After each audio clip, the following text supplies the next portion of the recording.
Yuji Zolkug. What's so hard about it? Hey, welcome to the Wilyverse, everybody. Oh, hello. Can someone check to see if we have sound? Oh my god. Jana. Jana. S-Z-H-A-N-N-A. And she is a troll weapon. Oh, that's right. Duh. Sorry, that's why as I was making noise, I was trying to get all that stuff clipped and ready for Prime. So we made her character wrong on purpose as a joke. As a joke. How do you like my face to foot style? This kind of reminds me when we. Sorry, you said that Galen's character wasn't wearing pants, and so Nathan drew him without pants, and I was like, "Yes, I can't believe this is wonderful." What a funny time to like come in and then like bite into it. You're like, well, our ads have sound. Yeah, our ads have sound. That's great. Yeah. Well, we'll let you know in another 12 seconds. Hey, you're making us money. Yeah. First I heard. What did you get? I got Killers of the Flower Moon. Yeah, you got sound. Hey, cool. Yeah, we have sound. Yeah, we have sound, everybody. Now we can actually go through the introductions. Welcome to the Wilyverse, everybody. We're on Sundays. We play Earthdawn. Right? Yeah, that sounds. It's right. what we always play. Yeah. This is the dawn of Earth. New year, new you. Yeah. There we go. New TRPG. New year, January 22nd. Right. It's been a while since we've been on. The holidays hit and a bunch of stuff. So, but we're back finally, and we're going to be starting a new campaign in a new system, which is actually an old system called Earthdawn. How old is this system, there, Wiley? Man, I don't know. Should we discuss? Should we be one of those streams too that mentions why we're playing Earthdawn? I mean, I don't know enough about the subject. Yeah, that's kind of how I feel. Where I'm like, everyone's arguing about it. I don't know enough. 1993? Yeah, 1993. 1993. So I was in high school, like young high school. I was watching Jurassic Park for the 13th time. Yep. I got an argument with Taylor about that. Jurassic Park was her favorite movie for years and years. And she's like, I saw it in the theater. And I'm like, no, you didn't. Because I saw it in the theater when I was 10 and you were 3. And just recently she was trying to say that like again. A re-release or something? No, so she just swears that she saw it in the theater. I'm like, you didn't, unless it was like a re-release or like a dollar theaters like years later. So we were up in Prescott just recently, and she was telling that story. She's like, I saw that in the theater. And she looks at her mom, and her mom's like, no, what? I did when I was your age now. Yeah, pretty much. Like, what the fuck are you talking about? So Earthdawn is from the FASA game company, and it was the fantasy accompaniment to Shadowrun. Mm-hmm. It's really cool. I really like it. It's much more complex than other tabletop RPGs. Yeah. But it also takes the meta game and the conceit of other games and puts them in game, puts them in the lore. You will talk about your circles, aka level. You will talk about earning experience or growing your legend and legend points. You will talk about things that Is health points a thing? Health points and encounter. Nah, I don't. I think you just talk about damage and Yeah. strength Like, and wounds. Yeah. It's funny because it's also, first off, this is way fucking different than the phone. Yeah, like this absolutely. double. This is so much more easy to use.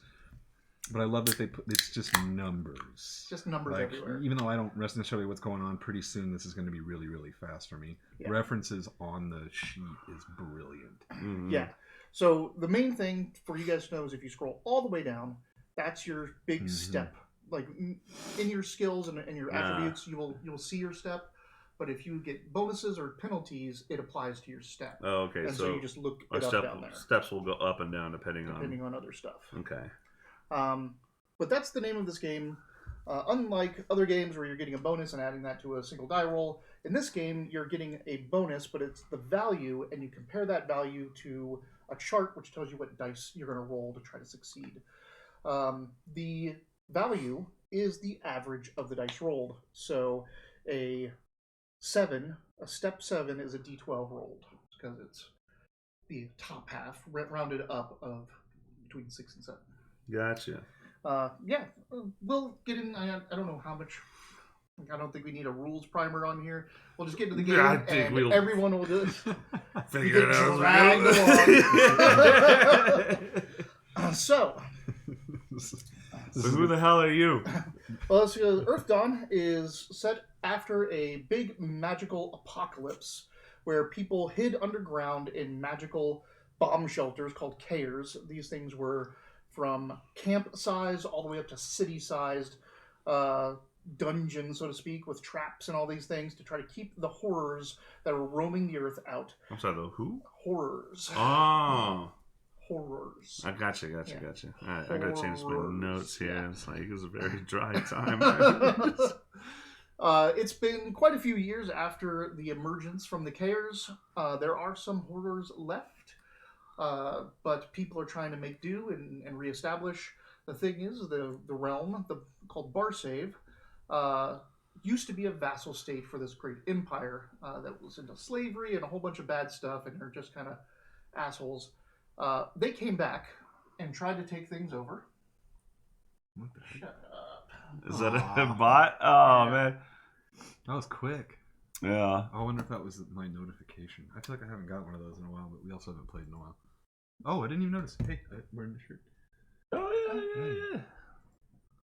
Scrimshaw. Sugar Skull. Stormtrooper. Or yeah, Sugar Skull. Sugar Trooper. All right. Bye. The Theron Empire tried to return and take back Barsave twice, and the Second Theron War has just ended the year previous. Just last year the war ended. Yes. For us. For us. Okay, cool. With the destruction of Vivane and Sky Point, which was the main city of the Therons and their main fortress in the southern. Did you leave your Discord logged in on purpose? Sorry. No. Okay, I'm close that. Yeah, so they were run out. So Barsave is a series of independently run communities and cities and city-states under the kind of protection of the Thrall Empire, which is a Dwarven, not empire, Thrall Kingdom. A Dwarven Empire in the center, which is the center of commerce and trade and culture, so to speak, and for the most part of Barsave in the center of the province. You guys are not near Thrall. You are over by the Dolaris Mountains, which is just north of the Vane and Sky Point. So you were very close to the last battle. You, being who you are and where you came from, were probably in the Vane. Yeah. And were freed during the battle. Karafad, the new Orc Kingdom, is just north of that as well. So you are right next to Karafad, the Orc Kingdom, and there's the Wastes, hellish landscape, a whole land that got wiped out basically next to Barsave by the Scourge, the horrors. The Wastes are up there. The Lodge Jungle is north of you guys, and there's a city in between the Wastes and the jungle called Jarrus. Not super important to know all this stuff, but you guys are at the tip of a mountain range called Dolaris. Okay. The tip of the mountain range. Yeah, just the end of the mountain range. I see. It's like high elevation. Yeah. Yes. So you yes. are... My name is Robert Nab. And give your social security number? Yeah. It's 6. Okay. Just 6? Yeah, just 6. So that's how secure that shit is. I am playing Zolkug. Zolkug, a recently liberated orc who was under under the enslavement of a not a thrall but a Theron wizard, and I learned their tricks. I learned the tricks in WoW, so I'm an orc wizard now with an axe.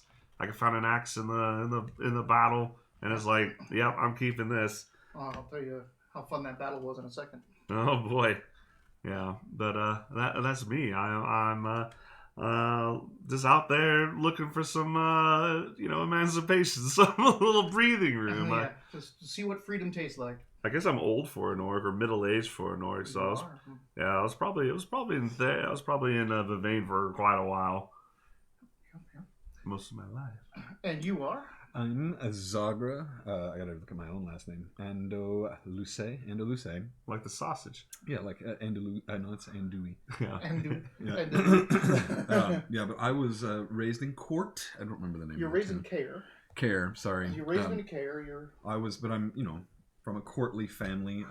Very prominent royal family in the Elven Society. My father's basically lost his pride after the family became blood elves. Sort of corrupted by blood elves? Is that what it was? So what it was is you grew up in a Care, and your father was in a prominent family that was away from Wormwood at the time, and was in a Care. And your grandfather, before your father, had huge pride in, like, you have to live up to the family name. It's such an important name. You are so honored. Like, you have no idea how an honor it is to carry this name, and you have to do it proud.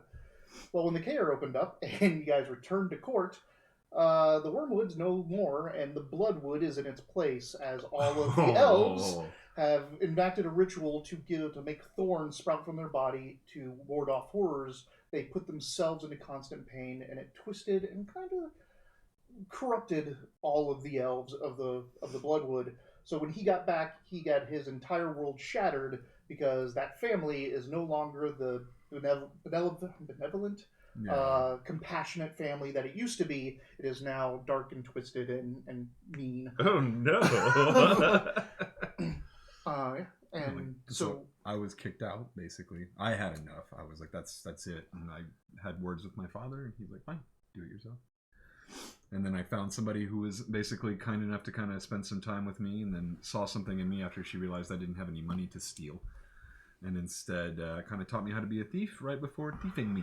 Yep. Stealing everything, and I start now from zero with $1 in my pocket. Yeah. One coin and all But with a new drive that I need to make my own name. My father's name is useless to me. I need to make my own name for myself, because I can see what names do now. Making names is important. Yeah. So just play your character however you want, but to go over some of the core concepts is you like people that are trying to make a name for themselves. Mm-hmm. You don't like people that don't deserve the wealth or prestige or the power they have, and they're just hiding behind a name or a title. That's your preferred targets. Gotcha. Is anyone that's like, do you know who I am? Yeah. No, I don't give a shit. I took pickpocketing just for you. So you're trying to bring some nobility back into names. He described it as asshole Robin Hood. Yeah, it sounds like it. Yeah, yeah. The names are important. In fact, I don't know my original name because I was just Jaren for most of my life, and so Zolkug. It was made up pretty much how I just made it up as a real human being to make an annoying fantasy name. That's how everyone worked last night on the thing. I'm like, and don't the same. You're like throwing an apostrophe. In Orzet, Zolkug could have a meaning. It could. It'd be exciting to find out if it does. But names have power in Earthdawn, and Rob's character, Zolkug, Jaren, before his name under enslavement, the name the Terrans gave him, was Jaren, and he started learning magic from his captor, as his captor used him because he could read and write, but then he found out that he had magical capabilities and decided in his pride to see if he could teach this base creature magic, and it did, and he got pretty successful at it. Mm-hmm. But after the battle at Sky Point and Vane, and when you freed yourself, the first thing you did when you got out is you gave yourself a naming ritual. You renamed yourself. Right, and I like to think that I actually lost a lot of ability in doing that. You were probably a journeyman, like 6th circle wizard by the time you got out, and by renaming yourself, all of the magical power that was tied to you in that name gone, and you have to start over from scratch. Yeah. That's where the axe comes in. Yep. And my axe. I am Wiley. I am the game master. I'm playing everyone else, which includes Jana, the troll weaponsmith that these guys made. He's always, anytime we talk about Earthdawn, Wiley here is like, whatever you do, just don't make a weaponsmith. It's just, they're the most pointless things to ever bring along an adventure because they don't go anywhere. They don't want to go anywhere. Yeah, they want to sit in their forge and do their stuff. The last time we made a troll too, we spent the whole game taking advantage of him. What was that? When we played Dark Sun, Oh. It was the half giant. Yeah, so I don't remember what Mark's character was, but I was at Thrycreen. I didn't need any water. He was a psychic. That's right. He didn't need any water. Mark only needed like 1 glass of water a week or something like that, and Dayton's character could make water. But he also had something that gave him only need he was a gnome, so he needed like half as much water as a normal person. No gnomes in Darkside. Or whatever it was. He only needed a little bit of water. Brawl was bigger, so he needed like 125% of the normal water, and was always like just dehydrated. Like he always had like the negative from it. No one was ever looking for water or giving him water. We would give him everything. Fun. We would just load him up with all the equipment. Like he had to hold everything. Because we're like, food is heavy. All right. And then we would eat the food. Oh man, what were the mules? Because there's the mole. Mule. Yeah. I call them moles because mule is actually a real term. Yeah. Yeah, I think there's an animal called that. What do you mean real term? It's a donkey and a something else. Some kind of pony, huh? Yeah. A mule? Yeah. It's M-U-L, not M-U-L-E. Oh, okay. Anyway. Yeah, sorry. Yeah, we have time. We should play Dark Sun. What are we doing? Earthdawn. All right. It's coming out. Wipe it. Oh, there's. All right. You guys find yourself in a caravan heading to Bale's Gold. Bale's Gold? Yep. It's like a person's name, Bale's Gold, but most people now take it to calling it Bale's Gold, like all one word. It's in the Delaris Mountains, in the foothills, next to a river. So what this is that Bale was an orc, and every year he would show up in Bartertown outside of Thrall with very large chunks of gold. And he would tell no one where he got it. And people tried to coerce him, people tried to drug him, people tried to follow him. They could not figure out where he was getting all this gold. But he would always come back to Carafod, and then next year he'd show back up in Bartertown selling his gold. Then one day he showed up at Bartertown, sold his gold, and then very loudly told the merchant where his prospecting camp was, and then left. Why? Who knows? But that started a huge gold rush to this spot, where when the first gold rushers got there, there were already camps shown up. Like other people had already figured this place out. So it quickly grew into a community in a town. It's still very much in its infancy. It's only like a couple of years old. In fact, the farms that have sprouted up around it to serve it are just pulling in their first harvest, or just pulled in their first harvest. It is winter right now. Winter right now, so, in the mountains. Yep. It's a good thing I'm wearing padded armor. So I'm assuming this is why we're the three of us are in a caravan going north. Are we? You're going south, right? Well, you're kind of at the moment going west. Oh, okay. But you came from the north, you came from the south. Right. And you've met up at this caravan that is doing the last leg into Bale's Gold. Okay.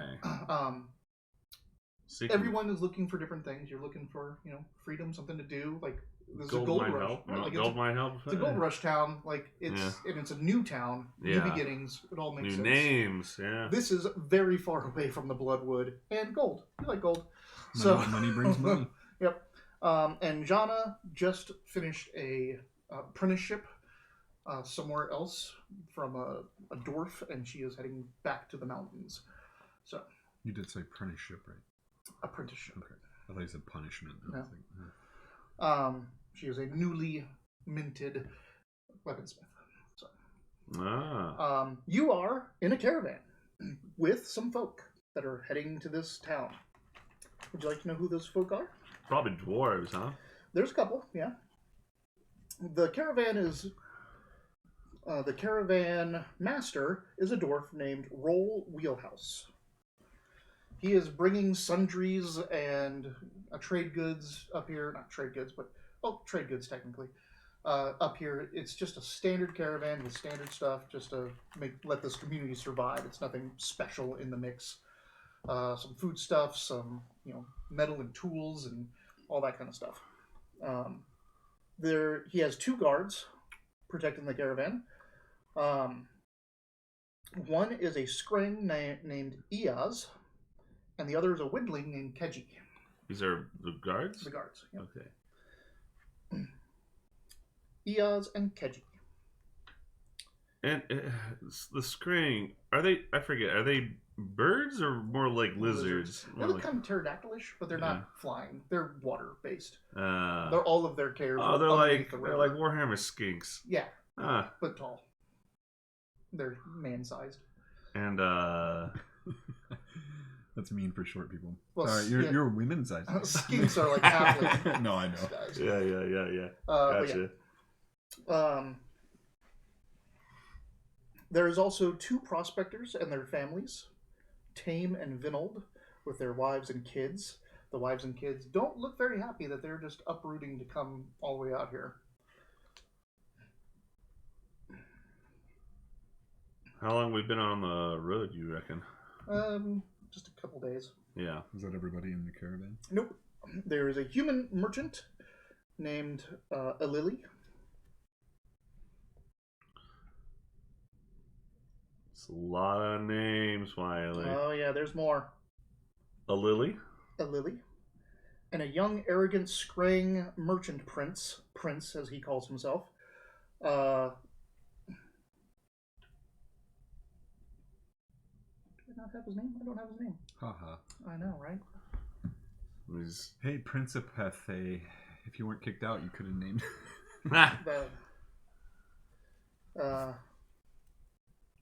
Orgy. Fun. He throws really interesting parties. Shut up. O-R-J-I. Orgy. There's also a Windling named Welwyn, who's going to visit her friend named Jiva. What's the Windling's name? Welwyn.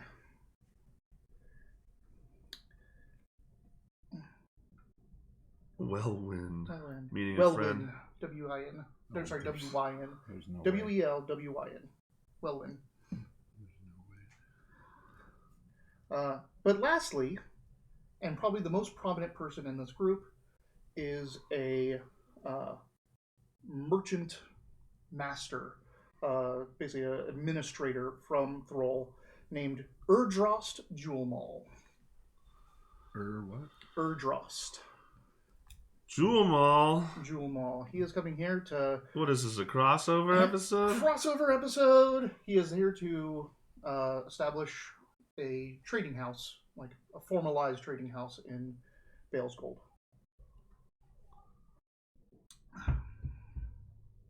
And you'll probably never see any of these people again, so awesome. I'm glad I made you write all those down. Excellent.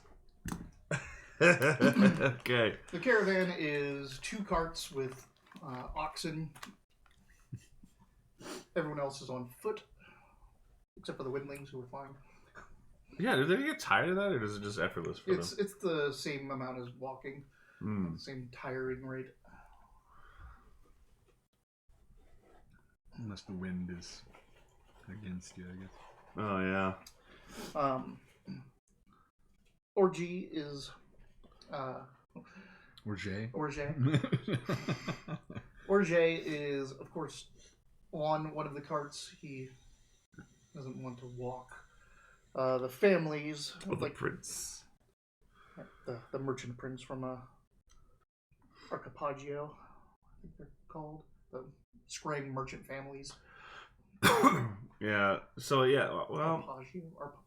Archipelago. Archipelago. No, it's not like the land. It's their families. Oh, I see.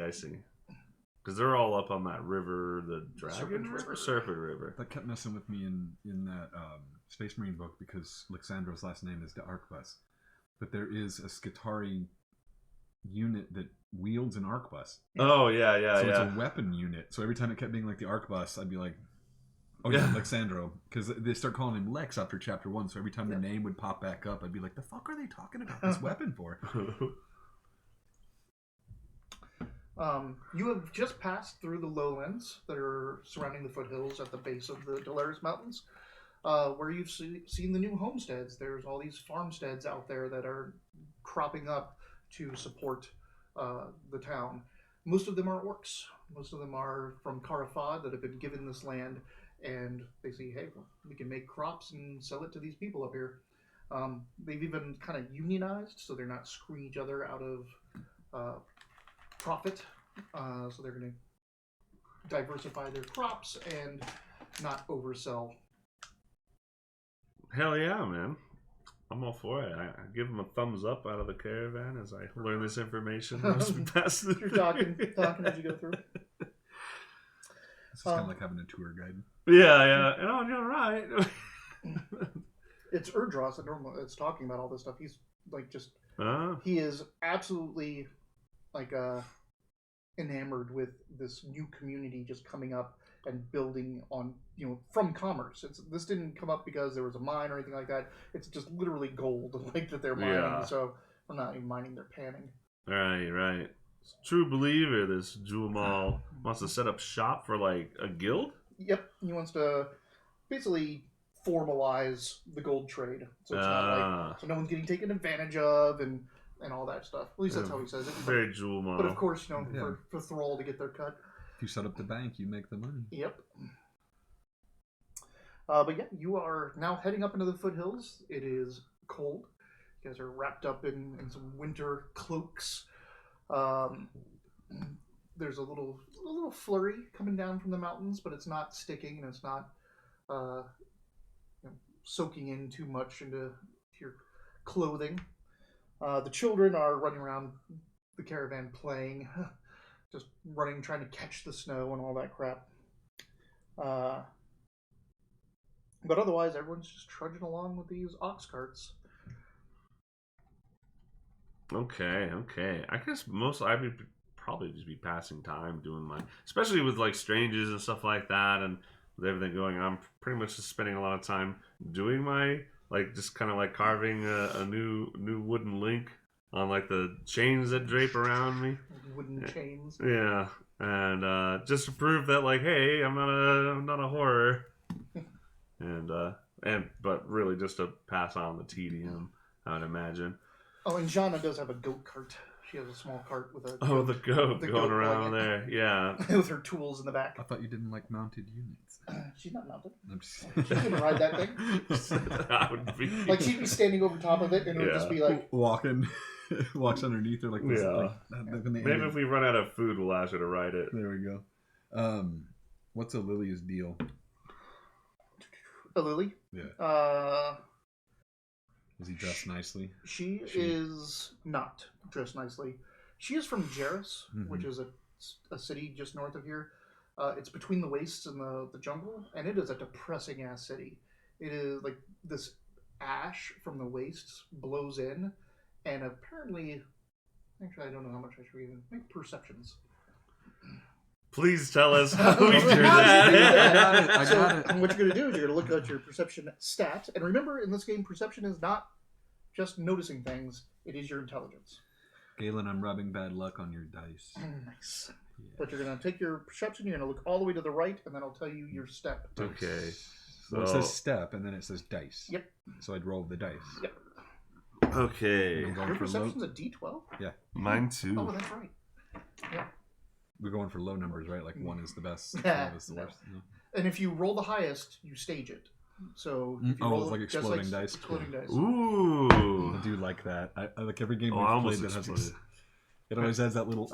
Yeah. Oh, multi-dice. That's even. That's why you want the multiple dice. I see. That's what I'm telling you. 4. 11. All right, so you know that apparently this ash that coats Jarrus all the time is studied because it has like a property that drains the life, not actual life energy, but it makes people depressed. Like, it just drains your will to live type of thing. So Lily she's kind of depressing. She's just drab clothing. They're really well made clothing, but she's just. Oh, that's okay. Sorry, that's why. Oh yeah. You asked. Yeah. So wait, is she like rolling in this stuff or what? Huh? She's just rolling in that. Okay. Yeah. Sorry, but she's from that town, so she's just kind of a dour person. I was looking for the well-dressed merchant, Yeah. and I asked about Lily, but it's the young screen, Orge, yeah. Orge is very much flamboyant. He is wearing silks and gold and jewelry. He is all about it. He has several cases, like chests, which are gold bound, and he's put them in the ox carts. The caravan master Roll complains about it constantly because they're heavy and they're slowing down the ox carts, and he didn't make accommodations. He just assumed that he would carry his shit. But yeah, he is very much a pompous person who says he's above, and he's here to try to get a water route from the river so that people can pan and sell right to river boats that would then go right down the thing. But he didn't come up here in a boat. So, kind of weird. A little odd. So, what was the name of the person who's like all sad? A Lily. Lily. Write that shit down. I did. Remember, this is the one where you get like points or something? How many karma do you have? I think it's 4. 4? Yeah. Only have 4? I thought you had 6. Elves have. It's just cool. So. Is it only 4? I only have 4. I remember that because it's like, I looked at the cinnamon stats and they're like, oh my god, these guys are fucking, they're literal brick houses. But they also have like very little karma to start with. 2. I think it's 3, but yeah. Something like that. What's his purse looking like? He's got, so you don't know. You see the purse. It looks full. Yeah. But it makes no sound when he moves around. Like even when he hops off the thing, you see the thing like move, but it's not making any sound. And I want to know even more. This is like every D&D subreddit opening thing where it's like the thief is like, is there a nobleman I can rob? Except this guy's supposed to rob people that are above their station. This guy literally is here to... Yeah, like what restraint would you even have other than the fact that we're going to be sharing this caravan for who knows how long? Well, a couple more hours at least. Yeah, I'm here to see if I can make some money. This guy's here to make money off the people. Yeah. He also has a jeweled tail knife on his tail. Like he's got this thing on the end of his tail, which is a blade. That seems like something he would be looking for. Yeah. I mean, he'd also probably notice his pouch is gone. But there are those cases in the back of the ox carts, and you could probably find a time when no one's back there. I'll think about it. Do you have anything going on right now? No, I really think Zolkuk would just be, just kind of keeping himself, maybe even a bit cagey, just kind of like, I don't know these people, and I'm just trying to figure out what I even want to get into once I get there. And this is a little untrusting. There's just a couple of hours left. Likely. Before you think. And we're heading to a care, right? Nope, you're heading to a that's town. right. Bale's Gold. Because I'm assuming we don't know each other, right? Yeah. I was gonna say I might. Have you during this journey used astral sight at all? If it's something, unless it's something that's, it depends. If it's something that like, whoa, astral realm open to spell to do it. So there is some wavy. If it's something that isn't like overt and scary, then probably. But like, there is a saying in Bar Save, which is fear the magician, hire the adept, and say hello to the quester.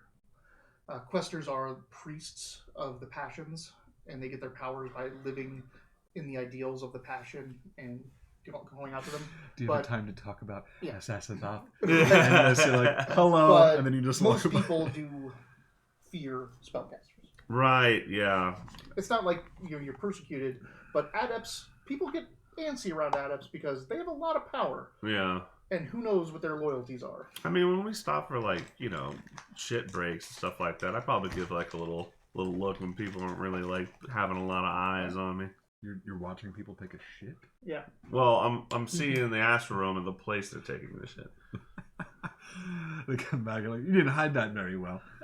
You didn't watch. I did have a couple questions here real quick. So you keep saying adept. That's not where I'm an adventurer, not an adept, right? We're all adepts. We're all adepts. Okay, cool. So that means which means you are magically active. Gotcha. Yeah. My age is 50. What is the average age for an elf? 100. Okay, cool. You are in your 20s. in human years, basically. And then there was one other thing I wanted to ask.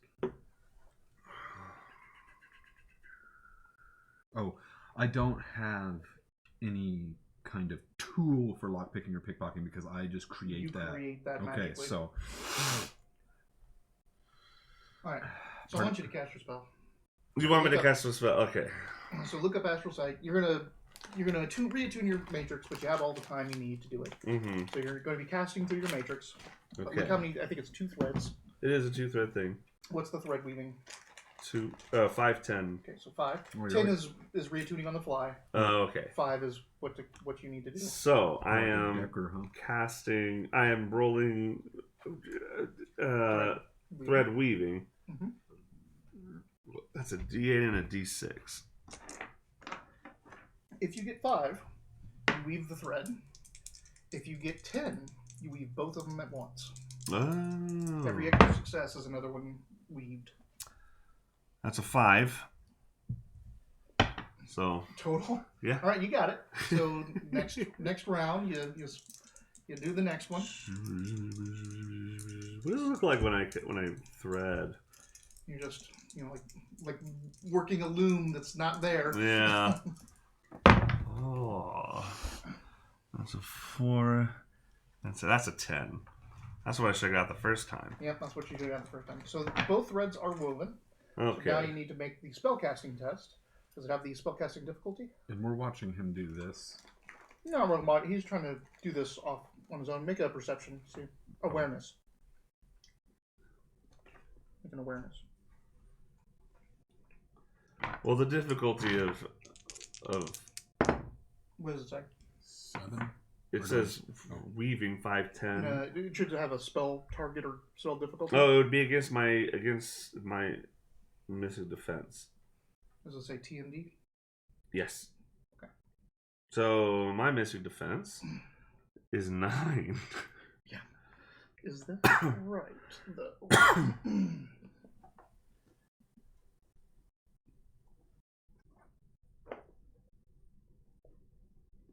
If you see anything, you probably see my eyes roll upward behind my fucking skull.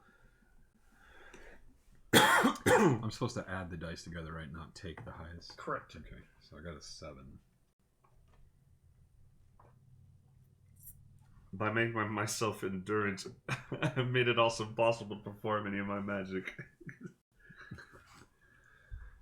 Pre-battle, round 1, can't cast magic. Yeah. Yep. So yeah, you're rolling your spellcasting against your own mystic defense. Wow, that's interesting, isn't it? Okay. So the tougher you are to cast against is also the tougher you are to buff yourself. Yikes. It's like a winged octopus. I like it. That's a 6. It explodes. 7 plus 7 for 14. All right, you got it with an additional success. So look down at the bottom for extra success. Extra success. Increase the duration by 2 minutes. So rank is plus 10 minutes. It's rank plus 10 minutes. That's 11, 12, 13 minutes. So What's 13 minutes. I'm sorry? Your spellcasting. What's your rank of spellcasting? My rank of rank of spellcasting. My rank of spellcasting is 2. So that's the 2 that's the rank that it's talking about. Oh, not my circle. Okay. So 12 minutes plus 14 minutes. I can peer beyond the veil. What did you get with your perception? 7, sorry. 7. You notice him back there doing stuff, but he's always doing something. He's normally carving in these little wooden links. Let's get this guy's purse. That's what I'm get the purse. Like he'll probably notice in the next couple hours. Yeah, let's wait. You can try to go in one of the you can go to one of those. Yeah, let me head down there and check that stuff out. Okay. Just pickpocket is sounding cool. It's use minor levitation and a deft hand. Yeah. So you cast Unless their purse light and then you just take it off of them. Unless you want to try to get stuff out of the purse with that. Yeah, let's do that because my inclination is to rob this guy. Yep. So yeah, let's do that. Right, so, does it say what the defense is? It's the number of attempts to witness it. It was the difficulty number is for attempts made to notice the theft. Oh, okay. So it's the target number of his perception against you. You notice that there are 3 adepts. There's yourself, and he is an adept, and she is an adept. Whoa. And I think that is all the adepts in the group. And while you're looking at me, Yeah. robbing somebody. Ayaz and KJ are not adepts. Roll is not adepts. Erdos is not adept. Erdos does. Erdrost does have a very impressive pattern. He's made a name for himself, but he's not bad. Not adept, he's not right? adept, Okay, so. just a strong pattern. Yeah. So do I see him levitate? Like, do I see the pattern of a levitating? Yeah, just as you're doing this, you see the magical effect go off of the little air magic and the pattern. Icebreaker. There's like a little air, a little illusion. Just what'd you get? 9. You can also spin karma. I would say that you can spin karma to add that die to the roll when you make the roll. Would that be something you would want to do? You get it all back. I don't know what like a decent roll is. It's his target, like for seeing you. You don't know how perceptive he is. That would be his step. Like I have to beat his step. No. I'm gonna roll. Oh, you have to beat that's a the 9. target. Yeah, let me add one. This is dicey. So It's my normally first try. you do it beforehand, but since we don't know, so what is your karma die? Where do I see karma It die? should be next to your karma. Karma bonus reset. Karma points. D6. It should say karma. Target 4 out of number 4. 6 to hit. Roll. Look under characteristics. Where? Under character. Right underneath your sorry. portrait. Karma 3. D6. Yeah. D6. Okay. So Cool. just add that D6 to it. Alright. Fucking 10. 10. Yeah. I'm working with kids too much. I had the urge to jump up and look at the. I'm like, don't lie. Let me see this number. I rolled a 6 on one of the dice. 8. 7, 8.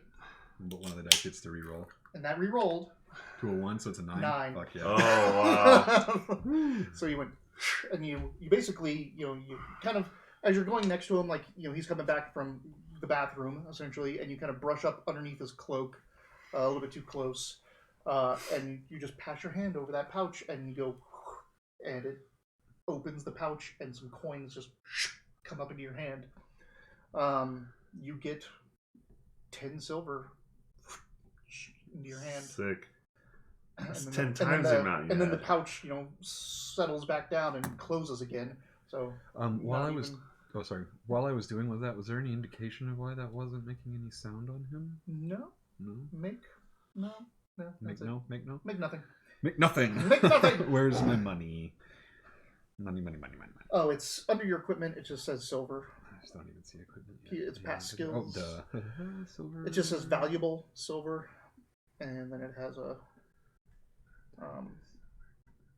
a number. I don't see it. Melee weapon, armor. Oh, valuable silver. There it is. And then under the pound sign is the number. You just put in whatever. I can't click on that. Oh, you're in play mode. Go up to the top, or sorry, the hamburger in the top left. Oh yeah. Click that and go back to edit. Gotcha. Okay. And then you can put that. You can edit. I don't actually have any writing gear, do I? Writing or writing? Writing. No, you don't have any. Yeah. You might. What is it? Something I can pick up somewhere else, I'm sure. Yeah, because you have artisan tools and you're adventuring. You have your grimoire because you're a wizard, but your grimoire is wooden chain links. Yeah. So that's nice. Can't mess your sheet up while you're playing. Yep. Like you can't accidentally. If you're in play mode, you click, can yeah. alter. And then anything. you've got all the stuff that you need to edit on this little sidebar right here. Ah. Which is really nice. But if you want to add coins, you have to go out of play mode into edit mode to add coins, add gear, and then you go back into play mode. And then this stuff right here, if you click it, it adds little blue things on your character sheet that are the edits. So like if you have all of a sudden your armor grants a +2, your physical stuff will show up as +2 over here, even though it's only adjusted on this side, so you don't have to go in and edit and unedit. It's really nice. Very cool. Nothing like the phone part. No. This is impossible on the phone. Yeah, I can see why. I even asked in the FASA Discord, I'm like, does Second Step have a phone mobile friendly version or PDF? And the guy that made it is like, nope, sorry, I don't have that yet. It seems like this is exactly how it's supposed to be done. Yeah. All right. I think next opportunity Zolkugga has is gonna try to find a place where you could talk to this person he's seeing in the astral. So I would like to go take a look at those boxes. All right. You want to do a pick luck? I'm gonna take a look at them first. Yeah. Okay. They're big, heavy, metal-bound chests. Metal bound is in like a barrel, like they've got metal around them. Like any of those chests that you see that have the mimic. Like this stuff is metal. That's metal. Yeah, gotcha. Yep. Okay. And it's not being necessarily guarded. Like those two guards are there, but I mean the number of people here is like 10 to 2, right? Right. And one of the roll is up by the first ox. Mm-hmm. Is the cart in front? Is this part in front of everybody? Like, is the cart going first with all the stuff and the people are behind it, or are we up in front? We have to go. Most back. people are kind of up in the front because the carts are just slow animals. Who cares? And they smell. I'm just gonna rob his cart. Right. So, roll is up with the first cart and the first ox. At the second cart is Eoz, and Keji hangs out with Eoz and then flies around every once in a while. Gotcha. They don't have anywhere to go right now, so I think what I'll really do is just kind of, in my last couple of hours, just kind of listen to Orge and see if I can figure out what's in there and where it's going, because maybe it'll be easier to move it once we get to Bale's Gold. Okay. Right. I'm just watching right now. Eventually, people, you're after the break, you start moving again, and everyone falls into the trudging gait of going along. The kids are getting tired, so the parents are putting them up into the carts. Oh, get in the cart, kid. I say Zolkug. It was, yes. Are you addressing me? I mean, if you are Zolkug, then it's like... Wow. You've been waiting this whole time for Yeah, I know. But you're asking me something, right? It's like in... I spy with my little eye. Yeah. Like, indubitably. Exit stage right. This is how everyone in there talks. Terrible, even. What is it? Then Fallout, when you pick like 0 intelligence, you don't know there's any difference until the first time somebody asks you a question. And your response usually done only that yet, but you get like one response and it's wrong. Like it's always like, hey, there's somebody attacking someone's attacking the vault. And like your answer is, what's a vault? Like stuff like that. I just saw you come out. Yeah, you're like, stuff like that. Is everyone okay in there? So yeah, I'm basically making conversation. Yeah, Zolkug it was. I asked somebody what your name was, and they told me so. Yes, Zolkug. And I say it like I'm still learning it. Yeah. From around here, it seems most of your kind. Kin. Boy, Starforge, huh? No, Or was that Star Fortress? Is that what that was? The thing that we just read, the other Star Frontier, New Genesis. That's what. Oh it yeah. was. Yeah. Mm-hmm. Good lord.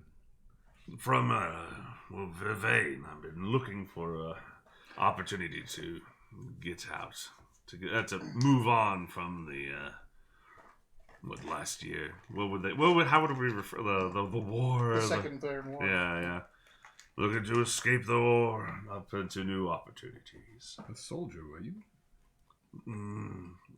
For a moment. Can I see if he's lying? You can. Perception. Unless you have conversation or... it's not conversation, it's in, there's an insight skill, but I don't think you have those. Yeah, I was going to, I was like, I'm not going to make this guy all talk. There is even a table on here for noticing deceit. I got an 11. Tell me the truth now. Hold on. You just... Well, Mitch means I'll just tell it. I'll let him look up what he wants to look up. These mechanics are good to know, so... Yeah.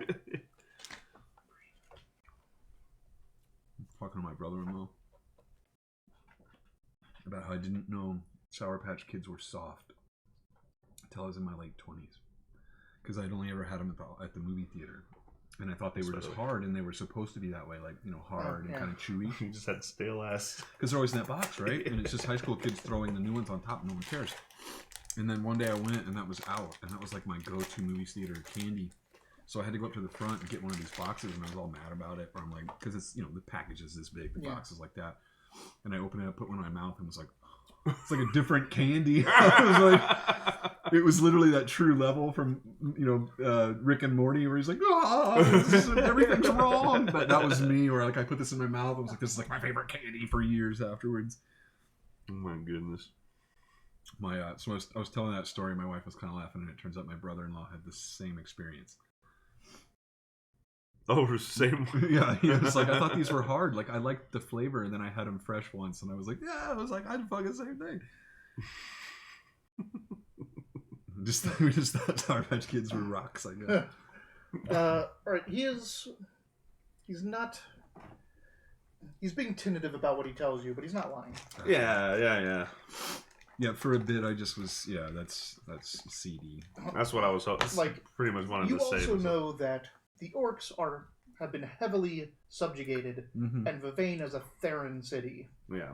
So there's a good chance that if he's from Vivane, he was probably not in a good position. That's why I was asking, because this area is covered with orcs, homesteading and stuff. So I was like, are you from here? And he's like, no. So now I know he's from elsewhere, and he was a soldier for a bit, which probably, for a bit, you're not proud of it. Well, yeah, when I say, when you asked me if it was like a soldier, I said for a moment I was. Mm-hmm. And I'm really lending in, I did have to fight. Yeah. I had to fight, but I'm not a soldier. Yep. Right. I took your meeting. I'm buying what you're selling, picking up what you're putting down, smelling what you're cooking. What of you? I don't recall your name. And I will say, you can call me Zagra. Zagra. Thank you. No, I'm just kidding. I'm not going to do that. Zagra. Make that his quirk. You said my name incorrectly. Do you tell people your last name? No, not normally. No, okay. Because it's not Who's around us right now when we're talking? We're in the cart, so I'm sitting next to. No one's in the cart besides kids. Oh, that's right. So the carts are literally for cargo. I had moved back to look at the cases and stuff like that. Now I've kind of joined up to join the group. What I'm really doing is talking to you because we need to get to know each other. But I'm listening to what Orge is doing. Hmm. So in the meantime, I'm. Orge is on the front cart. He's sitting because he doesn't want to walk. He's too good for that. So you guys are we'd be walking. You're walking between just behind the first cart. So you're kind of next to the guards, who's next to that. Also behind all of that is Jana with her goat cart. Yeah. Goat cart. Goat cart. This is gonna be boy. This goat cart is gonna become a thing. Where we're like, can you ride the goat? Is it a goat cart? What kind of goat are we talking about? Oh man, it's gonna end up being one of the scenes. I love the trope in D&D, or these kind of games in general, where you have a donkey in a cart, and my God, you're gonna take that thing everywhere, no matter what crazy terrain you go through in your adventures. In the Laverna Chronicles, you had that donkey in the cart that Laverna had for a long time until you got to Candlekeep. Yeah. And you set it free. Is that what we did? What was that Halloween D&D game where we ruined that merchant's fireworks cart? Oh yeah. He was being assailed by bandits, and in the process of rescuing him, we set his cart on fire. And it was fireworks going for a festival. Oh so God. And then his cart ran off. It was the 4th of July. Oh, 4th of July. The 4th of July. And his cart ran off shooting fireworks in the woods. We're like, oh yeah, that was cool. What about you? What did you? I see. You must have come from some place where they know how to weave a thread. Yes, heading west from up north, looking for my own name in Bellsgold. Hoping to make my way underground. And I drop it. He just dropped a hint that he knows you're a addict by saying that you know how to weave a thread. He must come from a place that knows how to weave a thread. Okay. So I'll make note of that, but I won't say anything. Sure, right. There's a lot of people around. Yeah.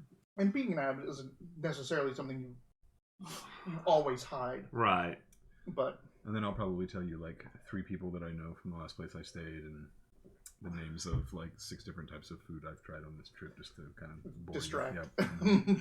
Yeah. Well, I mean, I'll indulge the conversation. I'm kind of curious. Not about the fuck you're talking about, but, what you're doing. All right. Yeah, and I'll tell you the shit I've eaten. Yeah, you get that I'm not telling you the truth either. Yeah, just blah blah blah blah blah. So you hear, "Oh, hold up! Stop the guards!"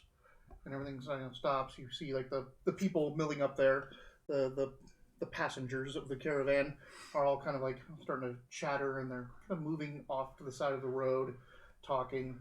And Keje comes flying back from the front of the caravan.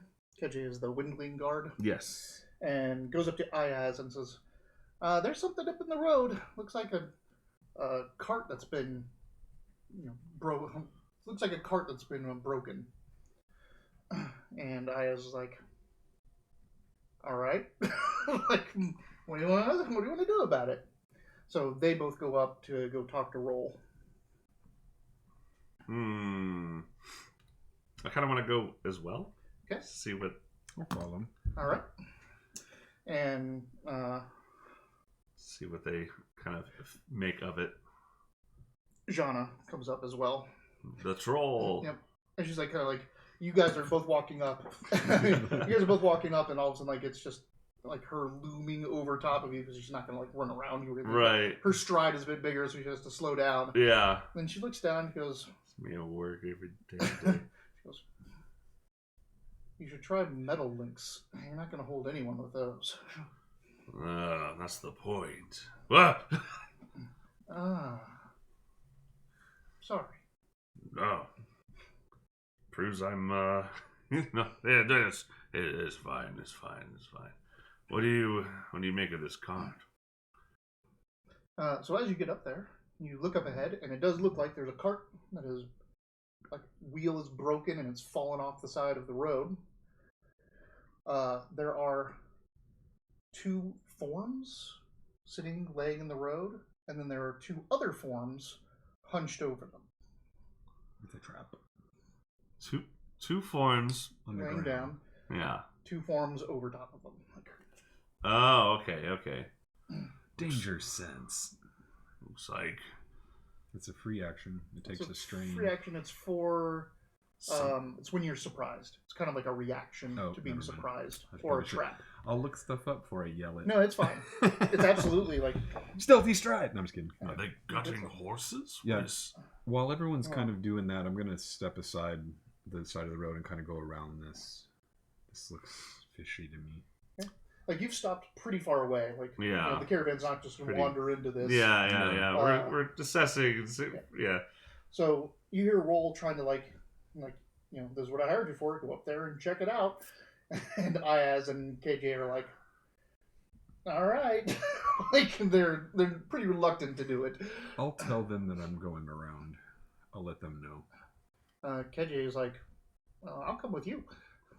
Great. I'll try to talk him out of that. No, I'd probably unless it's he's the windling little windling girl. Cool. Then, yeah, cool. To Jana and say,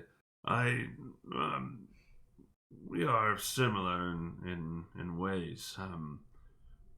Are you interested in taking a look? There's only 3 of us here I've seen that have any sort of real ability. She hefts her, and her mace is just it's more like her hammer. It's a big block of metal at the top that has different patterns on each side. So she uses it to like stamp patterns into her works. Sick. But, yeah, she just starts walking forward. Oh, okay. I'll go support Jana. I see you walking away. I just make note of your position. So stealthy stride, and KJ is also being stealthy. Oh, piss off. Speaking of, that seems to have fallen somewhere in the center. What? It felt no, like it's right there. Oh, okay. I was like, it didn't come anywhere near me. Fuck me, man. Yeah. 6. She got a 4. So you go off the side, and there's like you didn't realize at the time, but it's shale and gravel. So you kind of like, and things knock down. And you're like, I should have stayed up more towards the road. Probably what happened to the cart, like it veered Got over it, to the yeah. side and broke the wheel off or something. Makes sense. Or it could be what happened to the card. All right. So you're making your way on the side. Jana and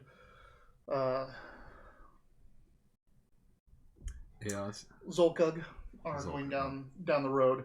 At that point... Wait, Keji is with me, right? Keji is with you. Keji, and then who's with him? Jana, me. Oh, sorry. And then Eaz is the other guard, right? Eaz? Eaz. Eaz. And Eaz is staying behind. He's like, I'm going to stay here to protect the people in case something happens. Gotcha. So it's now just you four heading up. And you get the feeling that Keji is really just there as a scout. She is just going to see what's up there and go report back. Yeah. So they are... It's easy to keep track of them. He is making a bit of noise by... When he walked off the road, there's gravel over there. So he's like... Oh, good stealth roll, huh? So, he's trying. Even his magic can't cover it up. Should have just named this guy Yusrak. 6, 4, 2. Roll 3d8. I got a 2. How? I don't know. So going up there, you see that the cart had some stuff in it. Looks like just a cart of stuff of trade goods or goods. It's fallen off the side of the road or gone to the side of the road, and one of the wheels is broken. You also see that there's a couple things stuck into the side of the cart. Whatever was pulling the cart is nowhere to be found. The two things on the ground are two bodies. They look to be name givers or human elf. Yeah. They're not dwarf or smaller size. They're not troll, but they're normal, the average size. Look, this is how vested I am in the story. Two bodies on the ground. Right. There's two people, like hunched over, and it looks like they've dragged something from around the cart, and they're just like going through it. Oh, could be grave robbers. I don't know. Am I still astral perceiving, or has that been okay? I'm assuming it's going to take a couple rounds to like get closer. I'm just going to start weaving an astral kind of sense. Yeah, as in the spell astral sense. Yeah, oh, right. And I can cancel at any time, right? It's a no risk free. Yeah.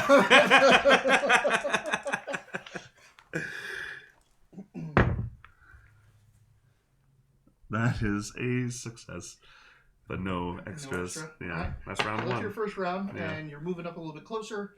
It looks like there's a sack, like that's what these two people are over, and they're just like scooping something out of the sack. Okay. Next roll.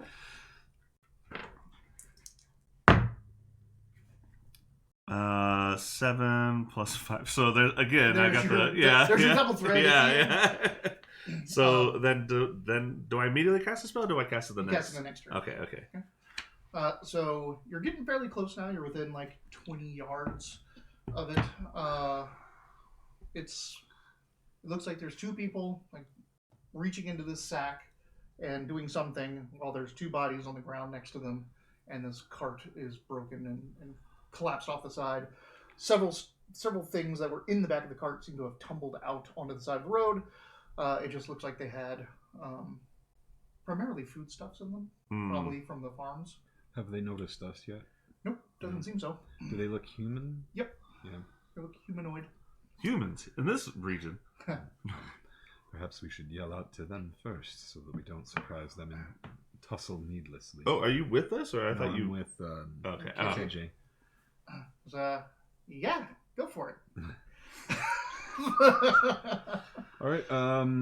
I'll step out and say, "Hello, in need of assistance? Anything we might be able to assist with?" Like one hits the other. Good.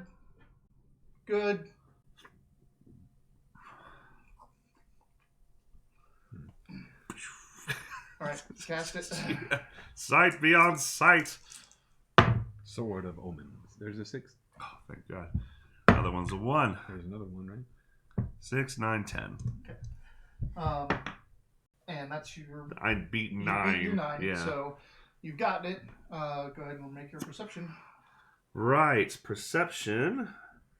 It doesn't give you a bonus, right? It's just straight. I don't think so, unless I like Just doesn't add cost shit the to it. screen. Yeah. Gives me a. No, I can only increase the area or the duration. Okay. So perception. And you're now within about 10 yards, because that's the extent of your astral sight anyway. So Actually, I thought it was 30. 30 yards. is it? Yep. It's a straight D12, huh? I thought my perception was better than that. Well, you couldn't get it over the cusp. That is. Oh, if you get double ones on a 2-die roll, let me know. Oh, okay. If you get a 1 on a 1-die roll, don't worry about it. Yeah. Got 12 plus 5. Oh, damn. For 17. These are people. Okay. Yeah, okay. name givers. I don't see any strange patterns or anything like that. I mean, you'd have to get up pretty close and really get in, but it doesn't give you. Again, it's not item history. It's not right. You just see that they are people. They are patterns. Right.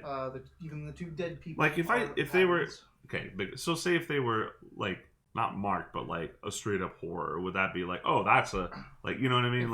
If it was like a horror was manifesting or in a person, they are still dual natured. You would see the horror in the astral realm. I see. Okay. So and you don't see any spirits here, so these aren't possessed things. Oh yeah, I got a spirit sensing talent. I don't know what that does. Do people have spirits? Oh no, you have a knowledge. You have knowledge, not yeah. Do people have spirits, or is that like a different spirits? You have a pattern. Gotcha. You don't have but yeah, these are people. It looks like they're stealing food. I just want to know if they killed these people or not. Right. So as you get closer, you see that these 2 people. They're humans. They're in pretty simple garb, like farmer's garb, basically. All 4 of them are just fairly similarly, like they had their clothes made or made their clothes the same place, the same people. The 2 people on the ground have a couple broken arrows or arrows that have been pulled out of them. They've been shot with arrows. Yeah. The other 2 look like they're wounded, but are up, like whatever, and they're reaching into a bag of grain and eating raw grain, huh? What happened to these people? Orcs.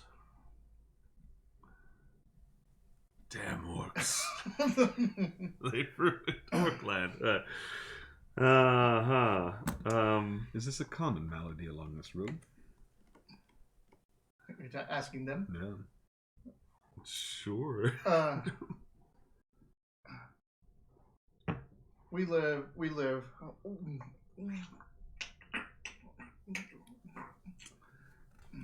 Do they look like they've searched the bodies at all?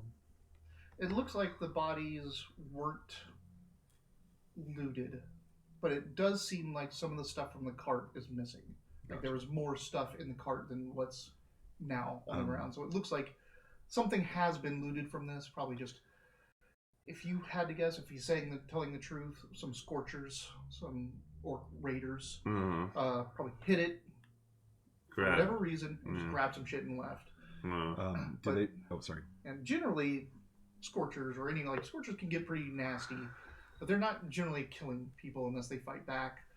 They're not that vindictive. Right. They'd much rather rob you and then rob you again later than kill you. Do the people seem to mind if I approach the bodies? They kind of shift, like they're wary of you, but they don't seem to do much. Okay, so whichever really focus on just eating this grain.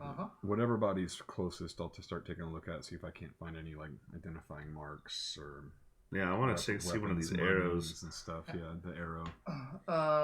All easy enough. The arrows are certainly of orc make. They look like arrows of tribesmen. Okay. Like the tribes that you've seen around in Carafod.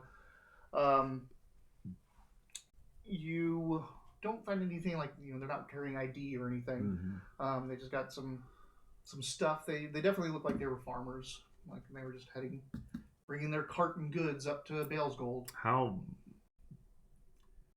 was gonna ask, how dead do they look? They look. You know what I mean? They look punctured. Like how recently? Like a couple hours. Maybe. Yeah. Oh, really? Huh. Well, they look freshly killed. Where were you when this happened? To be just here on them. I was there. And the other one's like, I was here. I was here. Where are you from?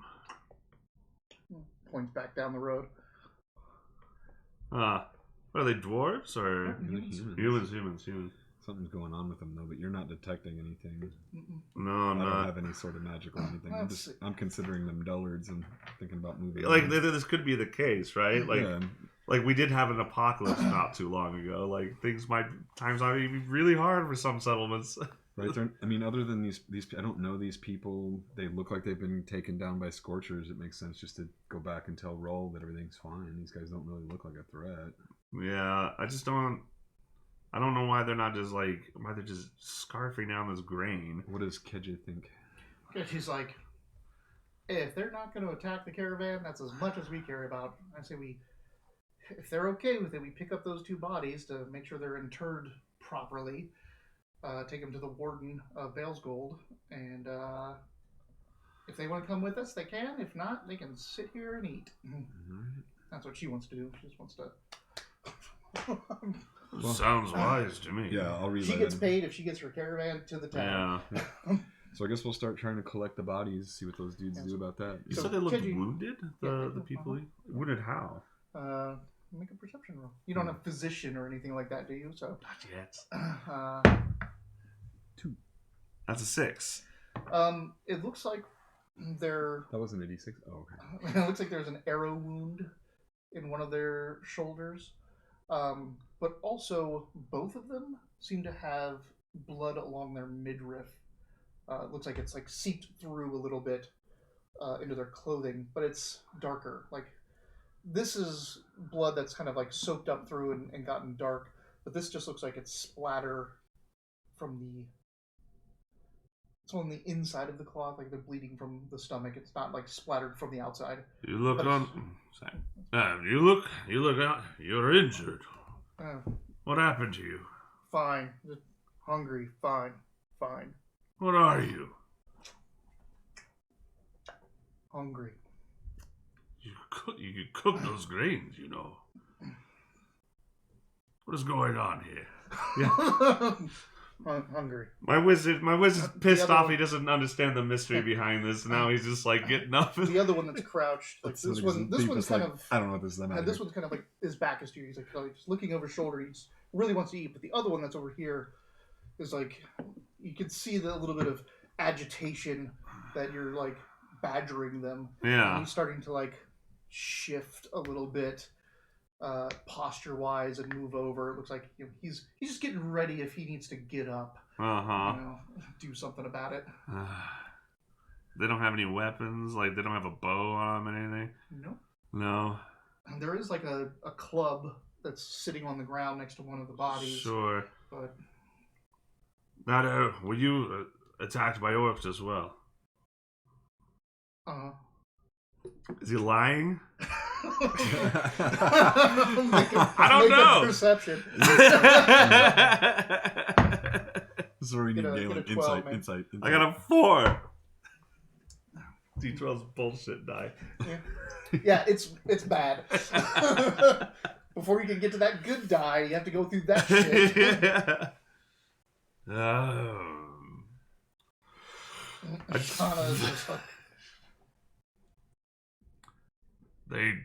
I don't know what their deal is. Huh. They look hungry. Are they undead? I don't know. Is there a way I can tell they're undead? So, when you looked at their patterns, the 2 people on the ground are dead. Their patterns are yeah. They don't have life in their bodies anymore. These 2 look like they're injured. They look like some of their life is gone, but there's still life there. There's still life there. Okay. No, they're just odd. Apparently. Who are you talking to? Jana. Which role? Yeah. Oh, Jana. That's right. Sorry. I think we just go around, leave them to the peace and survival. The caravan starts moving up. The families and the people all kind of like go off the opposite side to walk around this. Mm-hmm. Roll tries to talk to them, saying, "Do you like?" I thought you said roll. Yeah, I was starting to get my hand out of the pocket. Roll tries to talk to him and is like, "Hey, do you want us to bring your stuff? Do you want to come with us? Do you want us to take these bodies?" And they're very just like non-committal, except for when he's like, "Do you want to come with us?" And one of them says, "Food is going. Food." Yeah, there's food. A caravan. It's the other one. Food? Huh. Food. And they pick up the sack, and they're both still like eating from it, but they walk over to the cart to be with you. Jana, they ask Jana if she'll help with the bodies. Roll does, not the two people. And she picks them up, and they pull out some tarp and wrap them, and they put them in the back. They just seem to not care at all about the other two people that they were with. Yeah. No, they're definitely fucked in some way. I just don't know if it's innocence or... Yeah. Orge is like... he's starting to take stock of what is there and see if it's like worth anything. And Roll is just like, "No, Jana, can you help us get this stuff?" And they start putting in the crate, and Orge starts arguing about, "Hey, this is for everyone. Like we all should get a cut of that." Yeah. And Roll is like, "They're still here. Like these two. Belongs to these two people, regardless of what's going on with them." Yeah. I was going to say something. Oh, the guys that we just took on, they're not trying to get into the carts or get any other food or anything like that. No. Okay. Nope. They have their sack and they're walking along with you, like eating. This feels like And it looks like normal healthy grains they're eating. Doesn't look? They're not like scarfing maggots or nothing. Okay. I don't know. No. That's white rice. Here, long grain. It's better for you. No, this is like more time. wheat kernels. Yeah. Chewing on. It's gotta be bad for your teeth.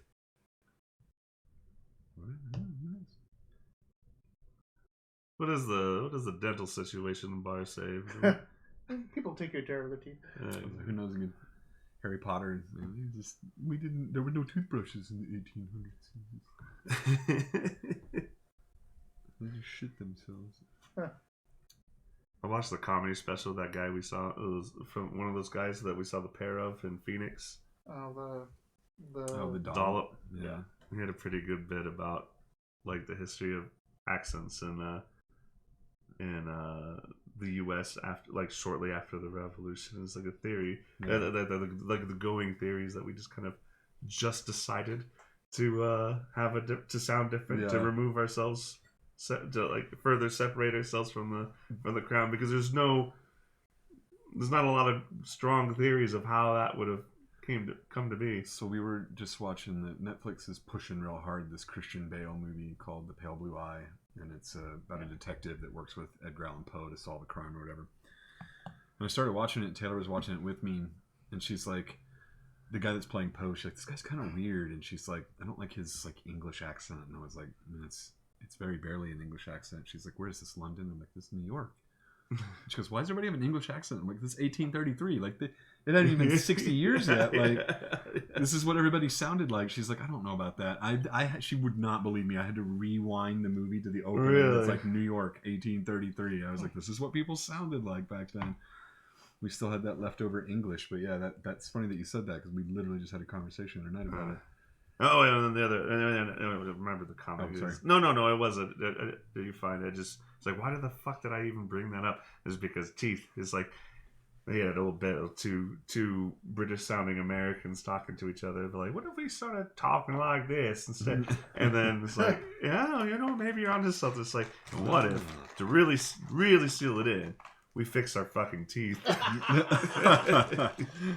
Yeah, Yikes. I read somewhere that was like, oh, the English, they're more concerned with dental health than dental cosmetics. And I was like, oh, okay, cool. It's caught up now. They're doing cosmetics as well. They're probably doing it better than us now. Shit. Everything's better than us. Unless you got money. It's a low bar, baby. They're like, I want to go to America. We were on top of the world, and now we're like, nah. We don't want to get better. It literally looks like that picture from the top of Mount Everest. You know, people are like the highest peak, and it's covered in trash. Have you seen that? Oh yeah. It's making its rounds on Reddit at the moment. People are acting like it's brand new. I'm like, it's been that way for decades and decades. But I always thought that was a really good example. It's like the highest place on Earth. It's covered in trash. Yeah. And then you have like the Marianas Trench, like the lowest place on Earth. They found a beer bottle in it not too long ago, and they're like, so we've polluted the deepest and the highest points. Furthest reaches. It's honestly should be marked in human history that like, oh, we finally discovered that yes, you did it. Highest and lowest points of the Earth. You trash. We marked our territory. We did. What other species could say that? Anyway, back to getting murdered in our sleep by zombies, or not zombies. Ghouls are living. I don't know if that's the same thing in Earthdawn. I don't know. I was raised. Did you take creature lore? Do you have undead? No, lore? I didn't take. All right. I didn't take esoteric knowledge number 38 out of my 12 choices. Right. Do I know? That's a good point. Do I know any legend or elf lore about this type of person? Because this is weird. Yeah, it's weird. Let's roll it. So there is a difficulty chart for this. I'm a pretty smart guy. Mm-hmm. It is knowledge test table. There's to the point, closely related, hardly related, and unrelated. So, like, somewhere in a legend it may have mentioned something about this. So, go for it. Oh my god. 8 and a 6. Ooh. So 14 plus 9, so 23. Yeah. So you're like sitting there, you're thinking about this, and something's like, you're like, my father used to tell me a story about this battle with the Scythian Dwarf Empire. This is ancient elven history when Wormwood battled the Scythian Empire, which are these dwarves that lived way up north. They were Thrall is like a separatist group from the original Scythian Empire. But you remember that as one of the creepiest things about the story, that the battle went on so long that the dead started to get back up and steal rations. And that's because there's a parasite called a Rilan that gets into corpses. It cannot eat on its own. It has to get into corpses, get into its digestive tract, and puppet the thing to go eat for it. And all they are is they're hungry, they just want to eat. But they're literally dead bodies that have been reanimated to help feed this parasite. Holy shit. So that's the life I've been... They're wounded, but they weren't physically wounded. Their guts are rolled and... But what am I going to say later? Lift up your shirt. Maybe I should. Well, you don't know this. Yeah. So I'll slowly start making that known. They're not aggressive. What do I know anything about these? Like the way they work or fight or anything like that? Or I just know this story that my dad told You know me. this story. Like you don't know the creature about them. Yeah, I'll let Keji, Yaz, and Roll know that, and then probably tell like Alil and him and Zana. Just kind of start letting adults know. Yeah. Like, not telling the kids obviously, but start being like, hey, these aren't people, Wait. Well, this is a story. They could be somewhat. They might need a healer. They might not be completely dead. They certainly look sick. Jana is just like hefting her mace. Perhaps offer them some medical assistance for their injuries, so you can perhaps take a look at them. I don't think we have any of that until we get to Bale's Gold. They don't know that. Huh. I don't know if I'm that good of a liar. KJ being... Yeah. It's like, let's just let the warden at Bale's Gold deal with it. If they're just content to follow us along and eat that sack of grain. Perhaps we should... We're only a few hours away, aren't we? We have no fear of them eating our supplies. Then for now, perhaps we should take up a grain collection and refill their sack. So we'll do that. If anything we can find to go in the sack. Yeah. Anything you offer them, they will throw into that sack and eat. Here's some hardtack with no water. Yeah. There you go. Enjoy. Keep going. Take your time. All right. It isn't long before, like, these people shuffling in tow with their sack of grain, that you guys and the off the road now. The prospectors and their are keeping their families away from those two people. Oh yeah. But you have cusped over between two foothills, and you're coming down, and you see Bale's Gold opening up before you. You are in pretty high elevation for a town. You're not in the mountains, but it's pretty high up there in the foothills. I'm sorry. Say that story again. Did it include a part of how this sickness spreads? We're about to take two sickly people into a community. Yes, they puppeteer corpses. So as long as we don't lead these two into a graveyard, they shouldn't propagate. Again, this will be the garrison at Bale's Gold's duty once we arrive. Well, if they just... It's not our place to question them. But... It's 2023 in this apocalyptic era. We can't just go about assuming others. No, but... I don't know this place. If they decide that if they can't feed them and they end up dying, if they just bury them into the graveyard here... My friend, they're already dead. That's why I'm kind of concerned about what's going to happen. That's what I'm telling you. We're just going to inform them, like, hey, these guys are dead. Those parasites, we're not sure, but we just dropped them off. We're like, hey, can you take care of this for us? It would be like being followed by, wild dogs outside of the town. Like, they're not mine, they're not yours, but they can't come into town just because they're following you. So the guards will kick them out. Sensible. So before you is Bale's Gold.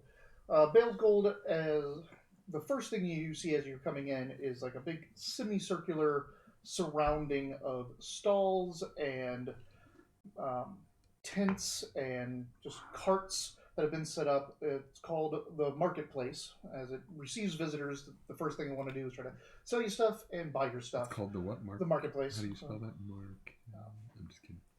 With a C. An X. XKLDR Mark. So there's a group up there, and then just beyond that is the square, the central part. It has the first permanent structures that were built here. There's a couple 2-story, 3-story building there. That's kind of like the center of the place. There's an inn and a flop house, some type of administrative building, town square building, and a storehouse type of thing with a general store attached to it. That's like the first 3 permanent structures. And then out from there is just a conglomerate of wood cabins being built, homes being kind of built up, but there's also just tents and pavilions and semi-permanent structures all over. This is still just a town in the making. Very far on the other, other side of the town, off the side, you see a couple other permanent, semi-permanent buildings or permanent buildings. Wood. There's one that's made of stone. You'll find out eventually that's where the gold trading comes in. That's the trail that goes off to the river to go panning is over that way. So that's when people come back and secure their gold rights. But as you're heading up, there's lots of people in this square, and there's a couple hundred people town at the moment. But there's lots of people moving to and fro. On the second story of the 3-story building, there's a balcony. Looks like double doors that open up into an office up there. And there's a man standing up there looking down his nose at the business going on. He's in official kind of robes, very bland gray robes. But out by you guys, there is a woman, tan-skinned, dark hair in a tight braid. She is wearing armor, chainmail with padding underneath, gambeson underneath, sword. She definitely looks like a soldier, a former soldier. or current soldier, who knows? But she's kind of like waiting for the caravan. Like when she sees you, she moves up to receive you. She waves to roll, and both Iaz and Keje greet her. They call her Svetcha. Warden Svetcha. But she stops everyone else and says, "Greetings. We welcome you to Vale's Gold. This can be a home for everyone. Could you please perform your art?" Absolutely. Mine takes a bit of time to get it. Basically, you just have to start it. Just like it's not like she's gonna go your turn and then your turn. Right. Everyone just starts doing their things. Like, they bring the kids up, like the prospectors and all that. Bring their kids up and all that. I give her her keys back. That's not it's pretty creative. Like Orge is kind of scoffing at it. I mean, would I do like tell a story? Yep. Yeah. Okay. Oh, I see. It's my art. That's your oratory. Oratory. There it is. I'm gonna carve something based on what he tells. Okay. I'm copying off my art. Supplementing This AI bullshit. Yeah. Where are the hands? All the hands? What were the hands looking like? That's the beginning of it. I was like, and then all of them had 47 fingers. You're like, you motherfucker, you're gonna do it. Jana pulls out this like needle that has it's a rounded sheet of metal. Yeah. That's just cupped and goes wider at the end. But she pours ink into it and she starts poking at her fingernail. It's 5 very distinctly different elephants standing on hundreds of isosceles triangles. It's a fractal.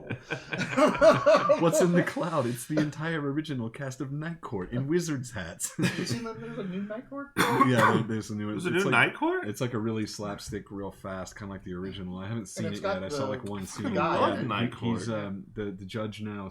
Not Samuel. It's a girl.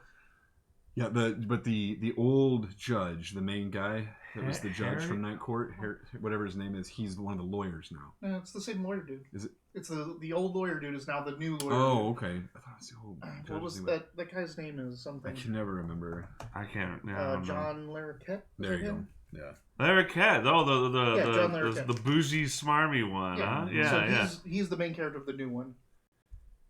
What? Where is it? I have no idea. I just saw it. Something come up. I fucking love Night Court, man. Yeah, I did too. I think it's because we were all too young for it. I think that's what we liked about it. I wasn't. Weren't you? I'm like just like this old fuck. Yeah, I love that show. Nick at Night, man. I loved Nick at Night. That's where I got saw it. Yeah. Yeah. Son of a bitch. That's where I saw it too. We were Green Acres kids. My dad liked Green Acres and Mr. Ed, so we watched a lot of that. Yeah. Luckily, I wasn't old enough to see those in syndication, but oh man. But yeah, I did watch Night Court. I'm not gonna have you roll, but you just tell me what you make because even bad art is still art. Yeah. So what's your story? It's a sour tale. It would be, something laced with metaphors about losing your glory and striking out on your own.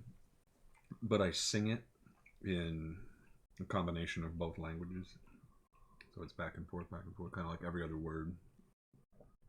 So it tells two stories at the same time. If I can't, it would be weird. Yeah, it would be almost impossible. No, that makes sense. All right. I'm just saying, in reality, that would be almost impossible. Yeah. And I have like a what would you call, like a sketchbook block hunk of wood? Yeah, you have whittling sticks. Yeah. Well, you could have a set of wood blocks, 4 pages. You could have a case that would be like, I've carved this for printing. Those could be individual blocks. I also feel like I just have a shitty block of wood that I just kind of scratch some stuff into and thoughts and like designs. Yeah. And I am kind of just carving just like impressions of what, because like half of what you say, especially with the language I don't know. Yeah, I'm just letting the whole like your art kind of like inspire just like abstract works into my carving. But I make sure that at the end of it that I scratch it out at the end because I have no grudge against whatever that was. Weird. Yeah, I'm a weird guy. I'm a wizard. A wizard. I can't give power. I can't give power to an unfounded grudge.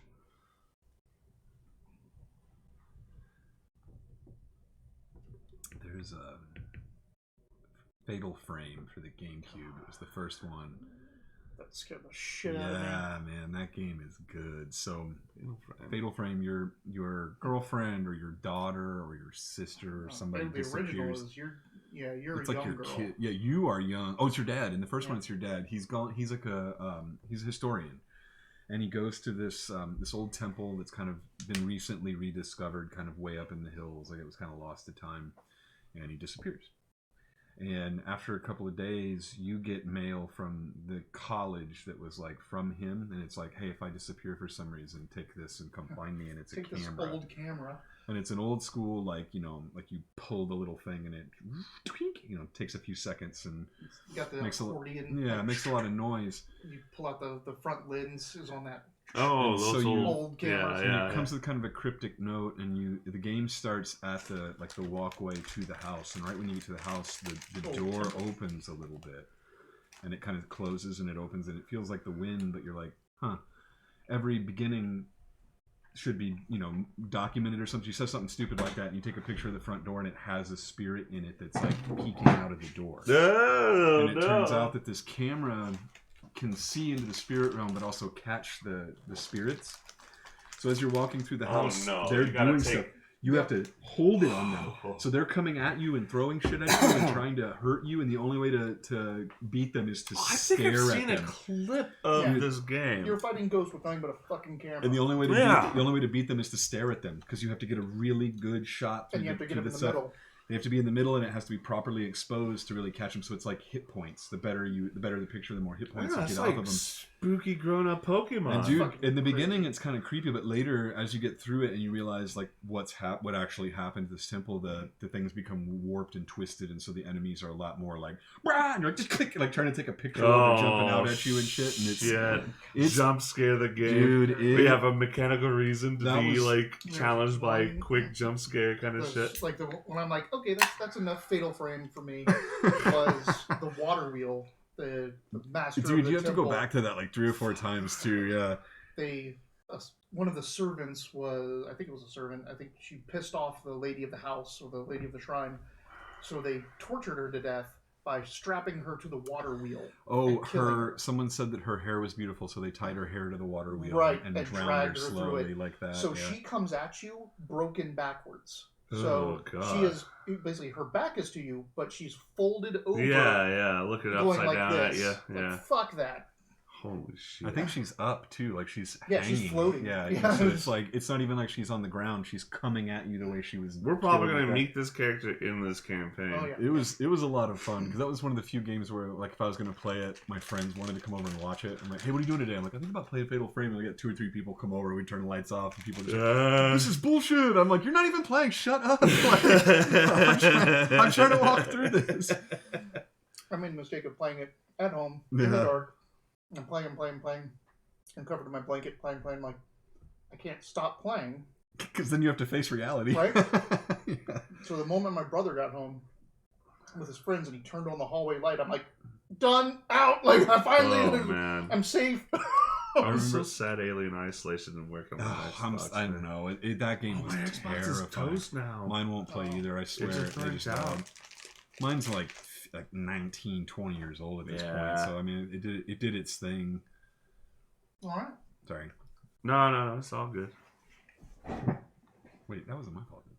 No, it wasn't not at all. Hey. I don't know why you're apologizing. Like you're from. It's normally me that's like, oh, I derailed. As you perform your art, roll wheelhouse, and the caravan leaves. Like, they go into the market because he doesn't have to stop. They know him.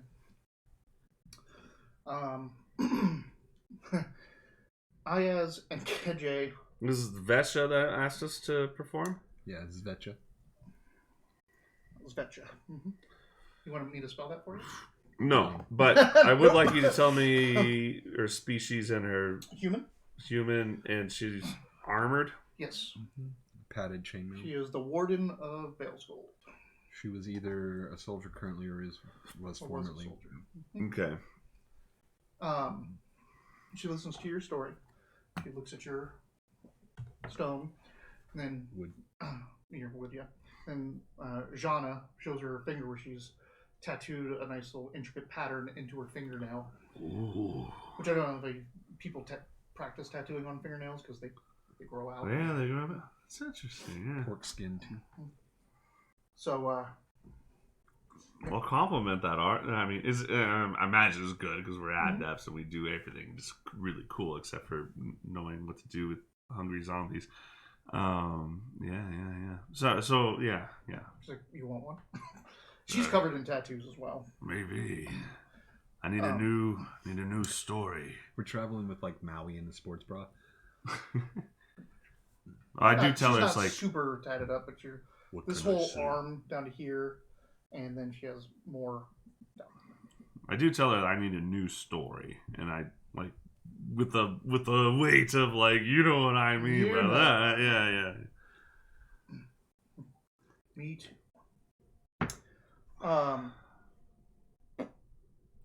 So she listens to all that. Now, when Roll went away, Ayaz and Keje are stayed with the two people. But as you guys are finishing your art, you see that they put down the sack, and now they're taking in their surroundings, and they see a food stall, and they just start going for it. This would be the point where I would probably speak to the Svetcha and be like, I'm sorry to say this, but we seem to have brought a couple of... What did you call them? Relin with us. They seem to be piloting or commanding our compatriots as we speak. She looks down, sees you have an axe, sees that you have a sword, and says, 5 silver to kill him. I hear the word money, and I head to Is that around the table? Yeah, she's talking to all 3 of you, 5 silver to kill the 2 Relin. I'll use my action to knock an arrow. So, combat. Okay. How this works, it's like old school D&D. You roll initiative every turn. Okay. I don't know how long we're going to do that, but you have an initiative stat on your character sheet. It's over by characteristics. Right.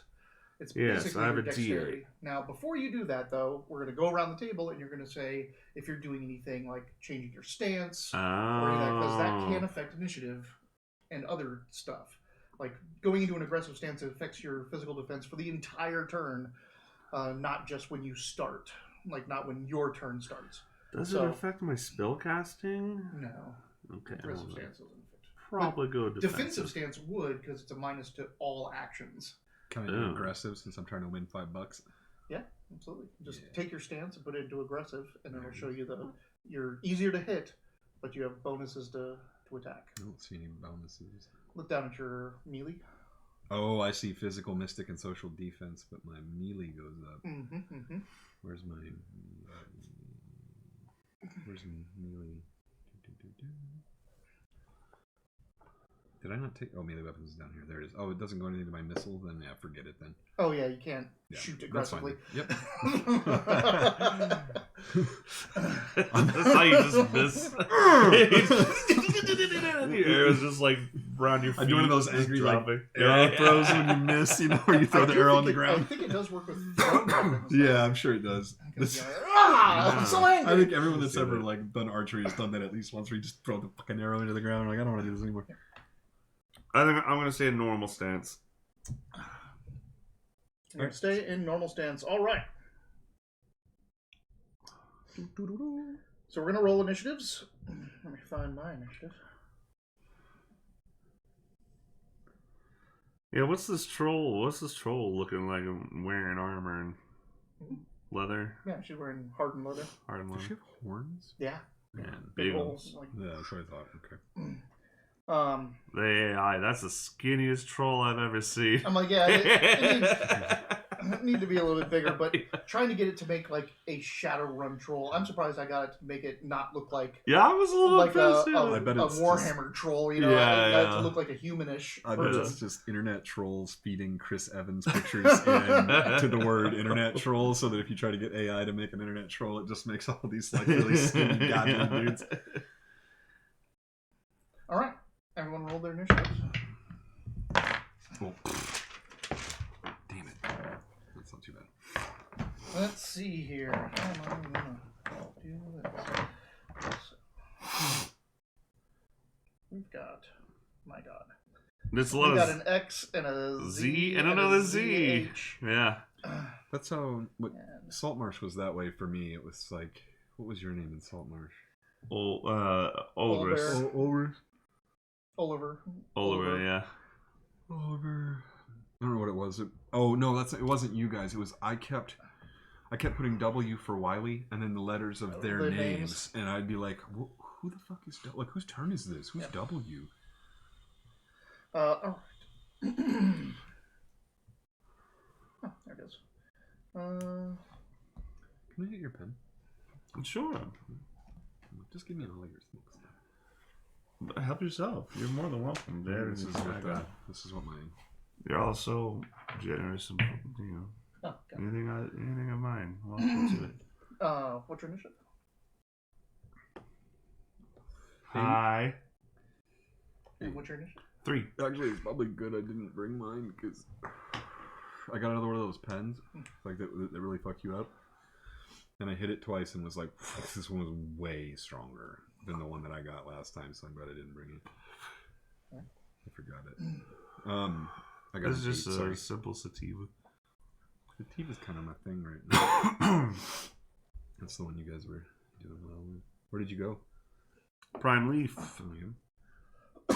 That's the first time I ever been to a shop. Yeah, for you were saying it. that. It's It's so weird. surreal. It's very, very strange to go in someplace and just give them money and they give you marijuana. And Yeah, it's like, huh. It's strange. I didn't have to wait in someone's car for an hour and a half.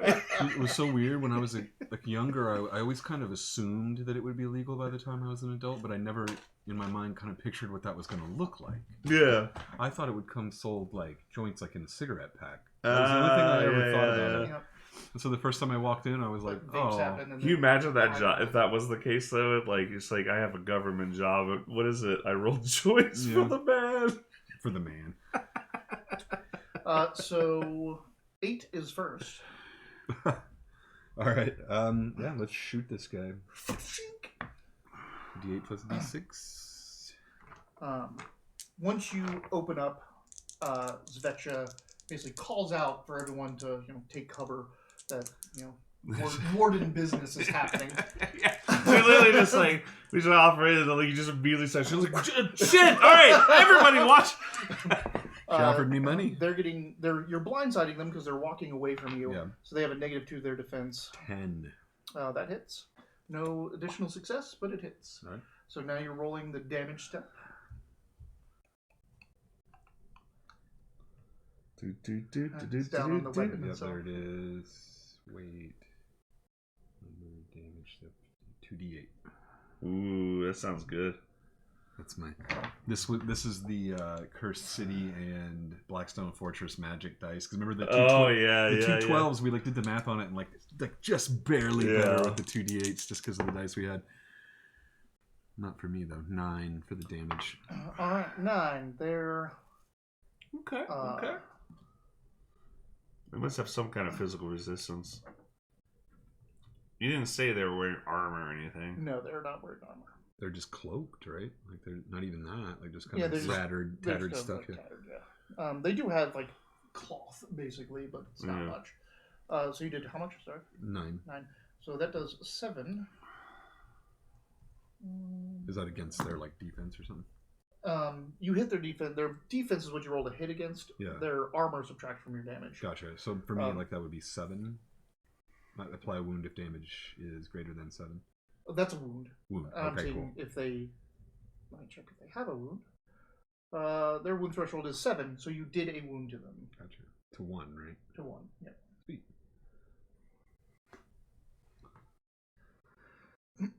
So you slam into its back. You hear a crunch. You got like something right underneath the joint.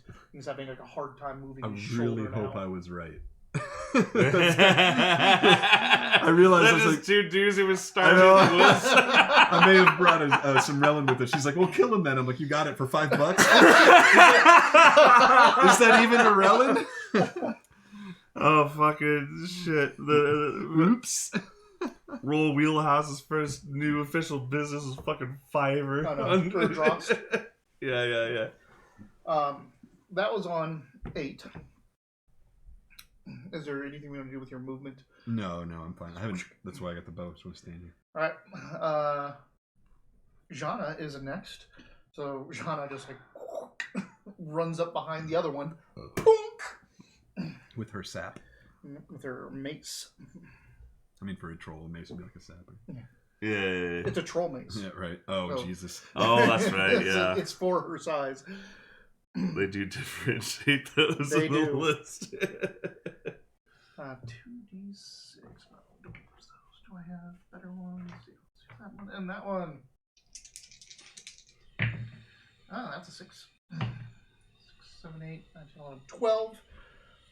That is more than 5 above, so she's going to take the +2 to her damage. Is the 5 the bonus? 5, yeah, every fives? 5 is an Okay, extra every success. 5. All right, I got it. So Yeah. she's going to take the +2 to damage. Her damage step for her troll mace stick is 2d10. It's step 12. Can someone look up what step 14 is? 14 is 2d12. Oh, sorry. No, 2d12. Okay, you got it. Fastest index in the West. Yeah, I was going to say, now that I know what's going on, this sheet is pretty straightforward. Yeah, it really is. It's all the page numbers and weights and stuff that make it look like it's super complicated, but it's really not. Yeah. 17 damage minus 2, so 15 damage to this. Jesus. It's like this thing. it's all just reference to the same fucking chart. Mm-hmm. 15, and that is a wound. Ooh. Plus, since it's 5 over, Mm-hmm. the wound threshold of 7, it did 15. It has to make a knockdown test Okay. against the damage it took. Was that strength or toughness? It is strength, I think. It should be on your characteristics, your knockdown test. Applies to social defense as well. Damn, I had switched to toughness. If it's strength, that sucks. Alright, let's see. But then again, toughness is good for other things. Yes. Damn, you can get knocked down What's- socially? I mean, no, that's saying if you're knocked down, do you have a penalty to your social defense? Oh. If someone taunts you while you're on the ground, is it a bonus? Gotcha. You can check or uncheck that. Your I mother. see. It's not. Well, no, I it's not didn't think being it was like knocked down. no, I didn't mean it was like physically Yeah, knocked down, but I could be like, Oh, you shit, could I'm say on the something ropes. insulting. Yeah, exactly. Yeah, Damn yeah, it. yeah. What's an 8 step? That is 2d6. This is reflexes. 5, 6. That she just slams into that thing. You can hear its shoulder crunch. It spins in the air and hits the ground. They're already dead, he said. Nice shot.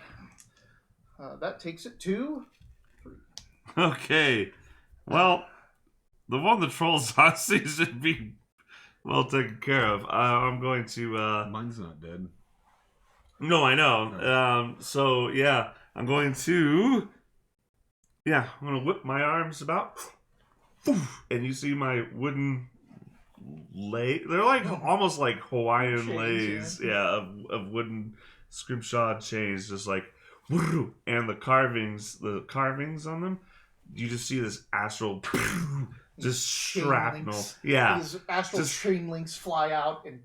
not the chain links, but the patterns on them, like just like tiny needles and knives. Because I imagine a lot of it is kind of like like the the- kind of tribal tattoo work So you're thinking you like, see on Blake down the street. like runes come off and turn into little arrows? Yeah, turn into yeah, magical damage. Sure, I magical did. Yeah. It's like, Yeah, I use a lot of sharp. Yep.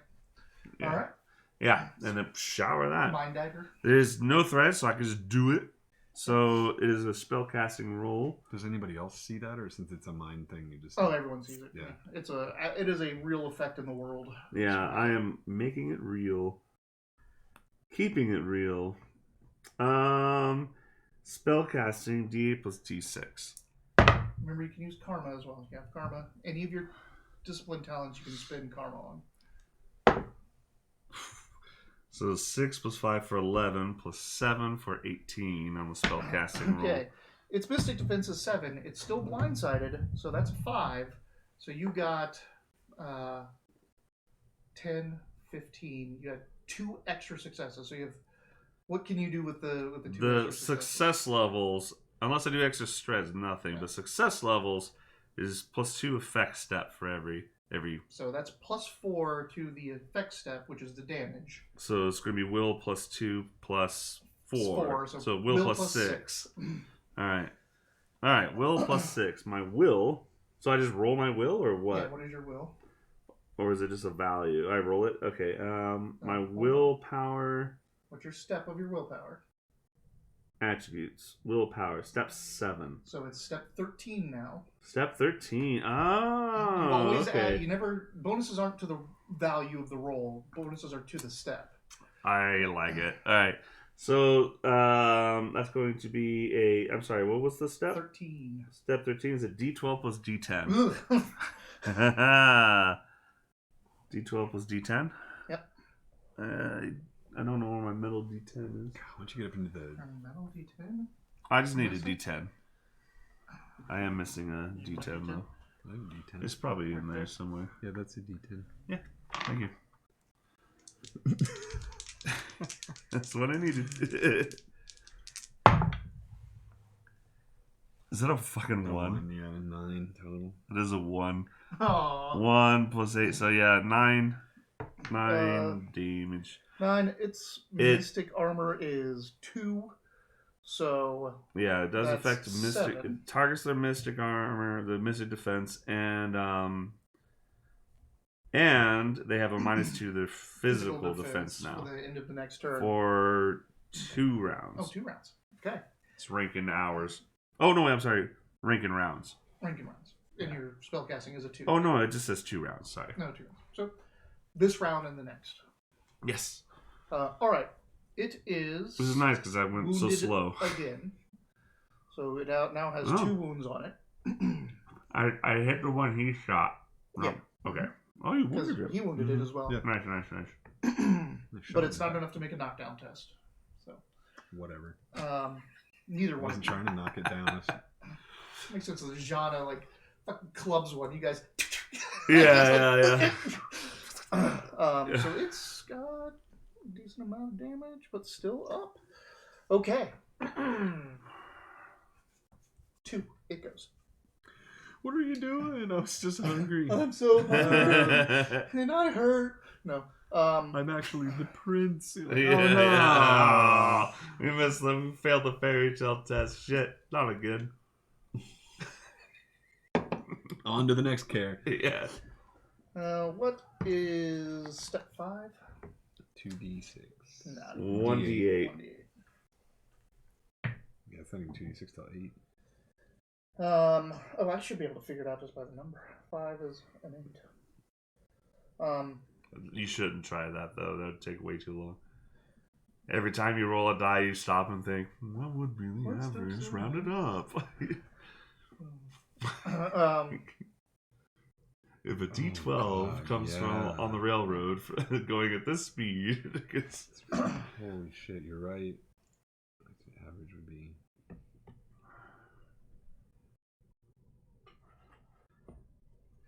Oh, there is a pattern in there. I can almost because since it's an even number, I just don't know what the average on a 20 is. A 20 11? would be 11. 11. Okay. It's half rounded up. Yeah. So 16. 4. Yep. Rounded up. Is it legal or something? Yeah, it's I can't find. I have extra filter. Is the filter's done?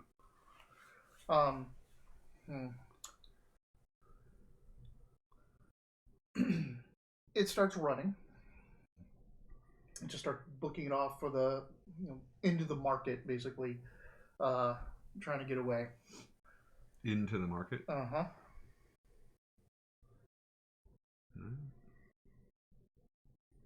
Aggressive bow stance. The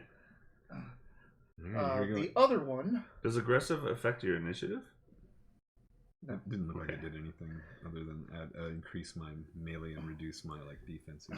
The other one gets up, and then you smell this acrid smell. You can kind of see some of the wounds on it were crushed in the shoulder, and some of the wounds it already have.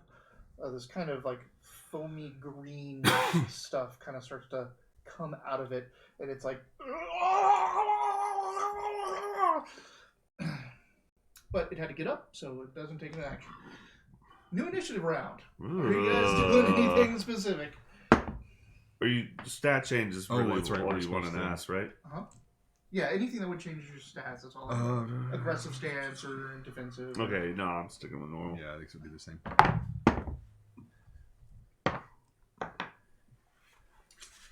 12. 5. Oh, can I have my D10 back? No, I need it. You can have a different D10. Here's one. Thanks. Oh, fine. Here. I don't like the percentile dice. I can't figure out how to take a 0 off a number. Oh, I just hit the stick. Don't confuse me with extra numbers in a thing. I got 4. 5. Okay, on 10, Jana is like... yeah. Good call. Yeah, she's going to try to take this thing out before it hurts anyone. The one that we hit is the one that ran? Yes. Okay. Because your weak little hit, scared it.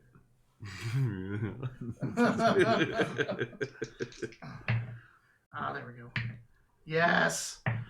6, 12, 13, 14, 15, 16, 17 to hit. That's 2. Its defense is 9. If its defense is 9, then you got 17. It would just be 1. 1. Yeah. Alright. So that takes me to step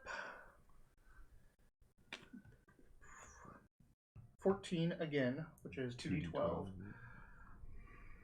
Eventually, you just learn this chart.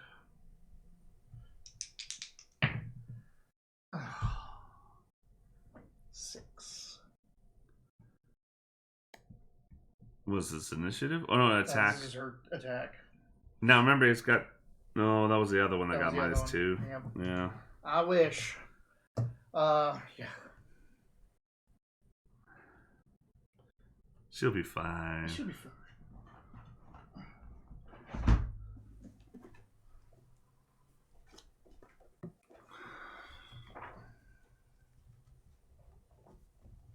You're going before me, right? Got a 5, yeah. Nice.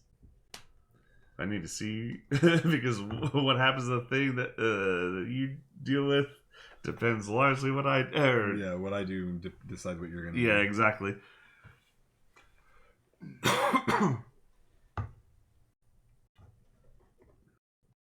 Hey, little guy, how's it going?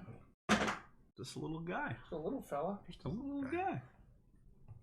I hate those bits, but they get stuck in my head. I know. Taylor loves them. She's like, "Oh, the little guy part." I'm like, "God damn it, I hate these." Okay. Just a little guy.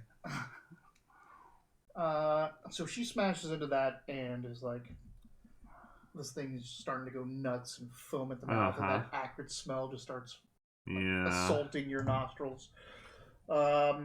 It's not starting to swell and bloat or anything, is it? It does look like there's a little bit of. It's not like. Okay. Like it's getting a little bit like it. Like its maggots wrists, or no, like its wrists is like are swollen. Its neck is swollen. Oh god, it's morbing. 5. Speaking of old Zagra. shitty memes, old. That was like a month ago. Can I make a targeted shot? You can make a cold shot. Yeah, I want to try to shoot this thing in the leg so it stops running away. That target has -2 physical defense. Nice. You're gonna need it. All right, combat options. Called shot, -3 attack test to hit the designated area. It costs a strain. So take one damage, bad. Just at the top. Just damage. Do one. All the way at damage, just put one. Okay, damage. Which is different than apply damage, which is when you take damage. Shooting it. And you're shooting it, but you have -3 step. Yeah. So, -3 step? Yep. Holy shit, hang on, that might not be worth it.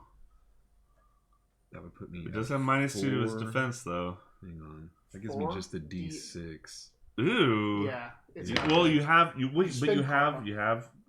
edge. Yeah, spin karma. Where's your karma? All right, so let's add the karma. So it's a D6. Yeah, plus another D6. So. Oh, there's a spend one button. Nice. There we go. Yeah. 2D6. 5. Minus. Nope, it's blindsided because you're hitting. Yeah. It can't defend against you. It's just running. And -2. -2, so it had 9, 7, 5. Hey. So you thunk it in the leg. Go ahead and roll damage, and I'm just gonna make it do an automatic knockdown test. Where is? Oh, because cold shot to the leg. Well played. This weapons. Where's my damage? Sorry, I can't keep forgetting where this is. I think pretty nasty with that bow, huh? Actually, I think I did this wrong. I bet you. Because there is an attacking to knock down. But it inflicts no damage. So in this case, I'm going to let you do damage. Alright. Because arrow fucking into his leg. We're learning. We're in tutorial village right now. 8 damage. 8. It got a 7 on its knockdown test, so you get it in the back of the leg and it hits the ground. 7.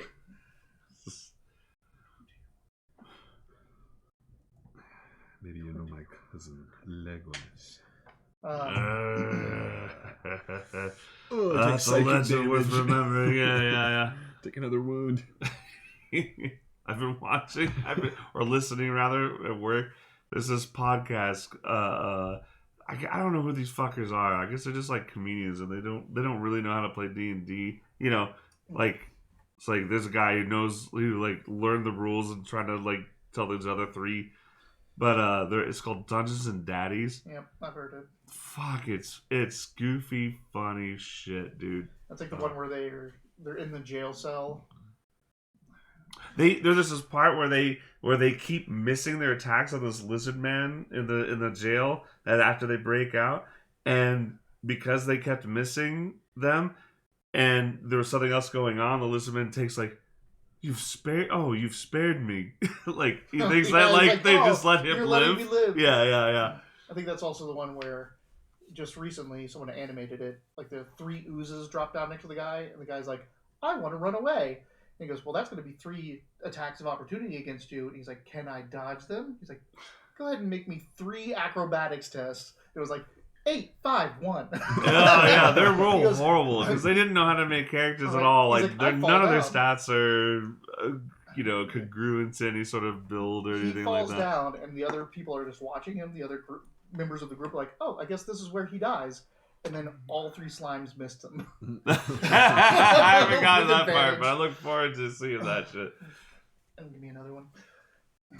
Where are they at? Top shelf? They're just in there somewhere. How many are there's a couple. There's small ones and big ones. Some on the shelf. Some. Gotcha. Wait, are there any other ones? I don't see any others. Oh, they're good. That's all good. No, it's okay. Go for it. Sure. Someone take it from me. Okay, just grab it. All right. Okay. He hits the ground. You guys should be alcoholics, then there'd be plenty to drink. Right. I already did that.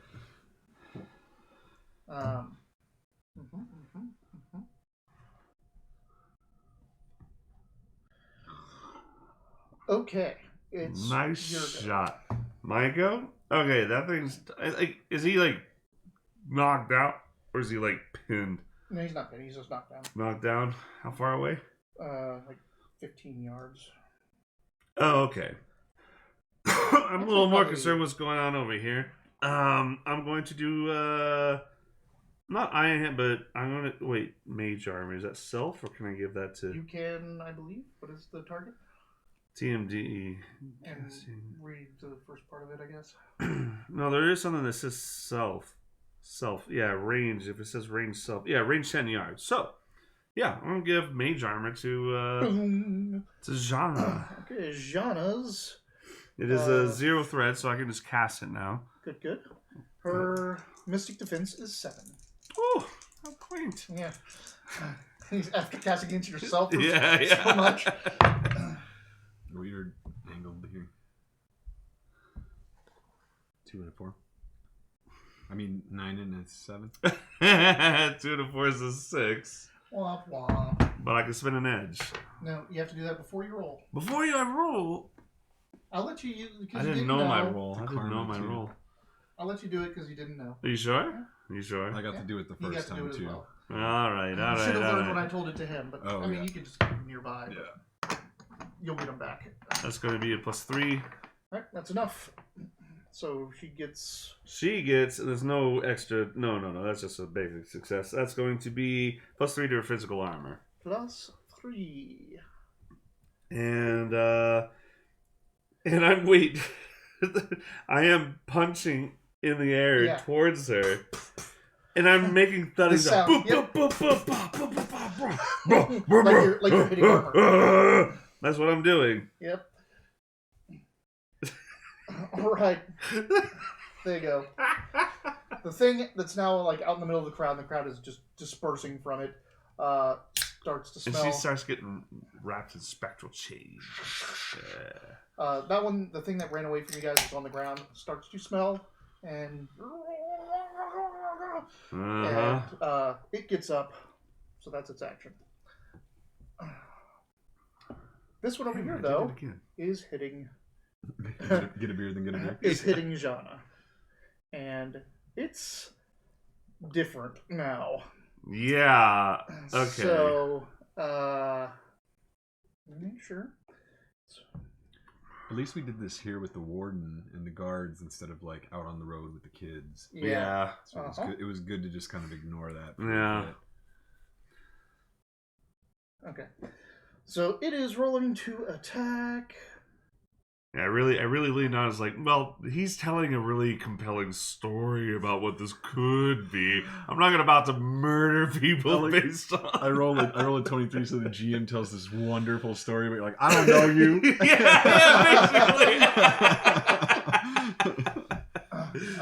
I just saw you rob somebody. No, for sure. Yeah. What is 8? Is that the D6? 2d6. It's 4 and 4. Yeah. It's 8. I'll get it.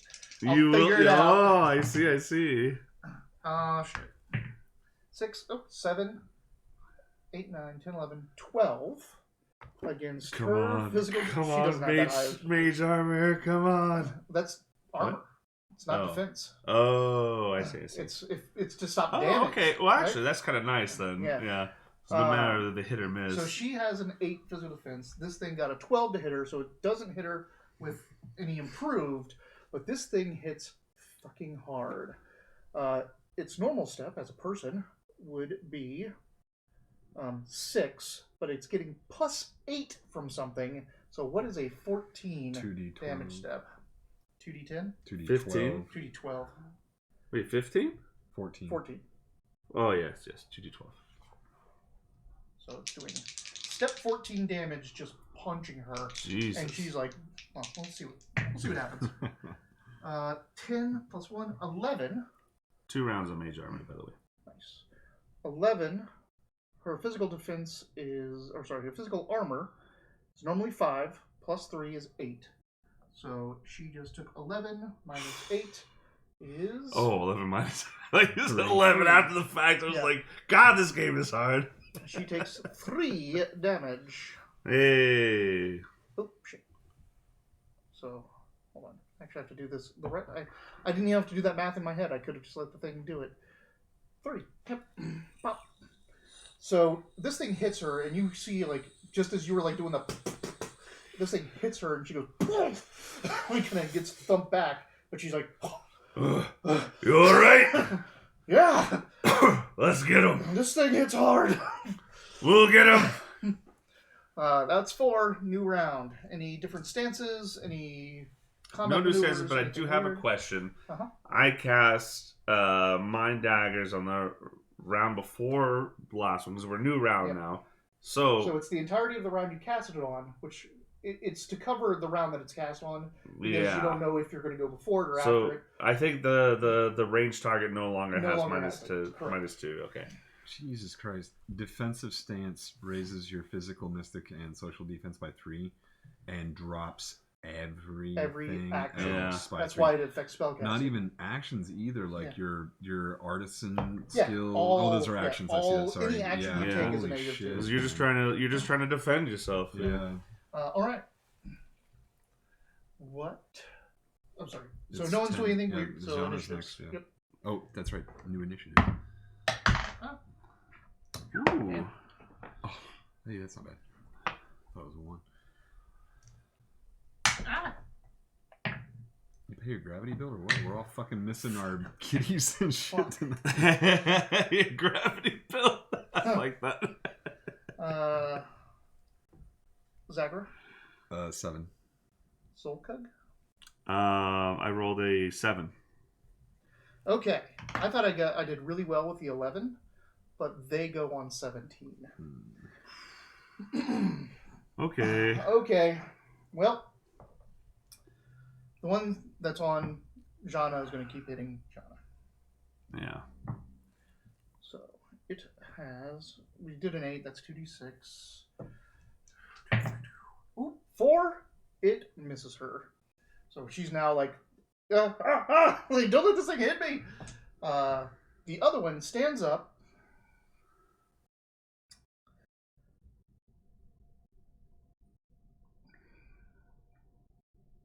One, 2, 3, 4, 5, 6. It goes after someone in the crowd. Why do you put me in the median? Well, I get 1, 2, 3, so fuck you. On a 1, it goes after someone in the crowd. 2, 3, 4, 5, 6. Okay. 4. Hey, God damn it! Yeah.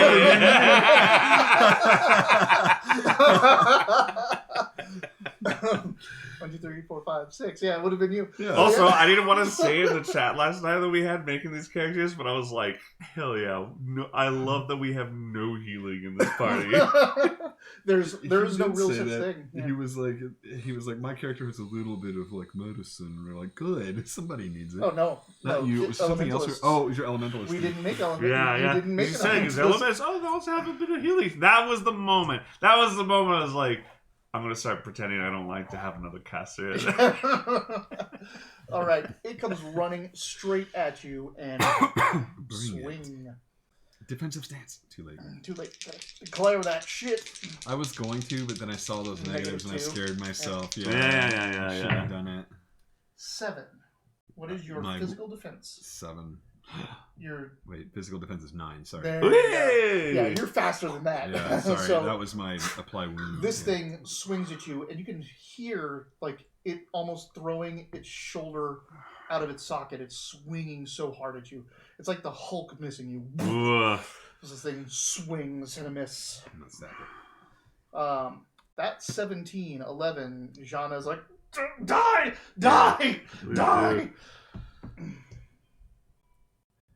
That's funny. I was just about to say, is there some kind of alarm for the town? Yeah. Maybe like stop.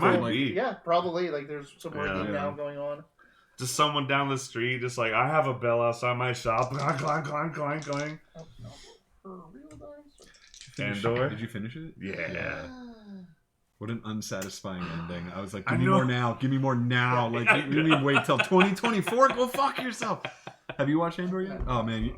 I hate to say that I was totally wrong. This one is a league of its own better. Like, this is like Rogue One good. It's very, very well written. I really enjoyed it. Yeah.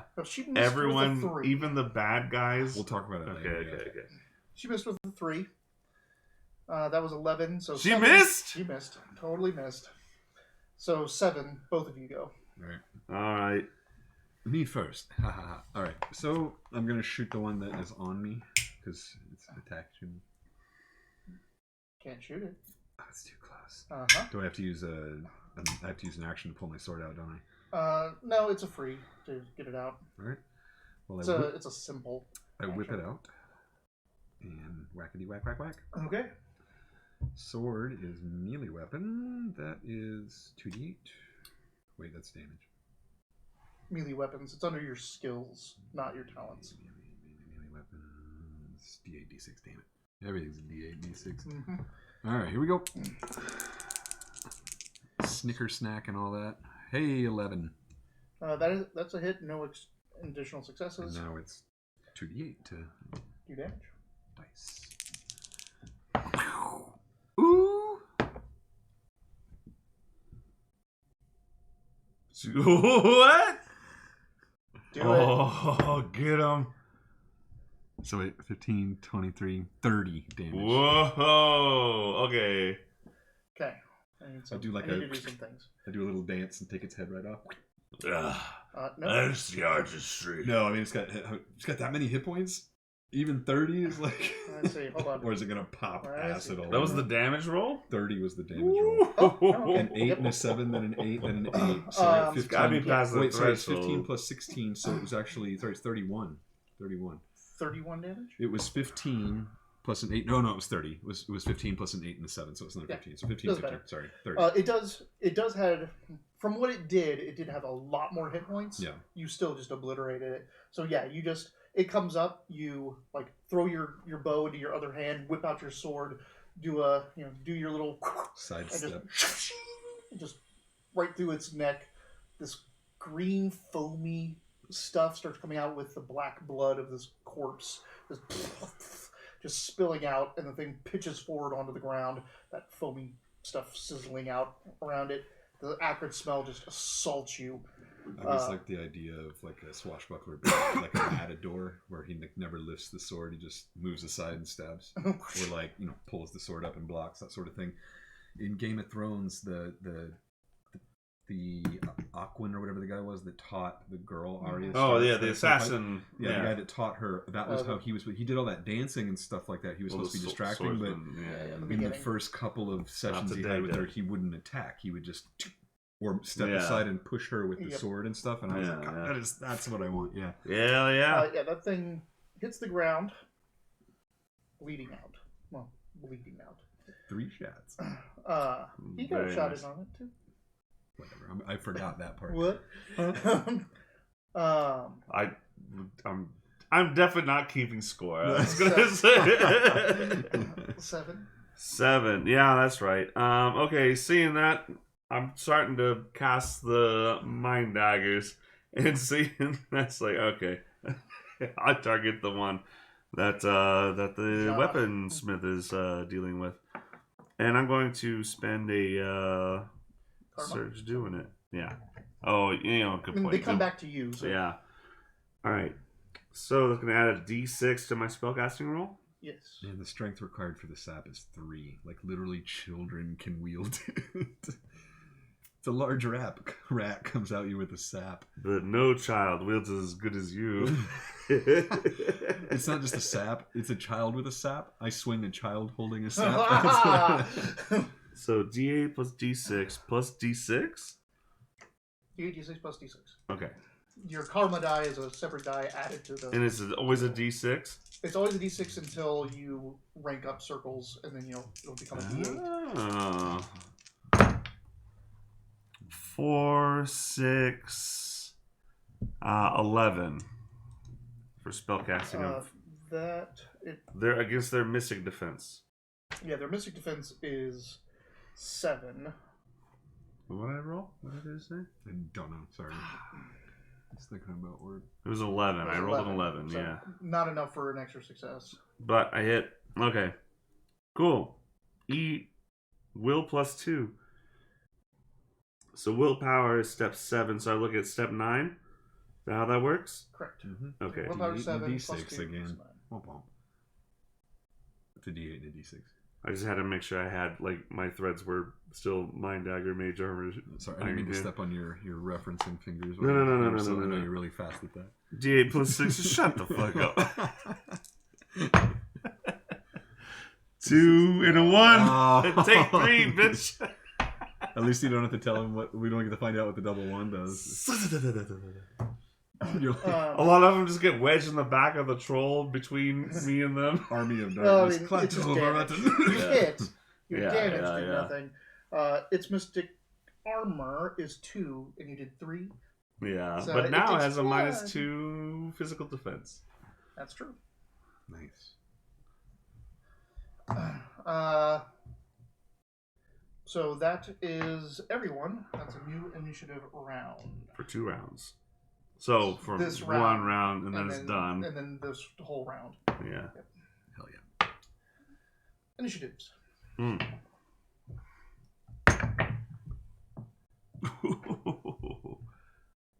What you got there?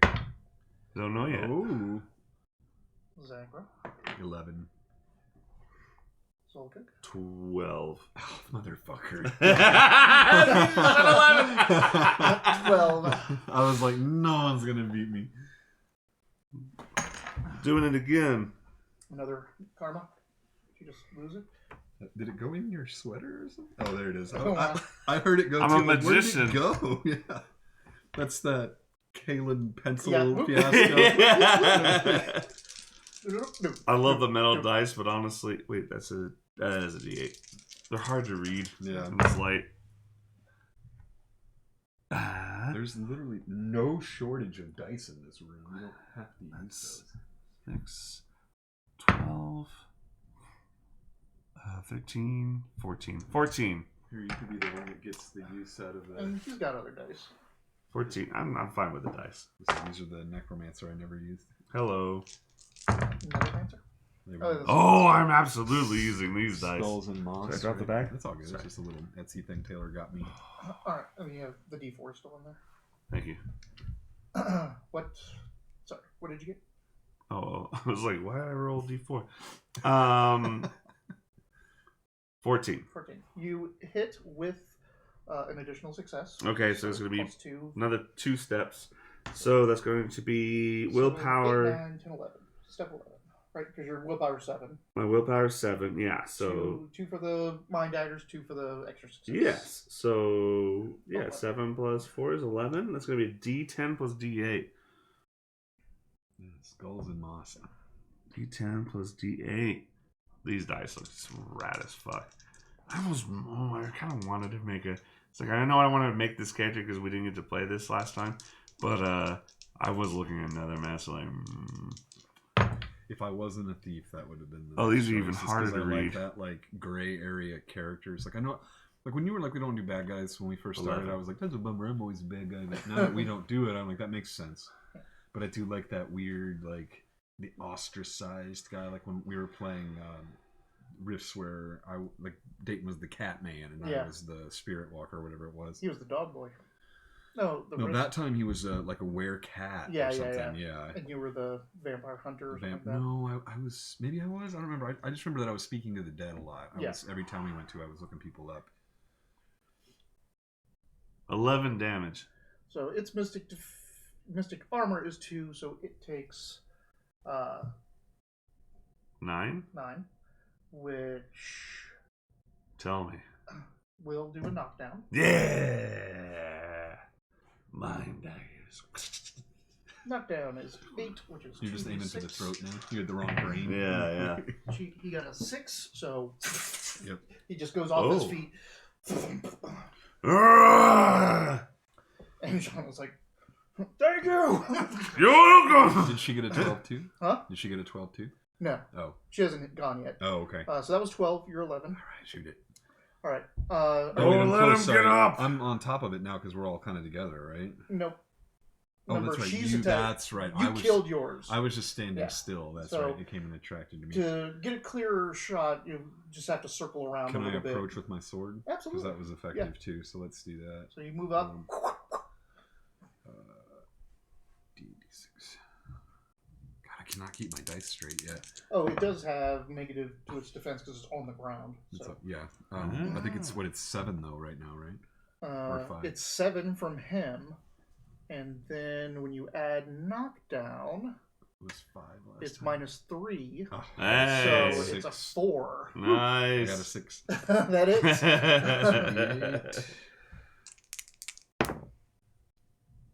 Oh, 5. I thought that was a 7. I was like, yes, let's keep this ball rolling. 5. Damage. Wait him. It's just laying on the ground. 5. All right. That thing gets up. No. What does it chew from the ground? That's what I'm thinking. It is moving on the whims of a host of parasites. It's -3. It might not even have an instinct to stand up.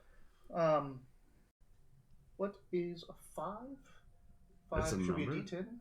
Yep. Step 5 is D8. D8. D8. Oh, right. What I really have to do to figure it out is it's -1 doubled.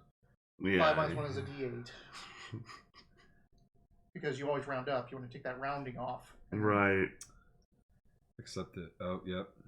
No. Except when you get into the doubles. 8 doesn't work anymore. Oh, Yeah, yeah, when you get into the doubles, it doesn't minus work 1 anymore. double it. Yeah, but that's going to get real confusing with multiple dice. Yeah. Yeah, That doesn't work for I'm them. still working on an easy way for me to remember it. Too. Like, we've all got ways. I think it's just good we always have a chart. Exactly. That's why I keep like every spare second I've had has been staring at this, trying to figure out how I'm going to put this into words. It's just swinging and trying to grab at Jana's feet, and she's like, like dancing now, and misses her. Nice. The body next to you.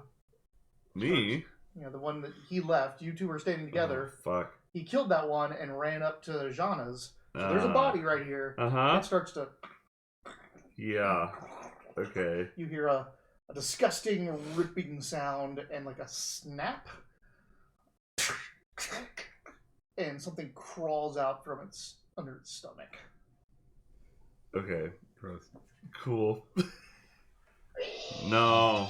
I step on it. I step on it right now. The guy even has arrows in his chest. Yeah. That's fun. Yeah. Parasite. Yeah, the Relin. That's pretty much it. That thing crawled out. That thing attacked from the ground. New initiative. Yep.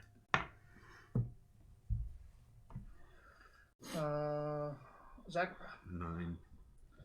Zolkug. 4. It is Zolkug, right? Zolkug, yeah. Zakra, Zolkug. I've just been writing Zol and everything. Yeah. It reminds me of Destiny. There's one of the worm gods is Zol. I thought there was something about that name that made me like, is this a name I've seen already? Whisper of the Worm is Zol. Zagra keeps making me think of Tanagra. Yep, Zagra, Tanaga. That fight is hilarious with a souped up Whisper of the Night coming up. The Whisper of the Worm. Yeah, it's like, where's the head? There it is. Yeah. Pop, goes away. No, you just one shot. Yeah.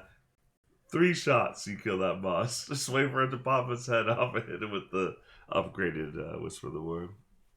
When that was still a dungeon, they closed down that content. Yeah, Mars is back, but you can't really go there anymore. Yeah. All right. So we are starting with not 4. Zagra. Yeah. All right. Let's. Something's crawling out. No, let's get the big body first. I'll sword that. It's still on the ground, so it's -3 to its defense. You might as well take advantage of it. Why am I? There we go. 7 to hit. It's 4, right? Not anymore, but it's still 7. 7. So. Okay. No, less than that. 6. All right, then 2d8 damage. That was an 8. Yep. 10, so 16 damage. Ooh. The sword is effective. Yeah, that thing, you just and come out from like. Now that I know where I'm poking. Spine, like just cut that. It stops moving. Just green foamy goo starts spilling out all over the ground around it. That acrid smell punches you in the face again, and you're like, "I think we got it." And you look back and you see the thing crawling out of that one. 4. I'm going to get my axe out. Bisect a Grub. All right. I need 2d6. I don't think I add anything. Nope. That's a 6. Its physical defense is 6. Hey! Alright. My axe damage Is a fair amount. It looked good yesterday. I just don't know. I haven't looked at weapons or equipment. Yeah. Okay. Adventuring. Keep going. It's all the way at the bottom. Okay, battle axe. So damage step 7. 12 / 2d6. So 2d10, I'm sorry. So its damage step is 7 plus your strength. So the thing in parentheses is adding the strength. Oh, okay. And it shows you as a 2d10 Yep. at that step? That's cool. 7, 8, 9, 2d10. That's a 3 and a 9 for 12. Yeah. Yeah, it has a death rating of 9. So swish, you cut that thing in half, it's like, and you see like from its halved body, like the half digestive grain is coming out of it. Zogler is right. One worm dead, get the other. What? So Zogler is right. One worm dead, get the other. Gotcha. Alrighty then. 3, the body starts, and this thing comes out the side of it from in its stomach and just starts like trying to scurry away. I don't think it has very good movement. Nope. Was it dirt or cobblestone that I just wedged my axe into? Dirt? Okay. Oh yeah, Pioneer Town. Yeah, Yeah. Pioneer Town. Newtown. Who dis? So Jana sees that thing and is like, Yeah.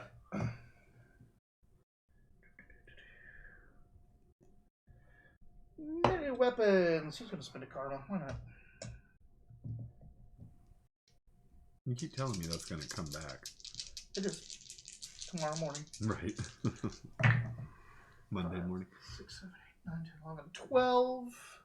Hits the damn thing. Her Probably all it damage is needs to do. 2d10. It probably all she needs to do to troll hammer on a Just drop fucking Yeah, just- big, She fat, probably juicy just grub. lets go as a. Yeah, she kills. Thor that does that in the comics a lot. He'll set the hammer down on stuff so that he can't get away. Like, Yep. you know. Oh yeah, don't get pick it up, right? Yeah, yeah. So yeah, she just that thing splurts everywhere.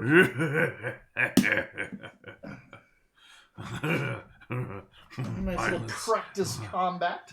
Oh man, we fought 2 worms and we came on top. Yeah, the thing, like, what it does is if it's threatened and it doesn't think it's going to get away, it floods the body with poison. That gives it +8 to both its strength and toughness, and +20 to its death rating. So that's why they go like fucking nuts. But it wasn't fast enough. Nope. Yeah. You keep knocking him down. And again, which back is to brutal. Back to it's like, well, we don't need to fuck with this thing just yet. Maybe we get to town first, and yeah. Rolling at 23 saved our lives. Like That thing, dropping that thing in one hit like that. Well, it was 3 hits, but before it could come back. Yeah. Super. Ugh. Is everyone alright? Well, it's good to know that some of us can fight. She's taking a little bit of damage. You took a strain. I don't think you took anything. I took nothing. Oh, that's right. I did take a strain. What did I take my strain for? You took your strain from... Oh, I took a damage from aiming the shot. Yeah, Yeah, so my cold strain shot. was shooting in the leg. But it's Concentrated really hard. We're going to take our break. Sure. Oh, okay. All It's right. the end of the first combat, and then we'll start with your time in Hell yeah. Let's go. All right, everyone. We're going to be right back. Hey. Yeah. I think I'm finally at that page where I'm just kind of a little cold all the time. Yeah. Okay. Because we had a fire in the house the last couple of days. Did you call the fire department? Oh, my pen is here. Want to try? Oh no! Is that the super one? It's it's always kind of the first hit or two that when I get a new strain that it's hard to tell if it really is stronger or not. But yeah, it seemed like it is. Yeah. Yeah. If the last one got you, this one's definitely stronger than that one. Tripping balls, man. They're supposed to transform in dice. Yeah, the dice. They're really fucking convoluted. Yeah. That was one of those things, like they had the idea, it wouldn't work, so they just kept beating their head on it until they had it anyway. They kept adding new pivots and folds and...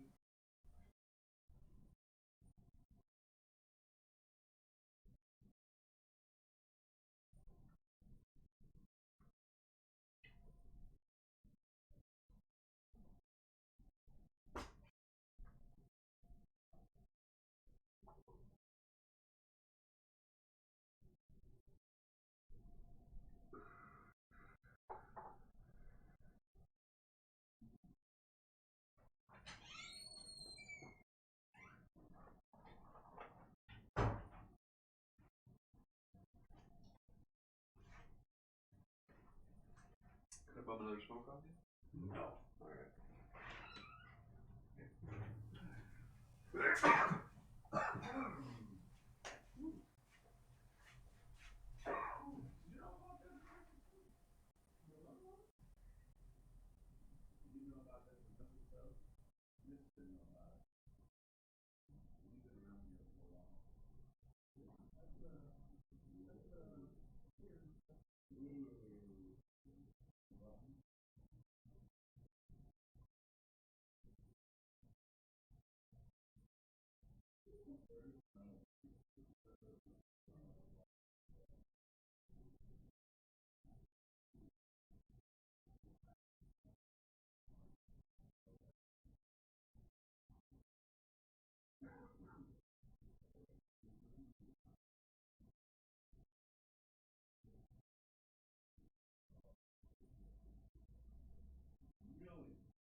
But the moral of the story Says is the teacher. I know. museums are awesome.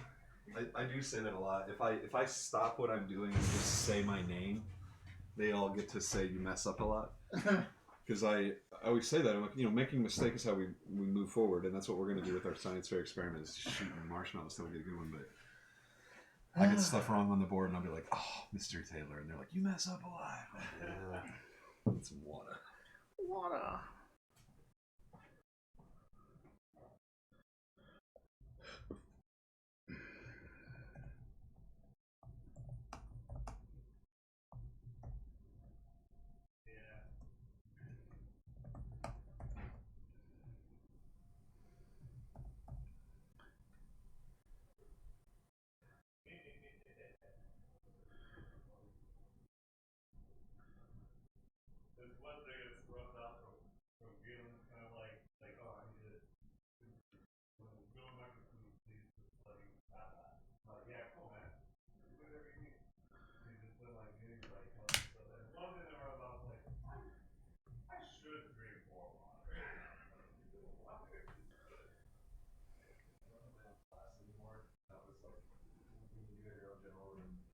Rotating jobs and stuff like that, but I always had a couple of permanent jobs because somebody's going to do something that I want done a certain way.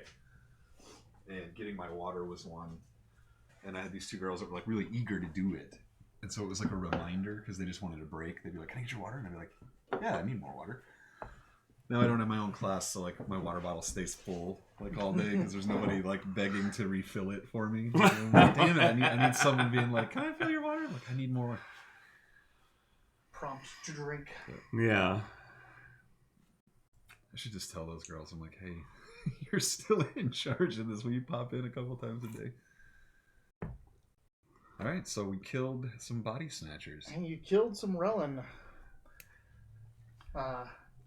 Which Svecha tells you that we have a problem with them up here. Oh, yeah, sorry, I just forgot that the craziest thing just happened right now. The problem is worms crawled out of these people. The problem is you owe me 5 silver.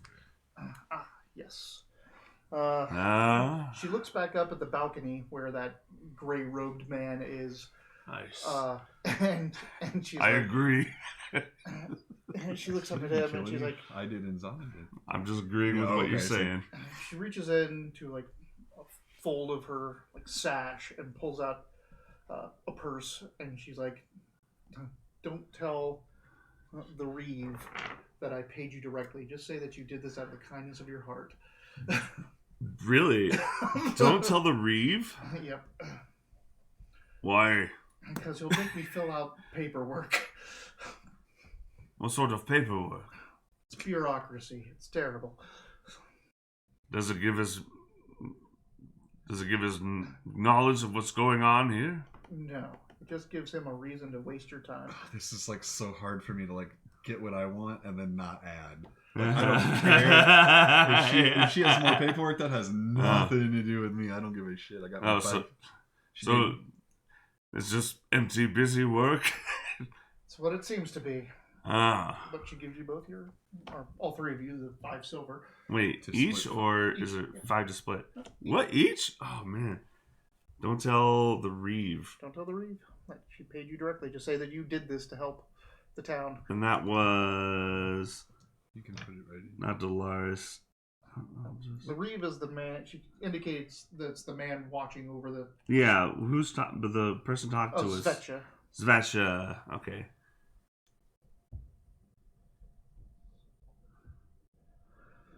Anyway, I'm Warden Svecha Rain. Welcome to Bale's Gold. You know how to handle yourselves, and and I expect that you will only use that ability if necessary. Don't cause any trouble here.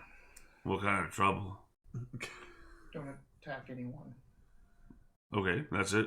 Then fine. Anything else? What brings you here? Right now, I want to know where I can drink. That would be the Pig and Pan. Then I am here for the Pig and Pan. Work for me. There is work to be had. Just have to ask around. To the Pig and Pan. Oh, one more thing. So you don't know anything. Of what? What you wanted to know? Work? I'm trying to assess how important you are to remember, and Just write the name down. yeah. Oh. Basically, she's the warden. She's the constable. Yeah, I know. I know that's her. Yeah. She's also at the front gate, though. Yeah. So, I mean, her role Work is not- ask around. She doesn't have them work. Then I'm like, Well, oh, she was okay. there Then to maybe. make sure you're not horror marked. Yeah. That's why she was at the front gate. Well, I get that, but I'm just saying, like, if you're at the front gate, then this isn't like a huge operation. No. Mm. She doesn't have a whole lot of people working for her. Yeah. Zagra's just giving him his insights.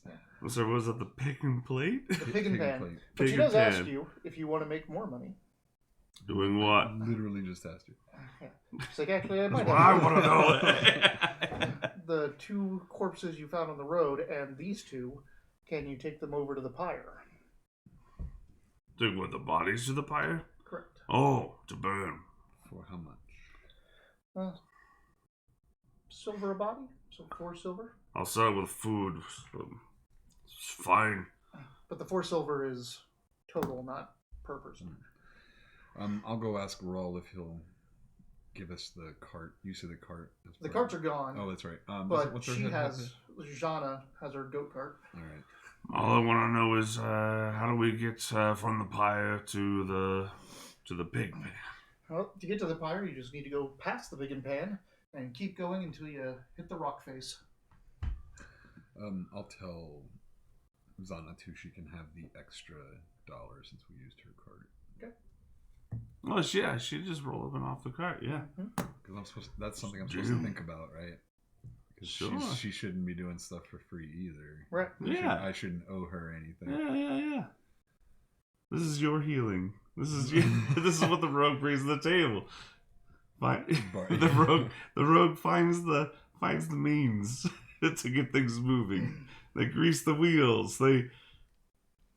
That's why grease is their level 1 spell. If we hadn't gotten into that fight, I was going to try to sabotage the wheel on the caravan cart as we went in. Yeah. Just so that I could take one of those cases off the back from Ogre and be like, I mean, we found it with this damage. I was going to like use his own like stuff. I'd encourage those thoughts. That's a very thief thing to do. We got into a fight. And that's how you gain power in this world. We were in front of the fight we got in a fight, so yeah. Time to do this. Yeah. So I love that. I feel like the danger is like how do I play my character as this disciplined, the hardest, but still surviving because this is a fast one.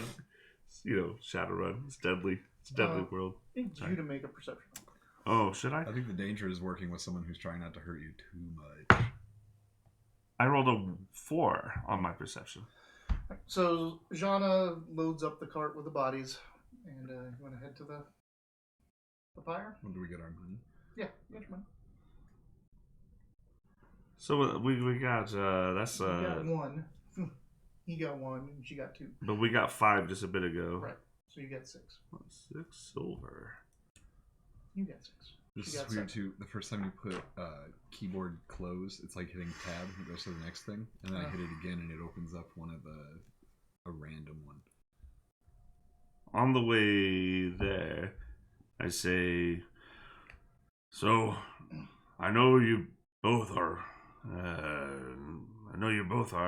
Adepts.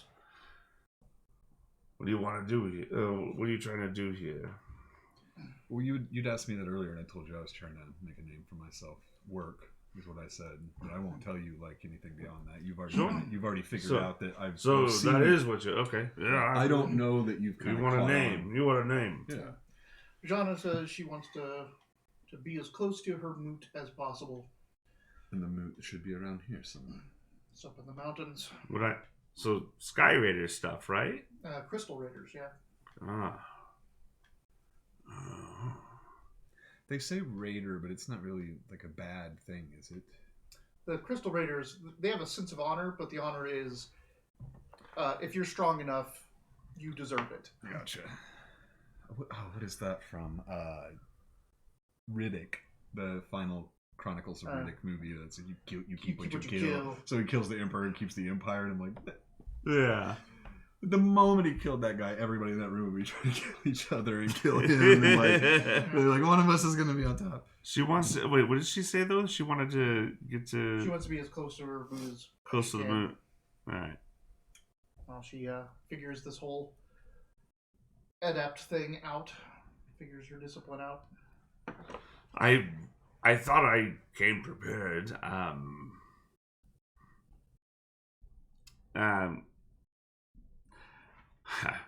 I've just taken a new name, and I thought I would remember a lot more before I'd made the jump. I'm stunned that I seem to have forgotten most of a lot of things. So, but I do know that I have a new name, and I'm looking to similar goal as yours. Did you tell us about your previous slave or anything like that? I didn't say that. I just say, yeah. You just kind of reiterate that. He's got a new name. Yeah, I was like, kind of like, it was... But yeah, Zolkug is like, yeah, he's trying to, he thought he would be like, okay, I know I'm going to reduce and circle when I free myself, but don't worry, I'll just have these notes and then I'll know exactly what they mean, obviously, because I'm an insane wizard. So you're kind of upset that you've relinquished everything. You didn't realize I can't read the instructions that I left for myself when I changed my name, and I don't know what I'm doing. And that is my plight, my friend. It's like Memento, but you don't start forgetting until right after you learn Spanish.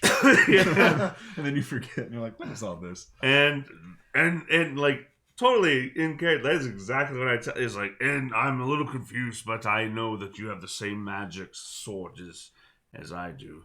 So I just, we should, I don't have a card or anything, but I will be at that inn thinking about this, and if you want to think about it with me, you can find me at that place. Well, we haven't brought our bodies to the pyre yet. Yeah, we're going No, I know. I mean, after the pie, I'm going to the pig and pan. So, you're approaching the pyre, you've walked through the town and out the back, and it goes up a ridgeline, and then it ends in this kind of like outcropping of area. It's like almost like looks down on the town a little bit as you kind of come up around to this, but against this rock face of this foothill area and the mountain above it, there's an overhang. So there's like this topper up there that looks over the town, and then there's an overhang, almost a big open cave. As you're heading up there, you see the pyre. The pyre is a very large slab that has wood all around it, and in the center of the stone slab, which is kind of covered in ash, it's mostly been swept up, but it's still there. There's a small little tinder pile that's on fire. It's lit, so it's just got a little bit of fire coming off of it. Over at the cave mouth, at the entrance next to it, there seems to be this cleared out area where there's stuff stacked. You see cords and cords of firewood, but then you also see other things like foodstuffs, baskets of bread and wheels of cheese, a couple trinkets, a couple handmade little bracelets and lockets and other things are kind of just piled there. But as you come up there and look into the cave, you see that the cave has dozens and dozens and dozens and dozens of candles in it. They're just stuck into the wall and lit, and they're running wax all down the back of that wall. And there's these little alcoves which are holding small clay jars that are stuck in little alcoves with the candles dripping wax over everything. And there's scrawl work all through the wax that's covering the back of this cavern. And there's a woman in there, and she's got this metal crowbar pick type of thing, and she's carving out a new alcove, and you see a little jar next to her. She's like, It's made out of wax. What the fuck? It's made out of wax. That was beautiful. Did you just come up with that? I came up with it this morning. I'm in. Like, we have new dead. She turns. It's a young-looking girl with white hair. She has 2 little black marks across the bridge of her nose. She has red eyes. She's human, and she like turns, puts down her tool, and she walks over. She looks at them. How can we help you in terror? Lift them to the pyre, and she starts going and gathering some wood. I know not their names. You? They'll tell me their names. You. Alright. Did the pile of offerings look like it had anything worth any money in it? Yeah. Shoot. Oh, sorry, I didn't think about that. Thief. Thief, but hell yeah, man. She's making her own way. They up can't here take with it the with pyre. them. I don't know. I mean, And those things are for her, for the work she does. Mm. They're not for like the dead. I don't care who they're for. I mean, you should. I It's know. part of your character. Oh, that's right. Oh, that's right. What? Never mind. Yeah. That doesn't make any sense. She's up here How doing much her own does thing. it care Yeah. in this Well, context? I want to say, like, specifically, if the church didn't take it, then Robin Hood wouldn't take it either. If you gave it to the church, that was your choice. So these things are given to her. I don't take that stuff. Those are offerings. If she was up here going, you have to give this stuff to me. You have to pay me to do Enter Your Dead. Then yeah, he'd probably take it. But these are just offerings. Or if she wouldn't take the dead. Oh, why? Is that like bad luck or something? Well, I wouldn't even be having he's this not I'm not talking- he's having not this talking. conversation. Oh, then why say that? Oh. Yeah. I mean, you could say something like, you could perception, if you catch me looking at that, Sure. You can bring it up You later. can Sure, bring it yeah. up, yeah. All right, I got a D12 like, hey, I saw perception. you looking at that. I have been watching you. That's an 8. What does he have to beat? Well, what's your social defense? Oh, it is a social defense. 9. So yeah, you didn't even see me. You didn't notice. So, wait, what do I take from that then? So you didn't even notice that I was. Oh, looking at okay, that stuff. okay. Yeah. So she has you put the bodies on the pyre. Thank on you the, for on reminding the, me about that too. And she starts, putting the cords of wood, putting the logs of wood around it, System. and then she casts a spell, which then fans the flame, and it starts to ignite around the corpses. She asks if you she doesn't ask anything. She doesn't. Cool. Me too. I need to start writing more NPCs like that. Instead of They do know all these things, but right. She stands up on this little plinth that's in front of the pyre, casts a spell, and the flames spread and start to take the bodies. Cool. Do I have any neat? I don't know about the two of you, but I'm off to the pan. Same. Yeah, I need a drink. They didn't have any names. Pity. She said they'll tell her the names. You could ask her. She knows the name. You did say that. Did they tell you their names? I was like, I'll ask them when it's done. If you want to return, if you want to know their names. When will you know? She looks up. By morning. Okay. Here? I am always here. What was your name? That's your name. My wiz is very confused right now. Eutalia Ascura. Eutalia. Dude, the weight of this silver is calculated to the millionth. Mm-hmm. What? On the Is sheet. It weighs 0.015625, which means if you had 1,000,000 of these, they would weigh 1.6 pounds. Oh shit, that's crazy. That's a lot of. I think they're 1/6 of an ounce or something. Yeah, this is that. an unnecessary amount of math. Yeah.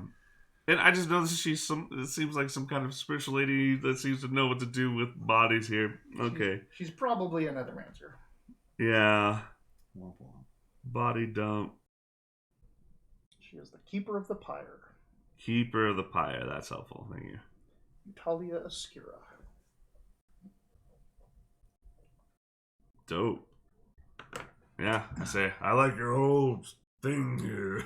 Like, this is... What you can see, like from the scrawl work in the wax, it looks like the candles burn and they cover up, and then she goes back in and rewrites everything as it gets melted over. I just say it's a beautiful pattern. I respect. I like the see it maybe. Of it. Yeah. Mm-hmm. People should only be remembered as long as they're people to remember them. So one day when I'm gone, the candles will melt over everything. That's why I want to be scattered instead of buried. It's like, why take up space for eternity? It draws eyes, this place. A lot of people see this. That helps with remembering. And when you're down in the town, you can see up when the pyre is lit. Smoke comes up. That's good.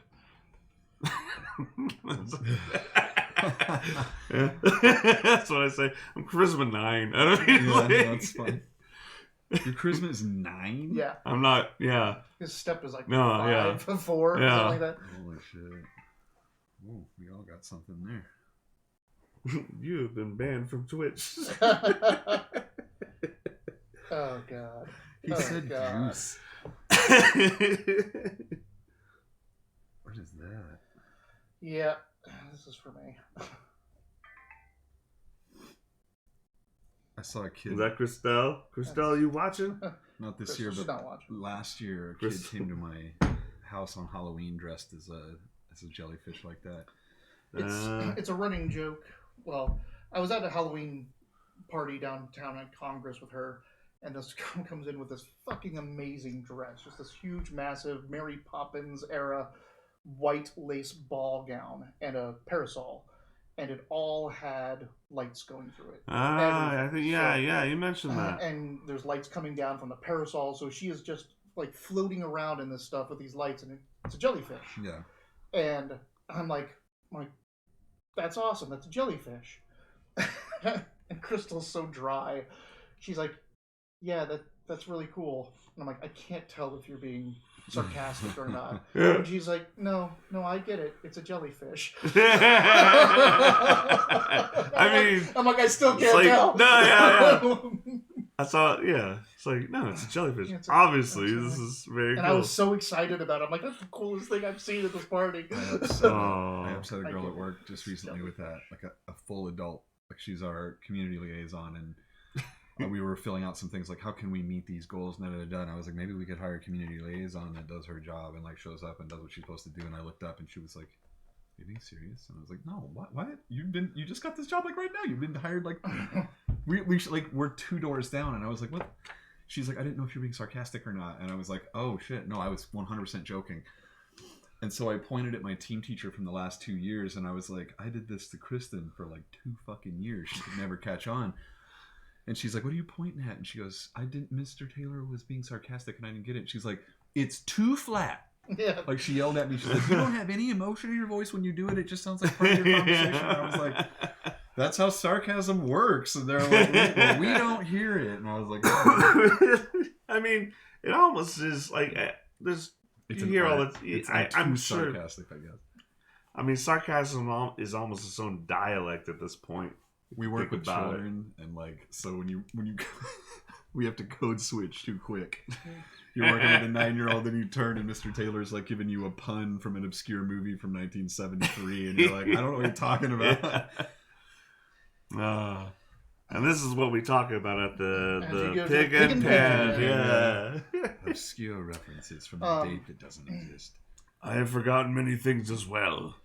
And you do pass by it's a tent. It's not like massive circus pavilion tent, but it's one of those big round tents. But the middle of it doesn't have a top, so it's just like almost like a gazebo with a missing top. And in there, you hear noises. An Ouroboros. But the tarps are open in the front, and you see that there are these animals in there. They're about like chimpanzee size. Wings, fingers on their wings, like think of bat wings, but they have actual fingers as well up there. And monkey faces, but bat-like bodies, and they're like groups of them like kind of hugging up on each other. There's like 2 here and like 2 over there. But you see that Wellwyn, the Windling, is in there with another Windling. Who? Wellwyn. She was the other Windling in the. Oh, sorry. I was thinking of Keji. Keji. Yeah, not Keji. Wellwyn. She was just there. She was just a passenger. Did you write all that down? Mm-mm. Wellwyn is there. Not writing down anymore. You don't want that silver. No, I'm thinking.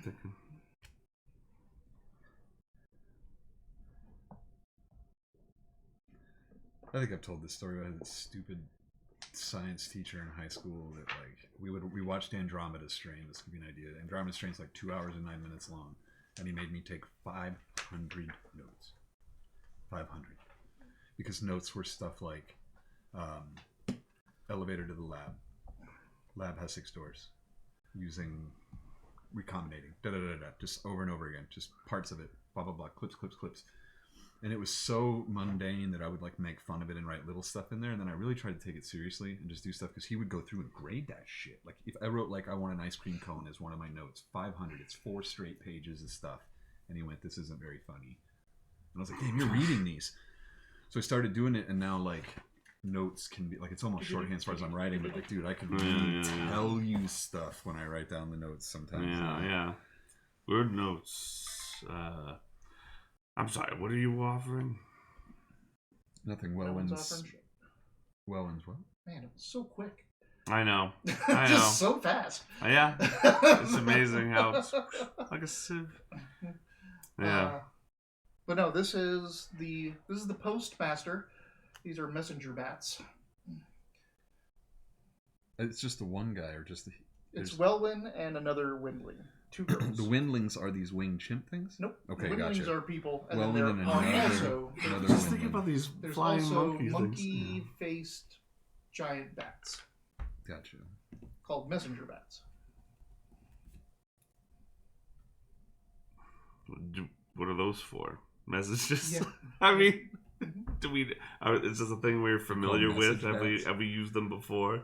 Make a perception. Message bats? Message bats. No, I don't know what the fuck that is. Yeah. Monkey bats? With fingers up here? That's a little much. Right. I got a 7. You've seen these in Vivane. You've never really dealt with them, but you know that they are used as like messenger pigeon type things. You give them an object to take to someone, and they'll go. Mm-hmm. Your cigarettes are too much for me. I haven't seen you guys in like 3 or 4 weeks. I don't remember the last time. Oh, you just like got the little loopy kind of. I'm like, no, that like I'm a little green where I'm like, oh no, yeah. I was trying to figure out what it is. I'm like, why the fuck am I like? What are we talking about? I'm like, it's not my weed. It's that cigarette. I'm like, I need water. Yeah, they're terrible. You shouldn't use them. Mm-hmm. That's what I get. Anyway, sorry. So this is the mail post. Zagras had too strong a beer. Yeah. Wellwyn was coming to see this person. She told everyone when you were talking to her, but this is Jiva. Oh, that's right. She said that. That's the Windling and the Kiwi's name. Wellwyn was the Windling in your caravan, not the guard. She was right. Yeah. Sorry, there was a lot of people, so I'm kind of confused with who this is. And she was coming to visit a friend who is Jiva. And I didn't write Jiva's name down because I was like, she's gonna go. We're not gonna see Jiva because she's just visiting it. When is Windling gonna show up? Here's fucking Windling. It is. She is a Windling Beastmasters that handles all the messenger bats in Bale's Gold. So a Beastmaster. I'm assuming this is also an inn. No, you're just passing by this. Okay, that part I missed. It's just kind of weird to like see all these animals. Sorry, okay, gotcha. I thought we had entered. That's why I was like, what? Yeah. Why did you just stop there? You head into. Is that seriously the end of that sentence? Yeah, I was like, what else is here? You head into the Pig and Pan, one of the few. It's a 2-story, one of the few permanent structures that's here. Well worn already. It's got the carving on the sign is a pan, which is like the gold panning pans. Oh yeah. With a like winking pig head in it. Ah, nice. But you walk in and the smells are much better than the acrid poison that the Relans have been assaulting you with. You smell bread and pork. Are they Relans or Revens? Relans, I believe. Relans, R-E-L-A-N, right? Gotcha. Yeah, that's what you said the first couple. I thought you said Revens right there. I need some food. Finally, that was a long, some not trail rations, but just like freshly baked shit. Mm-hmm. You guys take a seat at one of the. There's a couple carbs. round tables. There's a couple bench style and long tables, but there are specific tables that have troll chairs. So I'm just gonna follow my nose. Jana goes to one of those. Yeah. All right. So sits down on a troll chair at a table. I'm gonna get a table close by wherever I could get a seat next to where I get those smells the most. Right by the oven, if it's like in kind of range. You're not gonna join her? I probably will. Yeah.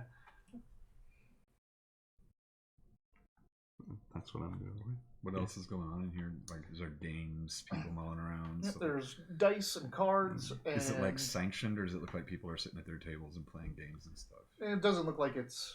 It's not like house stuff. It's not house stuff. Then I'll come join you guys for now. A server comes by, young orc woman. She's like, "What can I get you?" Bitters, please, and anything that might be pickled. Yeah, I guess I'll join you guys too. Yeah, and yeah.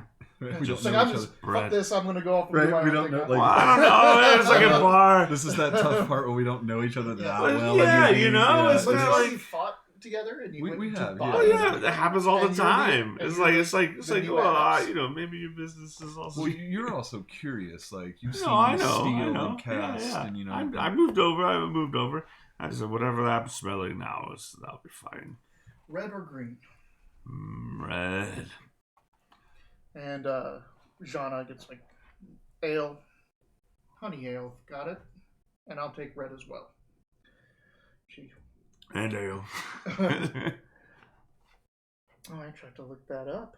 My description fits perfectly for this situation. Did you put a description in it at all? Like, oh yeah. No, there's just a spot to type in. I was just joking around right there. What did you put in? Tired of avocado toast, but not guacamole.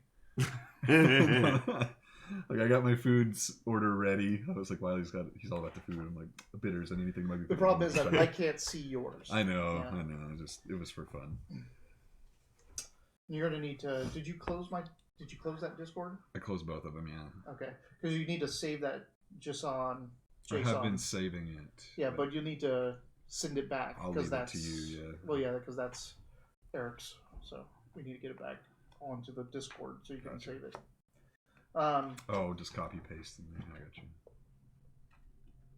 Yeah, no. I'm not an Apple guy. I was thinking about the astral realm. I used to have a toy that I really loved when I was I actually think I know where it still is, but it's Professor X, but he's huge and muscly. He's like a regular standing action figure with like a big barrel chest and like pants and boots, and it's his astral projection. Whoa. So he's just this huge muscly dude, and sick, right? Because that's the power of his psyche compared to his corporeal body. The whole thing is clear red plastic. And he had these gold stars shot out of his hands because he was like on the astral plane. Professor X was this like buff ass unstoppable monster. Oh.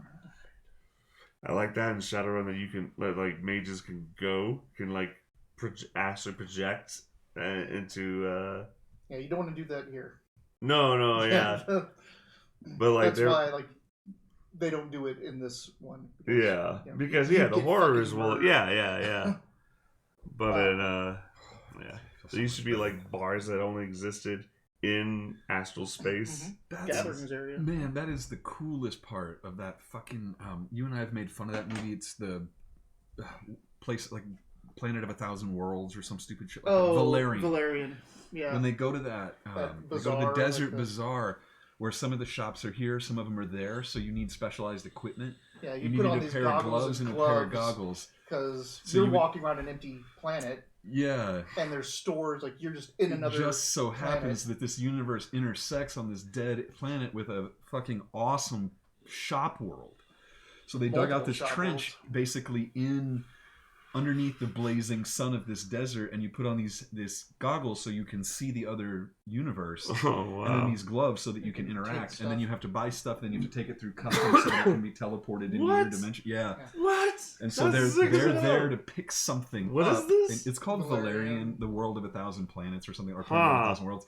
The movie itself... City of a Thousand Worlds or something. Anyway, the movie itself, the concepts are great, but the main character is supposed to be this like awesome assassin who's like, speaks a bunch of languages and is like unstoppable, but he's played by this wiener kid who's like 23 years old. Yeah, it's Luc Besson, so it's very much like a Fifth Element feel. It's real pretty. But this casting on the main character was just... It's worth a watch because of that Luc Besson stuff. Like the backgrounds are really cool, and like the alien creation, it doesn't follow like it's a little less Star Wars and a little more conceptual. Where you're like, why do they have these disc mushroom head thing? What is that? Like, yeah. With Star Wars, it's usually there's still bipedal. They still have arms and eyes and things. With this stuff, it's like these. Is that an alien? Is that a creature? Is it a thing? It's pretty alien. fun. Yeah. Like, it's worth a watch once. All right, so 4 silver will get you your meal and two beers, basically, to go along with it. I can't haggle. I throw 4 silver out of the 6 I've gained. I don't have haggle as a skill, but can I still attempt? You can. Like the prices are pretty set in most inns and taverns. Like it's not like you're true. It's not like you're haggling over commodity goods. Like this is just the price. Yeah, but is that just a thing you do? Is that a quirk of yours? Try. You always like, come on, that's way too much for a beer. I don't know. I kind of came from a courtly place. It wouldn't be a normal thing to have. Oh yeah, you're not like an urchin. But also one of the things about kind of like how you do the asshole Robin Hood. They're working their butts off for this movie. And for you, it's like you don't want to like the wealth just to sit on it. You want people to know, and you want it to get back out there to the people that deserve it. All right. This is gonna be a crabby. Stuff. And while you're talking with the server, I'm just talking at you. It's like, so what was that thread that you put on Rose? What was it? You didn't do a thread. You used a talent. Roll. Oh, but I saw him. It wasn't thread weaving. It was a magical effect. It was a talent going on. I saw. Oh, so what was that? What was that? He did a pattern talent to that guy. You can say talent. Like, people know. Yeah. Okay. Adepts know. These are real. Yeah. I guess it hasn't sunk in yet. It's like these are real. It's like, what was that talent you put on the Cavern Master? The rat had passed wind. I was merely fanning it from my. So then, why use your power for it? To spare him face. Oh.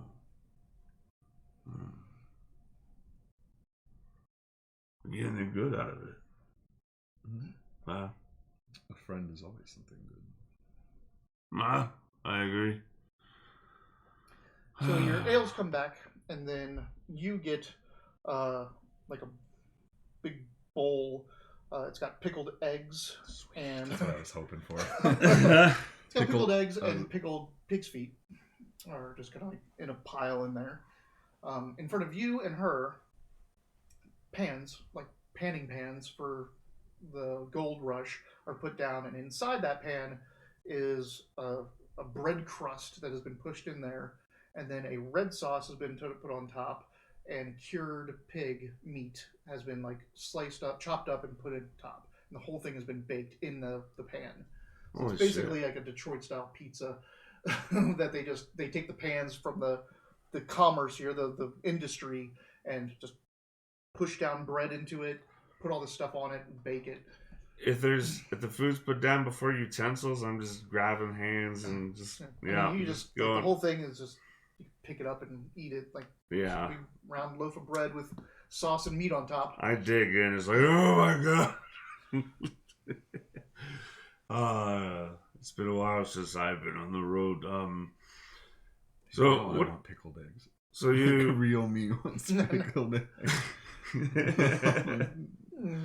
Can you get those at the grocery store? Do I know you can about get them at a convenience store. Yeah, sometimes. Stop by, yeah, but you have to like get it. But you have to get them off the counter.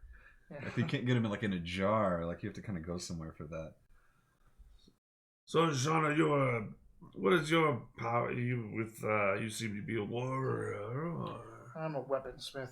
I know my way around a weapon, but I'd much rather just make them. Are you opening a forge here, or? Might try. I'll see if my moot takes me back in. In the meantime, do you maintain armor? Or weapons, sorry, not armor. I can. Would you mind taking a look here at this sword and see if perhaps those poisonous little doodads hadn't done some sort of damage to the edge? You were quiet. You had a flourish with that thing. I saw you use that bow, and then that thing came out. You danced around. Does that sword have a name? There's a sword. Does it have a name? Yes, mine. Oh, mine. 27. Mine. It's mine. She takes a look at it. It says, Elven make. Pretty, it's like, very well balanced. Not damaged, though. There's some pock marking on it. Looks like the acid did some etching. But I should be able to rub that out. And what is Zana's surname? She doesn't have one. Oh. She's like, the way you're getting it now, like, if you ask her that, she's like, I don't have one. Gotcha. Smithing is that's a studious craft. Tell me, are you able to read this? Hang on real quick. Did she notice any damage to the sword, though? She sees some scoring from the thing, and she's like, I can buff this out. All right. Is she willing to do it? Yeah, absolutely. All right. She just set that thing in her lap, and she reaches into one of her big leather pouches on her side, a big side bag, and just... All right, then I gotta look something up. Go ahead. Yeah, I said, yeah, that's a loaded craft. Tell me, with with awakened eyes, are you able to read this to me? And I hand her a parchment where I wrote a note to myself in... Orzet. Like, not just Orzet. No, beyond, this is mathematical wizard. It's your pattern craft. Your old knowledge of pattern craft. But it's some sick looking designs, but very structured and some kaleidoscopic kind of thing, And if that means anything to you, I left these instructions for myself, and I am having trouble connecting back to their pattern. This is arcane mutterings to me, but the designs are very intriguing. Would you want me to put these on your body? Is that the path of unlock? Oh, that's what it's your art. Oh, you mean just for fun? Yes. Maybe. You wouldn't have to carry around this paper is flammable. I give her like a, you know what? I might. Hold on. Hold on. Yeah. That's gonna be shitty when you get like the second level spell and you're like, who's taking up all this space? Or you get to second level and it's like she just underlines line 4 and you're like, that's really the only important part. No, what's great is when he finally like reattains a level that he can understand it, and it's like a recipe for chocolate chip cookies or something. What the fuck?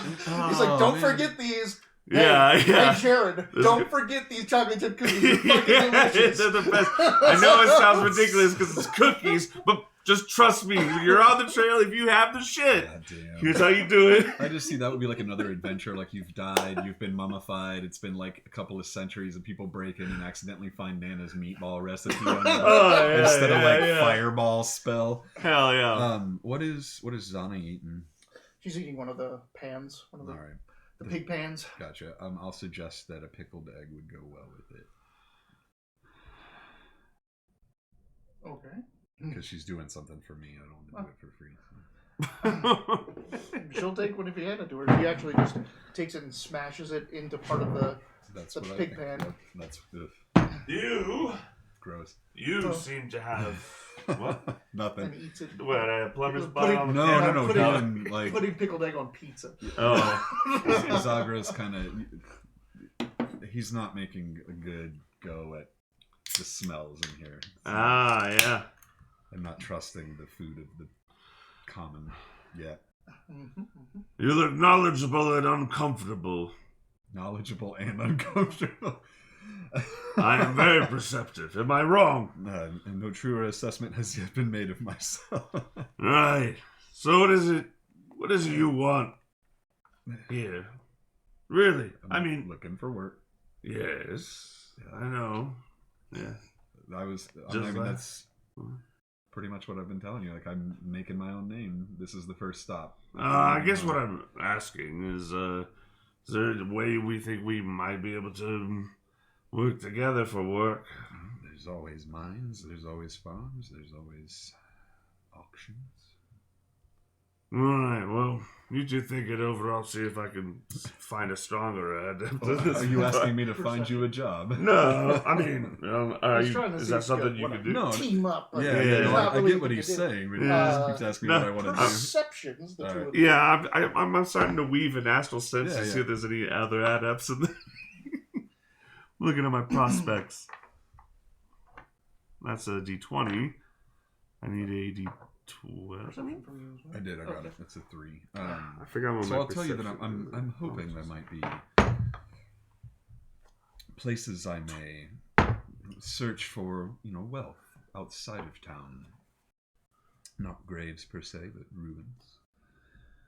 Bandits. People that don't deserve the money they have, or money that might just be laying about. How do you determine that? I just said that I'm hoping. Yeah. And you? What'd you get? I got a 17. Okay. So you're talking, and you're starting to thread weave, and this man walks in, an orc. He walks in, and he's in nomadic garb. He's probably a man of the plains. He doesn't look like he's a city orc. Doesn't look like a scorcher. City orc. There's no, I get it. It's humans and stuff. Everybody's the same way. Yeah. He doesn't look like a city orc, but he's not like a scorcher. But he is definitely like a nomadic garb. Yeah. He's got all these like copper discs, like that are like kind of strung along him with markings on them.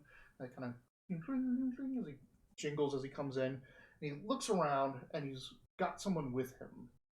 But as he looks around, that person points at you guys. And then he turns, looks at you, says something to him, and that guy leaves. And then he goes up to the bar. The orc goes up to the bar. But the guy that pointed you out leaves. Leaves, okay. Have you made it to the Elven District lately? No. What am I saying? Of course you haven't. Should we see it? Should we go see it? Care. It's quite a ways from here. And I'm tired of the place. I thought you were asking if we want to get out of here because there's people poaching at us. I can't remember that guy's name from Skyrim, but that's the inspiration for this guy's voice. Have you been to the Cloud District lately? Oh, God damn it. Yeah, Oblivion. Yeah, Oblivion, sorry. No, it's a Skyrim. Yeah, it's right when you get to Whiterun. Oh. He's the guy in the padded robe that comes down first. He's darker. He's a red guard. And he's the rich guy who comes out of the top part of Whiterun and meets you right in front. Right when you walk in, he's like the first guy that you bump into. And he's like, it's either the guy that says, I used to be an adventurer like you, but I took an arrow to you. Have you been to the Cloud District lately? Right. Saying, of course you haven't. So, you noticed something? I was just filling in that while you tried to decide what you were going to do. Yeah, I'm sorry. I rolled a 17. Mm-hmm. So I started thinking about Skyrim. Somebody point at you and I thought you were suggesting we leave because no, I was just continuing to talk. Like, yeah. Going back to the RP part, but well, are they? I mean, how are they reacting? Are they just turning and staring and watching us, or are they coming to the bar? The orc just goes to the bar after pointing to us. After the other person pointed to us, and they left. And then he walks over the bar. So the other person pointed you out to this orc, and the orc just acknowledged it and then went to the bar. Well, if Are you telling us that? Because we didn't know. I didn't know. I was the only one outside. Yeah, I thought we all said. That's why I'm just. I wasn't and talking her about back it. is to the door, so she I'm didn't so see sorry. shit. I was saying you. Yeah, well, I did was say just there's filling in someone while you pointing at it. decide- So okay, cool, gotcha. yeah. So I have relayed it. Gotcha. Yeah, well, yeah. Well, we did make a scene coming into town. Yeah. Perhaps they're inquiring upon that. I don't know. As long as no one's gonna fight, I just want to eat and drink and rest for now. Excuse me, I was going to say, a man says from over Jana's shoulder. The orc, or He is a dwarf. He is just in not frontierman clothes. He is in cloth clothes of someone who works in a accounting house or something soft. And he's got a sheaf of papers in front of him. He goes, were you the three that made that ruckus in the market square this evening? Yeah, why? He sits Maybe. He throws down his paperwork. It's like, we need to fill out an incident report. Why? Because there was an incident. Okay, what do you want to know? Right. Names. I don't think this would be appropriate. Raul Wheelhouse was the caravaneer who came in with us. He should be the one that would probably be the best witness for this. Yeah. We've just sat. Please allow us to eat. Yeah, could you go away? Sorry. Yeah. Court. Scram. I'm from court. I don't fill out paperwork. What is this? Sorry, charisma? Yep. Fuck yeah. Oh, D12. That could be anything. All right. Plus some karma. Karma. Let's add a D6 to that. Damn it. Make it a 7. I'm sorry. I have to be. Well, no, I'll wait for this. I have to be. 7? Yeah. He goes, yes, I'll get his statement. I need yours. Names, please. Well, at this point, if he won't go to see his superior, I'll give him my first name. Yeah, I'd say, I'm Zokug. Who the hell, who are you? I am Dredden, adjunct to Reeve Toth. Oh, the Reeve. Get your names, and he starts to... His name, sorry, one more time. Dredden. Look, I forgot to underline the names. Zolka. And, Jana. She says it. Jana. She's eating and polishing your sword. Oh, I regret that now. So he starts just asking you questions. At one point it comes down to, so Zvitcha asked you to do this, right? Yeah. Did you receive any compensation? Of course not. No, I don't say anything other than this. I say this paperwork, apparently. Believe me when I say that although I'm owed it, there was no time to discuss recompense. Is there some sort of monetary fund for doing the guard's job around you? Zvitcha should have taken that up with you, and if you did it on your own free will, then that is your own free will. Damn it. Free being the operative word. Yeah, I talked myself out of 5 more And I say, praise low cost. I was greedy. Ah, yes, low cost indeed. I like that word, free. Karma back for knowing low cost. Hey.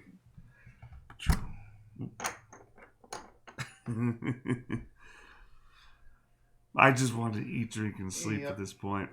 And if I can still find these people. Eventually, he gets shouldered fairly roughly out of the way by that orc that had come in. I don't know if you... Were you, like, looking at him? Were you keeping your eye on that orc? Yeah, a little bit. I mean, just like... The orc got 4 drinks, and you can see that 3 of them were ale, and 1 of them is what he's drinking, which is not ale. It's a cup, not a tankard. So he had 4 drinks that he got from the bar, and then he turns around and sees that this guy is here, and he just sits up there. And like as the time kind of goes on, and you're starting to take all these notes. The guy finally is just like he finally fucking picks up all the drinks, comes over, and just like shoulders this guy out of the way. And he's like, "Enough! These people are heroes. They saved us from those Relin. Imagine having those parasites in your town. How much paperwork would that be?" And sets down the drinks in front of everyone. So Zagor was right. Redlin. Was it familiar with those things? This one had a story on them. Corpse crawlers, battlefield carrion. And Dredden's like, "I'm not finished." And the guy just keeps talking over him. Did you write all that down? Yes. So the guy, the orc, comes over and shoulders Dredden out of the way.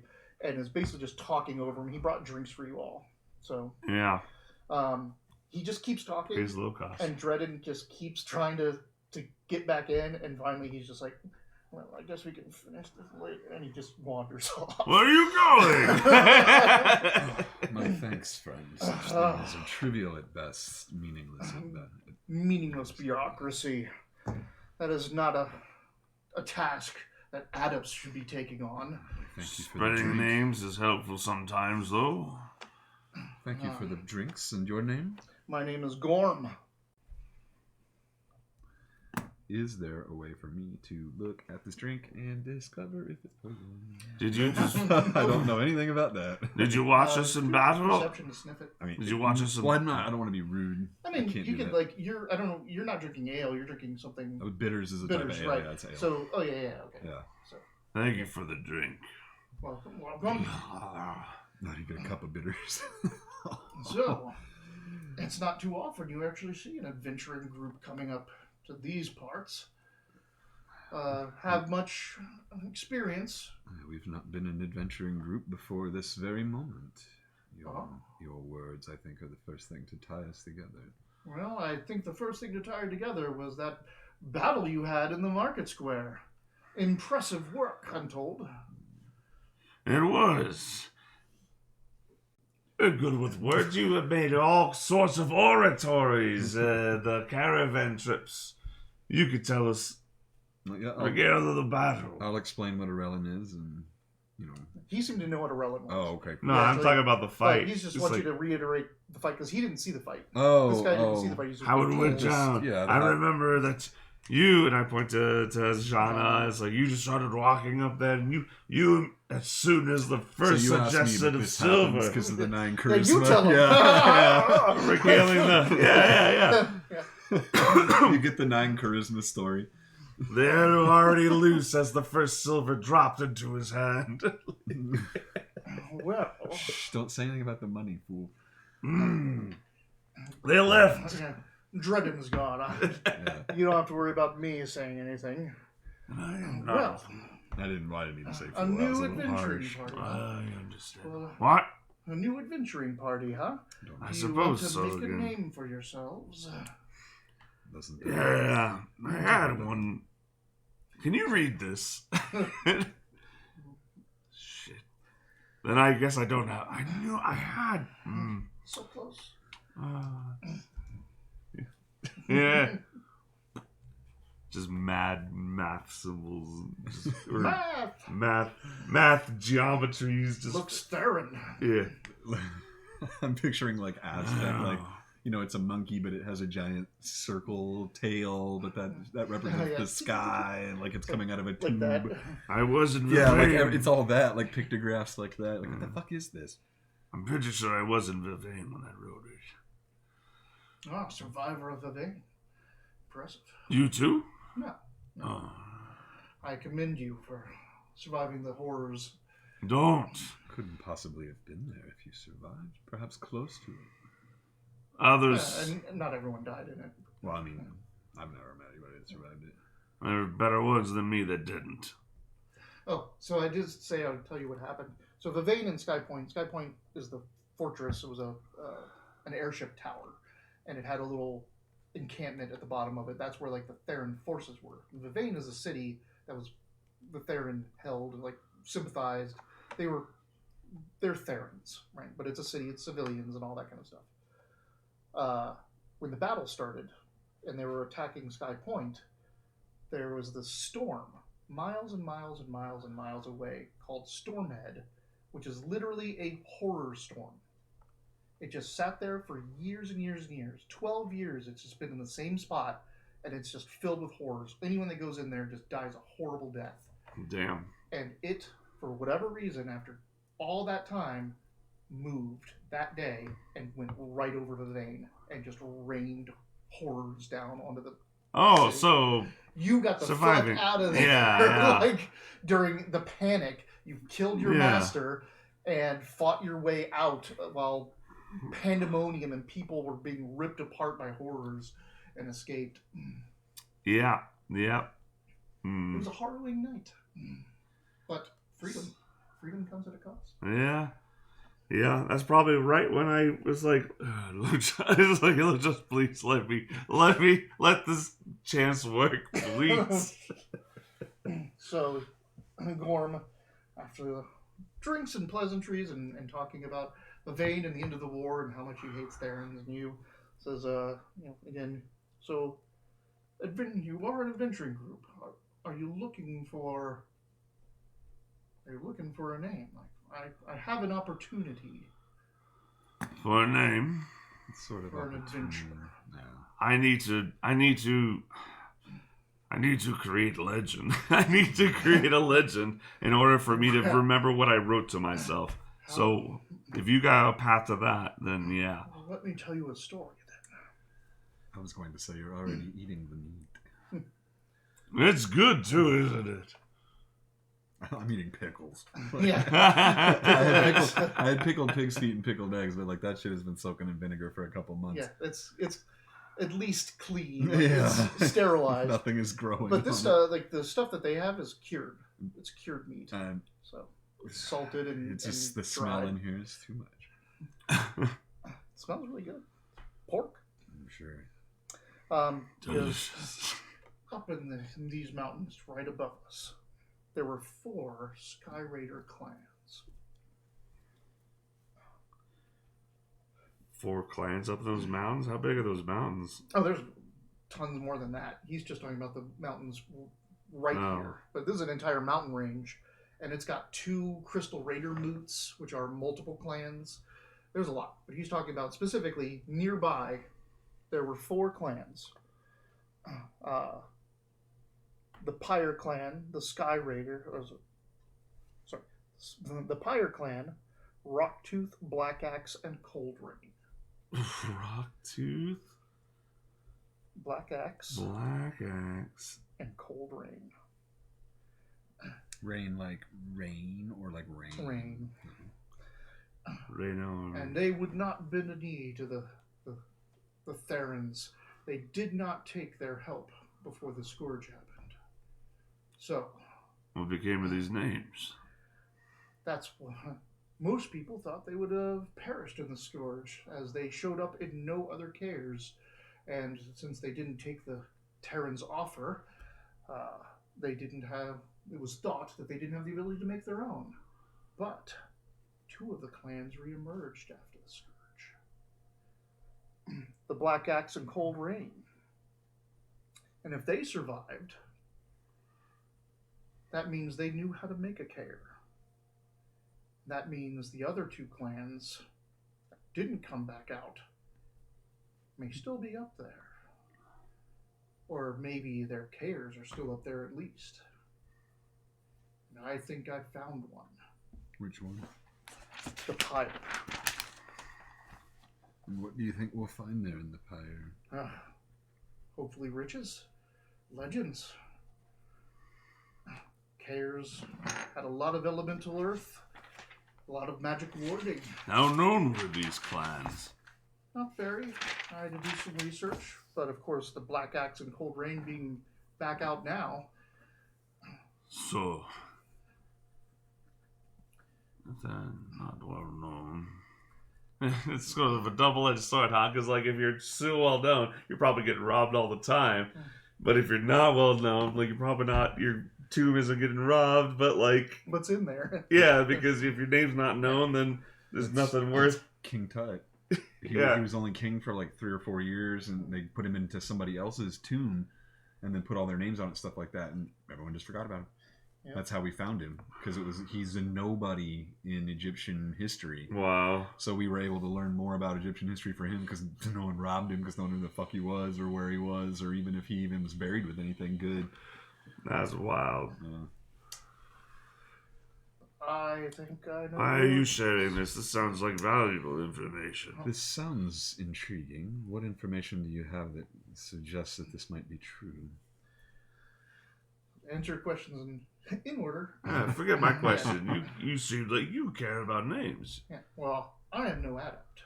Oh. I'm not going to go storming into a breached cave. I need people who can. But I need people who can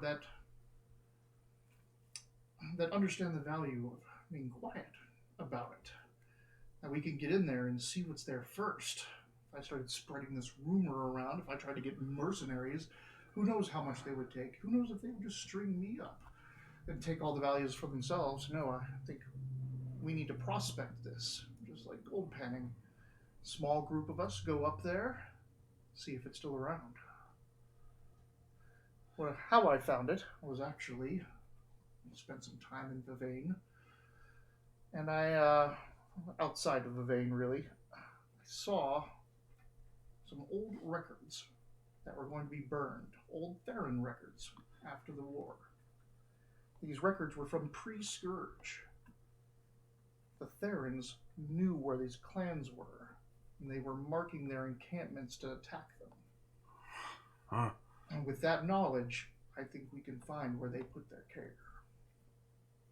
I wasn't able to keep the documents, unfortunately, but I know these mountains very well, and I've spent the last months tracking up and down, and I found the path. It does sound enticing. What sort of difficulties are we expecting if we take on a job of this nature? Job? Yeah. Difficulties would be, well... Well, I don't know. I've never spelunked before. Yeah. Magical traps, beasts, horrors. Who knows what's in that care? Sign him up. But wealth. Hopefully wealth. And nothing more. It would be a nice chance to see something for the first. I've explored a few ruins, so I've never been in one myself. Or sorry, never been in one first. Never found one. Never found one. You never found one. I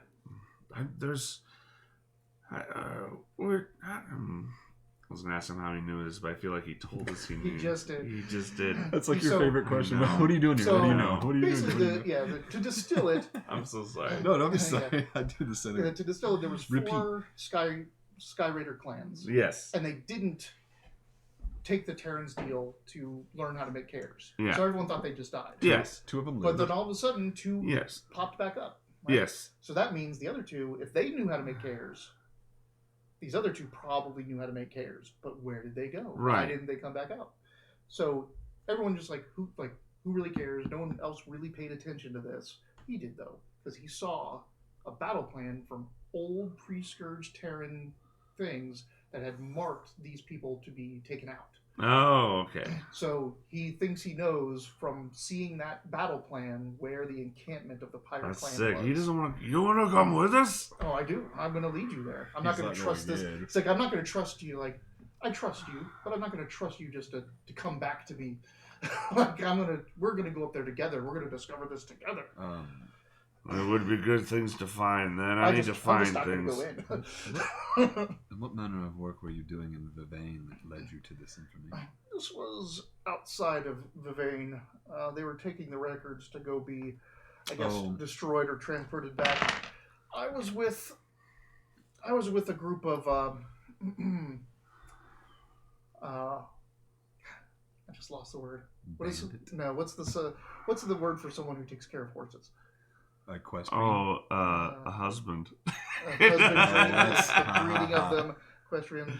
Equestrian is somebody. Stable hand. Like he was with the way he says it, he's like, I was with horse riders type of thing, but the insinuation is he was with like scourgers. Yeah. Okay. And of course, they had no want or desire to keep the documents, but I couldn't keep them with me. I'll ask an Orzette how does this say an Orzette? Like, how active are the scourgers around here?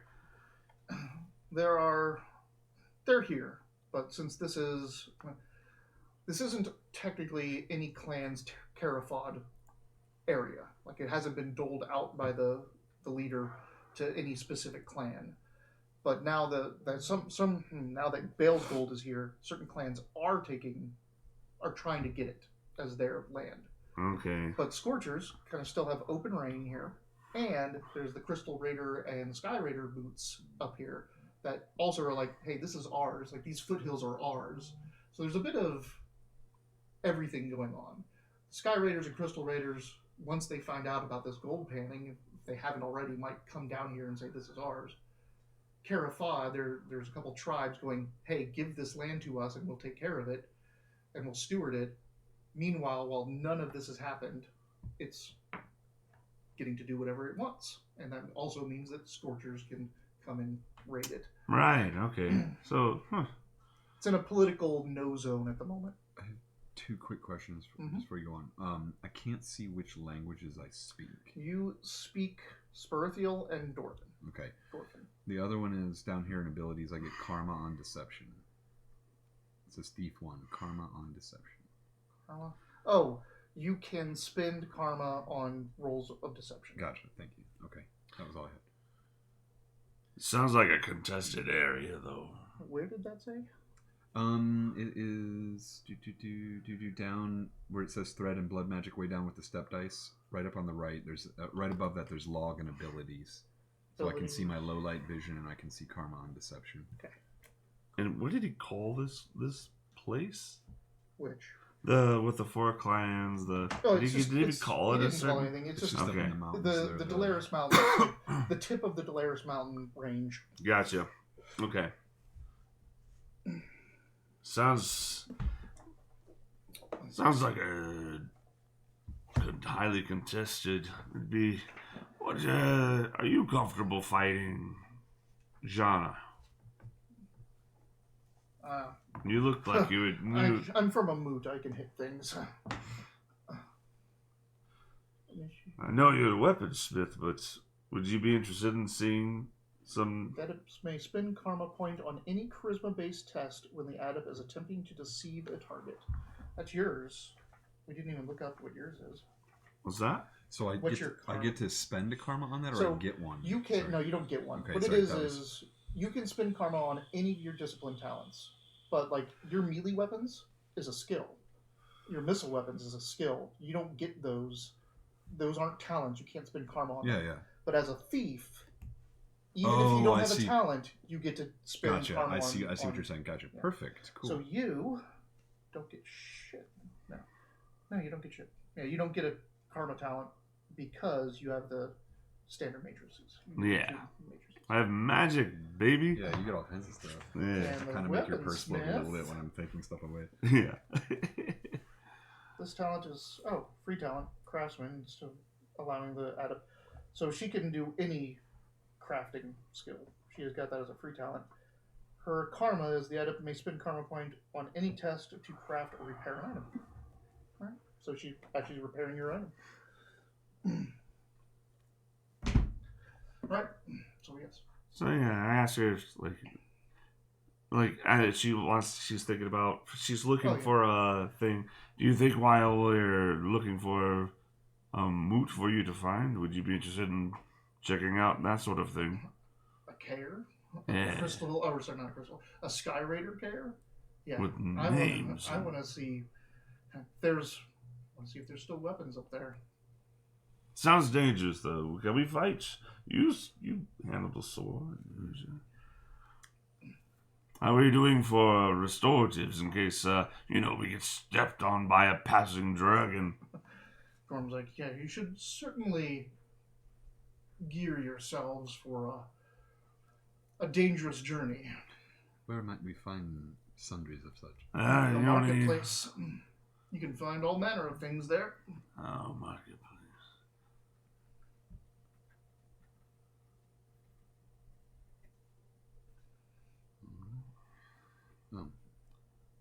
they open tomorrow in the market? I was gonna say They're open every day. It sounds like we're accepting, right?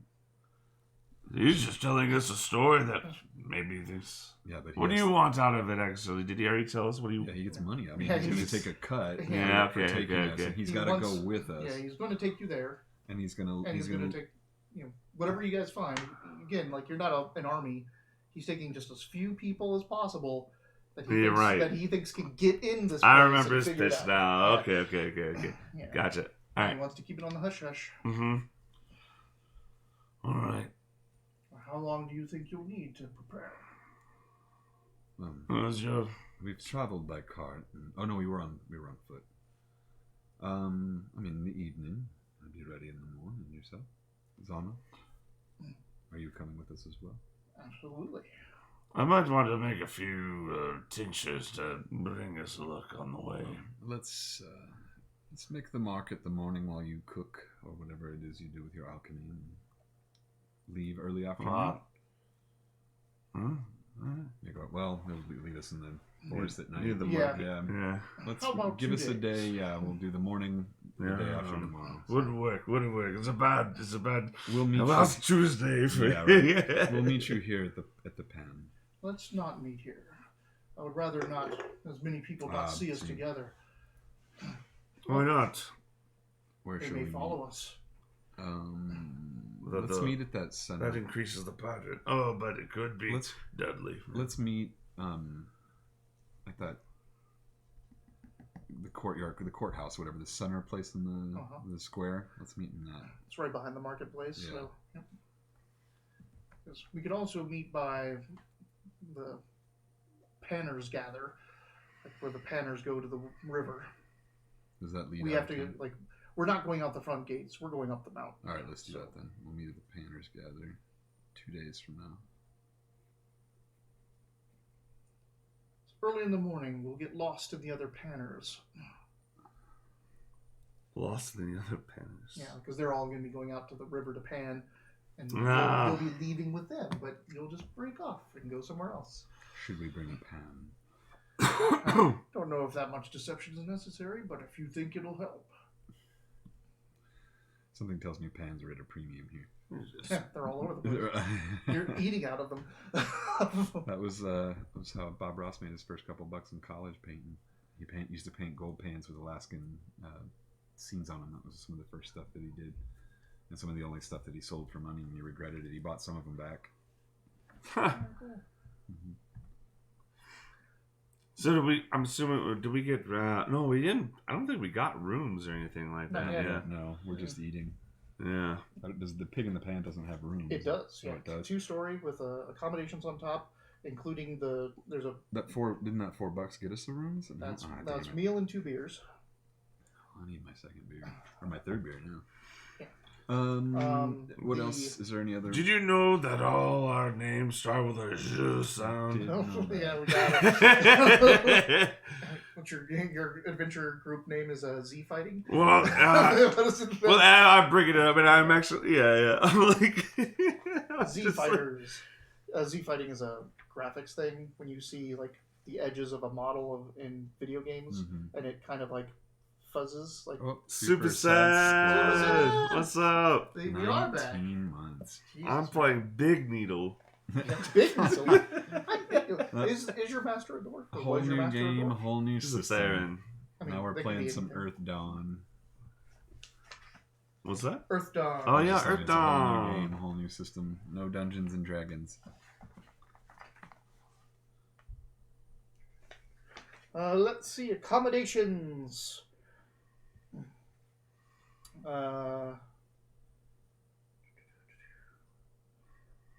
You can get a cheap private room for 1 silver, or a 1 silver it is. or you can get a more secure room for 8 silver. Oof, yeah, but it's larger. You could all stay in the 8 silver room, but you'd each have to get a 1 silver room. No, that's fine. I'm a little upset that breakfast isn't included, but that's okay. All right, so 1 Is silver that room. normal? Is that what they usually do? This might be the first time I've ever stayed in an inn, to be honest. For you, when you were traveling to the Wormwood, when you thought Green eggs and ham. What? Is there? Yeah, it's over here on the floor. Oh, yep. Oh, you from can see it right there. Yeah, from the other camera. Yeah. Yeah. It was the first book I learned to read. That was like 3 months ago. I'm so proud of myself. My first proud of myself. I read a book was George Shrinks. Did you all read that when you were I've never kids? heard of that one. Mine was actually Goodnight Moon. Oh, classic. And I was mad because my aunt had read it to me a bunch and I memorized it. And so I read it back to her and she's like, "You didn't read that, you memorized it." And I was mad because I was like, "Isn't that what reading is?" Like I thought you just memorize, like you just gotta memorize what it. people say, Yeah. right? That's what This is what it says. You told me this is what it says. Well, so I'm in the next room with you, and through the night, that's actually when I do my fucking drawings because they have to be meters long. So you just hear the dragging of like a stick right on the wall where your head is resting in your sleep. Just me drawing a circle.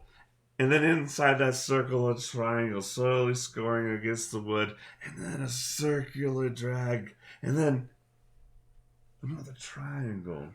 Left court for and then a circle inside that. I don't know even what you're talking about with these drawings. Yeah. No, I'm doing my Ritual. Yeah, I'm doing my karma ritual at night. And I do in the morning. I wake up way early in the morning, and that's when this happens. I've just been walking for a couple of days. So I'm so 2 pillows over my head. You would not wake me up. It's just a gentle. It's almost like it's just a gentle. You just hear it on the other side of the wood. I would be okay with it if it was constant, but if it had like a pattern, even a little bit, where it stopped and started, because I have to recorrect. I have to like make sure there's always a pause after the last shape. So like you always get 2 seconds. Like, is he done? Oh, he's not done. It's like a woodpecker. They'll hit, and it'll be something like They're looking. It just goes like twice. Can I grab It's a like, grab here? Can I grab a grab? And then after that, it's like 9. Stop. 6. Goes and gets something to eat. Comes back. 4. You're like, dude, there's no pattern. There's no timing. Yeah, they're like hummingbirds. They need a lot of doing? energy to do that. Terrible. Stupid evolutionary. They're not even doing anything. Like, not even like, oh, I've already mated. I'm not building a nest in this. I'm literally hitting a piece of metal, like thing. Like, oh, I know, but this is my life. Yeah, because they like, if I do this enough, sometimes there's a fat juicy grub in there. Well, like they used to do it on our drain pipes. Yeah. Metal. Like, you idiot! What the fuck you doing? They might have been waking up some bugs to a vibration disturbance, scattered bugs, and then the woodpecker's like, num num num. Cool, thanks, bye. They didn't go by. They just did it for hours. Mm-hmm. When we moved to Georgia, we had one move into the tree in our front yard, but it was like from here to where your car is, like from our window, and it was just like all day, starting the crack of dawn. Like as soon as even a tiny bit of light, that thing woke up and started hitting the tree. So my dad would go outside and throw rocks at it for like a week. To get it. Yeah, we had to do that at ours. Yeah. It was outside of Eric's window, and it's hitting the friggin' drain pipe. Hours and hours and hours. Like, it's not doing anything else. Yeah. You just keep continuously scaring them until they know it's not safe. And that's why there's a cartoon about a person trying to kill a woodpecker. What was that cartoon? You're talking about Woody Woodpecker? Yeah.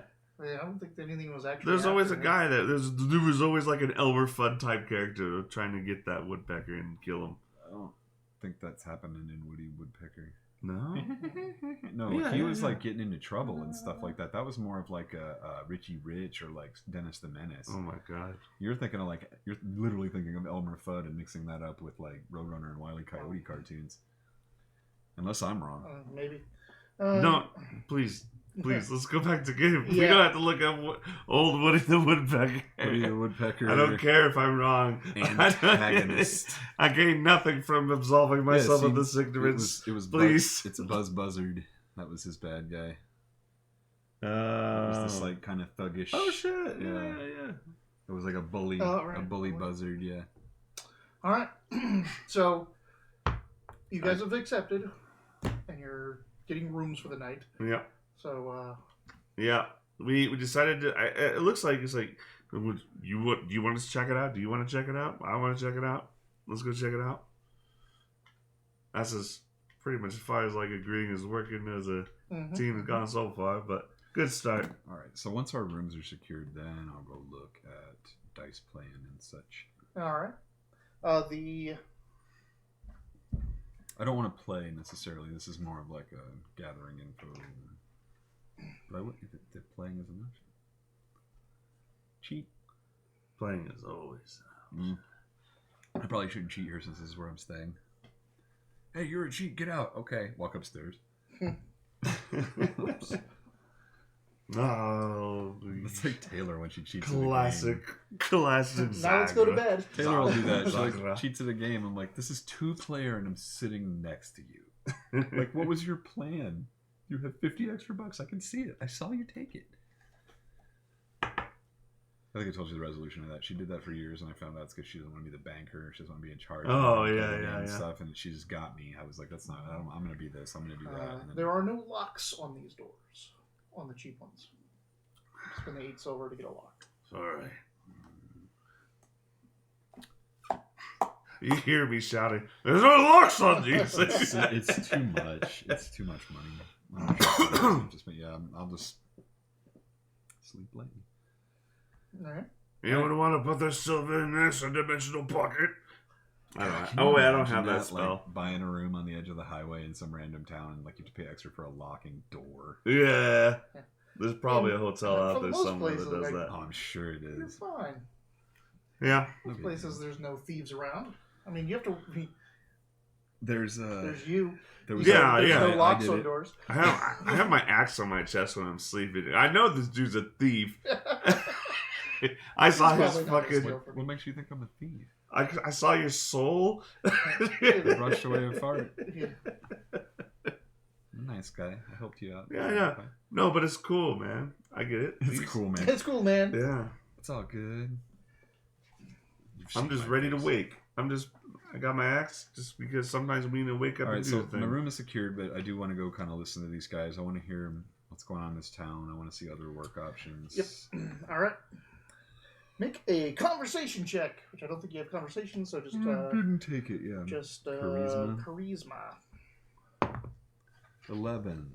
All right. Nothing. So there's a couple things going on in this town. There was a recent death in town that kind of shocked everyone. A man by the name of Razin Jal. He was beloved in the community, helped out a lot of people, was just kind of like a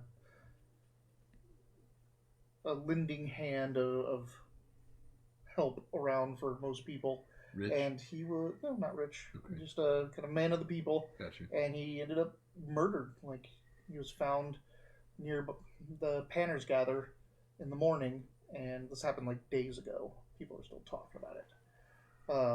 Yep.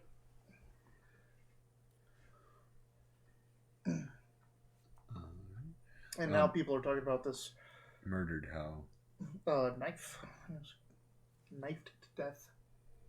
Well, that narrows it down. Everyone has a it's knife. a bowling ball, obviously. Right. The bowling ball murders.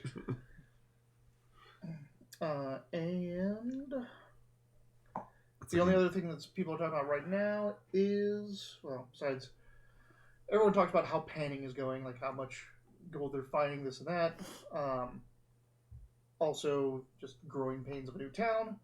But the other newest rumor is about Earthdawn Jewel Mall coming in here, and there's like some of the dwarves are like, finally we're going to get some stability, while a lot of the orcs and humans are like, what's he going to try to do? Is he going to like try to take a cut? Like, what's his angle? What is he going to take from us? He's just trying to make business on our business, kind of bullshit. So there's people just unsure about what this guy is even doing here, and like, did Thrall come down here? Thrall send this guy to take the business. Huh.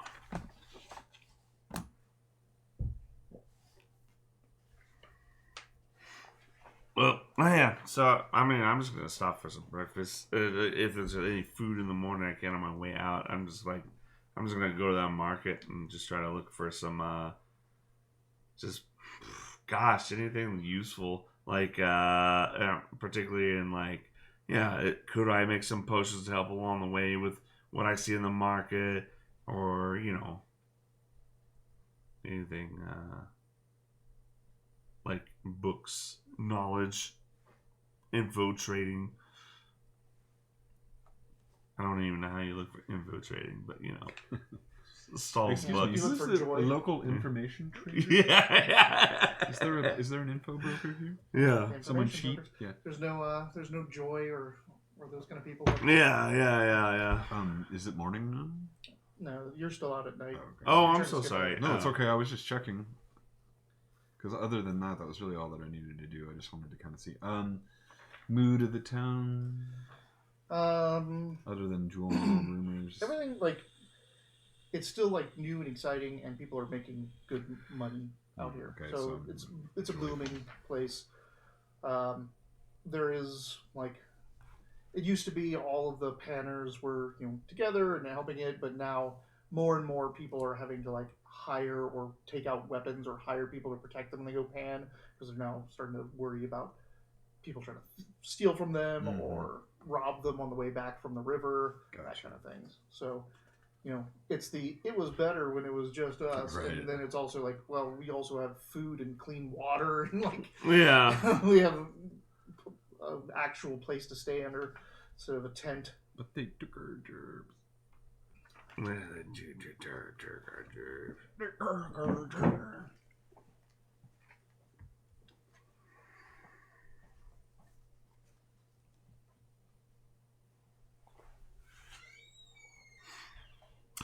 So, what the hell did he go?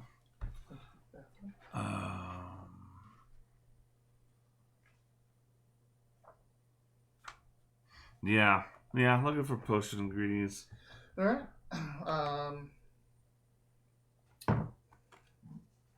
If we're moving in the morning. Yeah, sure. Yeah. Nothing else really going on. I wish I remembered where in the book it had that information, but That's alright, we can make it up. yeah. You want me to roll perception? No. Ah. You took alchemy as a skill, right? Yeah. It's down in your skills. Yes, alchemy and potions. And what is that perception, I'm assuming? It's based on perception. I'm at step 8 with a 2d6. Nice. All right. Healing aids. To make a healing potion would cost way too much, more than you have. But a booster potion would cost 25 silver of materials to make. 25? I have some silver, huh? If you're saying you can make potions... Yeah, how long? Is that like a long process? It'll take the day until I can find the actual rules. We'll just say Sure. a day. All right. We're leaving 2 days? Yep. All right, yeah. I'll give 25 for sure. And make a roll. You're giving 25 what? He's given all 25. He's buying ingredients to brew a booster potion. $25? Yeah. Have Where silver? did you get 25 bucks? You have one. Not anymore. I like. Oh, are you with me in the market? No, You I come was with just me? asking. I mean, if you're going to market, yeah. Yeah, you come with me. It's like I'll just tell you, I can make this into what I would normally buy, but it's less. Yeah. Interesting. Because I made it. But I need the parts. I've seen alchemy in the cairn I'm from as well. Uh-huh. You from a cairn? Cairn, Okay. sorry. Yes. No, but I was like, you're Yeah. from a cairn? They came out pretty late. Who said that? No. God. God. Yeah, I don't. I mean, what are healing potion prices and stuff like that? 300 for a healing Oh, potion. cool! Right on. 50 for a booster potion. I'm making a booster. Or if you have 25, he can make one. How about like some fish oil, hair, skin, and nails, like that? Nope. Echinacea. I could use that possibly for something else. Right. No, I'm just here for the shopping, the window shopping. Then Mm-hmm. pining for my courtly days. And if you want to make an assessment of certain merchants that are, bastards versus the ones that are trying to make. You can do a little pickpocketing to see if you can make some money. Well, I want to try to perceive that, like who's ripping people off. Can I tell by goods and prices and stuff? Make a perception. Go ahead. While you're looking around, this is when at some point, while you're looking at people that come up to you, it's like, I got what I wanted. What are you doing? I guess I'd be setting up future trade deals. Alright. Do you need me to fuck off, or is there a way I can help? You're more than welcome to watch. Or come along. Sorry, watch. Watch come it. along, yeah. So what did you get? 10. You can pretty quickly size up who's here fleecing people, Mm-hmm. overpricing their shit just because it's a commodity. Yeah. And who is keep out here to try to make their name. So you can pinpoint 4 or 5 merchants that are prime targets for you. So I'll share that with him to a degree, like maybe 1 or 2. Be like, see, this person here is charging way more than the cart 3 up, thinking that people won't notice because that he's the first one here on the row. It makes sense to wait a few moments before you buy anything. So I make it sound more like I'm being smart about shopping. And what I'm doing is I'm finding my targets. You want to make some pickpocketing? Is it like it's like the middle of the morning? Like, isn't the market waking up and stuff like that? Starting to get because the difficulty is everybody that might see me. So not right this moment. No, but also they haven't spent anything yet. Fattest pockets. Well, I've also got this knucklehead with me, and I don't know if anybody else is like. Knucklehead. Can I just? You get all your karma back for your karma. Oh yeah. Can I mark some? Can I mark some future targets? Absolutely. I'll just put that here in reserve. Right. If you would like, I could give you the ability to walk upon. Hang on real quick. What did you say? Sorry. I heard you. Sorry, what did you say? You were whispering something. I said, if you'd like, I can make it to where you can walk upon vertical surfaces. There's not a whole lot of verticality here. Remember, this is just stalls and tents. Who said that? God. Look, Joseph. I'm just saying, like, there's not a whole. This town only has 3 buildings in it that are. Yeah, but I don't know. He's a thief. They have a magic. I'm aware of magic. I'm not a thief. I'm like a poet, like an orator, an officiant, speaker. And no, I study this. I see your pattern. Like I know what you want. It's a fascinating magic. I wrote I had to write about it. Because I have this cartoon, I can use it however I want. Sure. It looks like thievery doesn't mean it is. So it's altruism. Sure. It's very quiet. I'm more interested in the practicality. I think that's where the pattern becomes incredible. We'll have this beautiful even to know each other better. Tell about how you I was just saying, I'm not saying that in character. I'm only offering my help. Do you want me to get out of the way, or is there a way I can assist you? I'm not doing anything. I was just walking around. I was actually just telling you about the shops. We're done here. I'm not buying anything. I was shopping for the day. Yeah. Alchemy. Egg on my face. So we're back. Yeah, we're back to. Yeah. Oh, sorry, I got carried away. All right. Then. Something tells me you like mess up your in deposit if you're doing alchemy. Like that's like the smoking charge nowadays. Like yeah. And here's your room key, and please no alchemy in the sleeping room or on the patio. An alchemy-free room. Skills. I have a 2d6. Pets are welcome. Mounts are yes, not. I do. 2d6. That's a 4. Whoa! Yo, what's up, Steven? I thought his name was Eric. It's apparently Steven. I don't know why no one picks up on that. I'm learning that this is... Creating an alchemical recipe takes a day's work. Character makes an alchemy test against the appropriate difficulty number. Successful. This was not enough candy. Yeah, there wasn't enough. There wasn't. I like. No. I'm not trying to eat your candy. I was just saying. I've eaten only one out of you. What? There's plenty to share. No, that's plenty to share. There's plenty to share. I was just saying 1 box for each person was not enough. In my brain, I was like, "This is special." Yeah, it was. It was a lovely gesture. And then I ate it, and I was like, I was very appreciative of it. Oh no, I'm good. There's 1 more.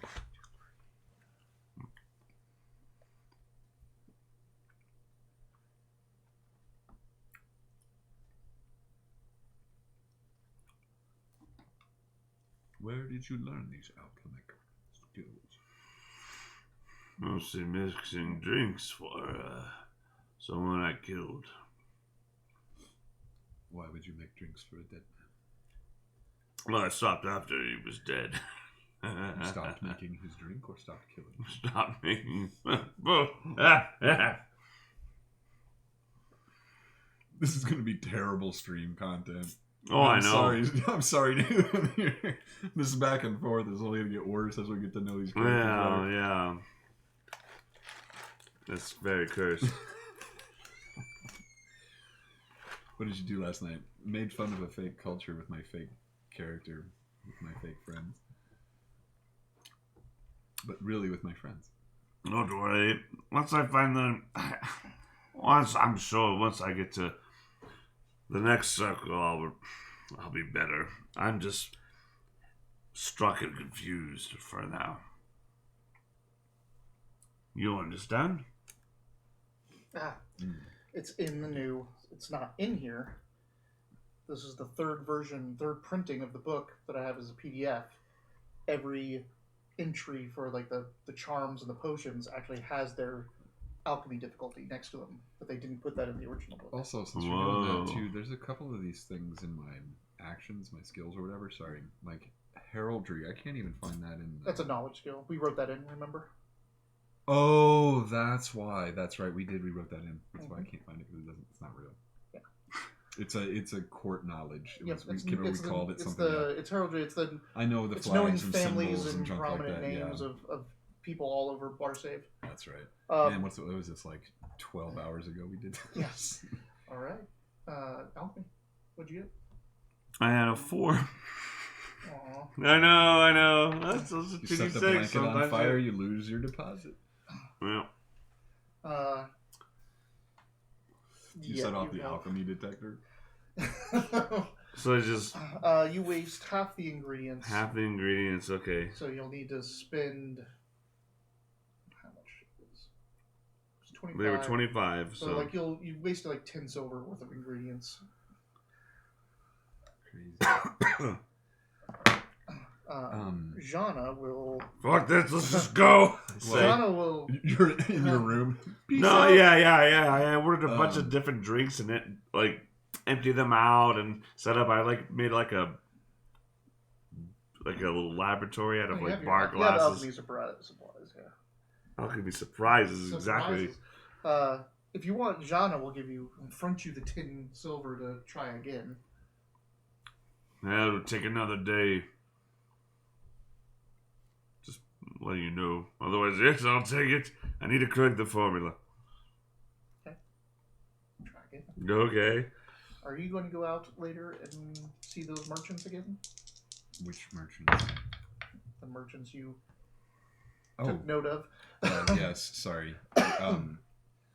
This is the tough part. Like we're so free at the moment that I just like want to run around stealing. I'm getting a little on that. Yeah. Like, if you can get more money, you can buy more. Like going out with booster potions would be a great help. That's what I'm saying. So my first idea was during the day to see if I couldn't get the room and guest list, because there are people here that are putting $8 down for locked rooms.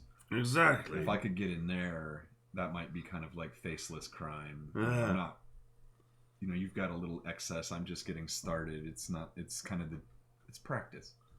That's a I good can kind of talk myself into it. Yeah, it's a good way to find a fortune in a frontier town and raise finances for legends. Oh, wait. Yeah? I gotta find what Roger is. Yep. Roll it. Perception. He's a skrink. What is that thing? He's a scrank. That's 7. That is the target number for What'd you find? You know what? It's that is the target. So the made a booster potion. Made a booster. It's a new fucking day. What is... can I keep that? They only help on rest. Fuck. All right, I got to boost. They only help when you make a recovery test. You actually have to have recovery tests, which is kind of like the hit dice from D&D during short rest and long rest. All right. Your recovery test per day is how many times you heal a day. Okay. You also spin recovery test to do 10. I think that was that Gorm or was that Jana that spotted the 10? Jana. You should hold it. Yeah. She spotted the 10. You do find out where he is staying. He is staying in one of the locked rooms. But he is out and about a lot. He likes to go out and drink and carouse. Am I able to kind of get a base idea of when, where? Mm-hmm. Okay. He's very erratic. He doesn't have like a set schedule. But he's not there during the day. But sort of he is up and out every morning. Like that's, you know that in the morning he's going to be gone. All right. Is it morning still? It's the next morning because he had to do stuff. Oh, again. We lost a whole day. Lost a whole day. Oh, okay. I warned you. Warned you twice. You had to go tell Gorm like, come back tomorrow. we'll leave tomorrow, and Gorm's like, fine. Oh, okay. So I mean, yeah, you gonna try go in there? Yeah. All right. Pick locks.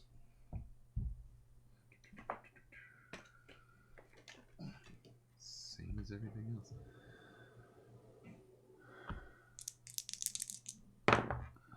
Oh, fuck me. Damn it. Do you spend your karma?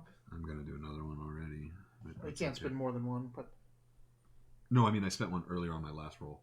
Okay. Yeah. Just remember, when you roll for karma, when you're making the roll, you have to decide if you're using karma. Oh, before? Before. Okay. Then never mind. But again, if you're just learning this... No, it's okay. I won't do it this time, because I did forget that last time. But it's still, 7 is a respectable roll. I just wanted to really try to get it. But... It doesn't work. Okay.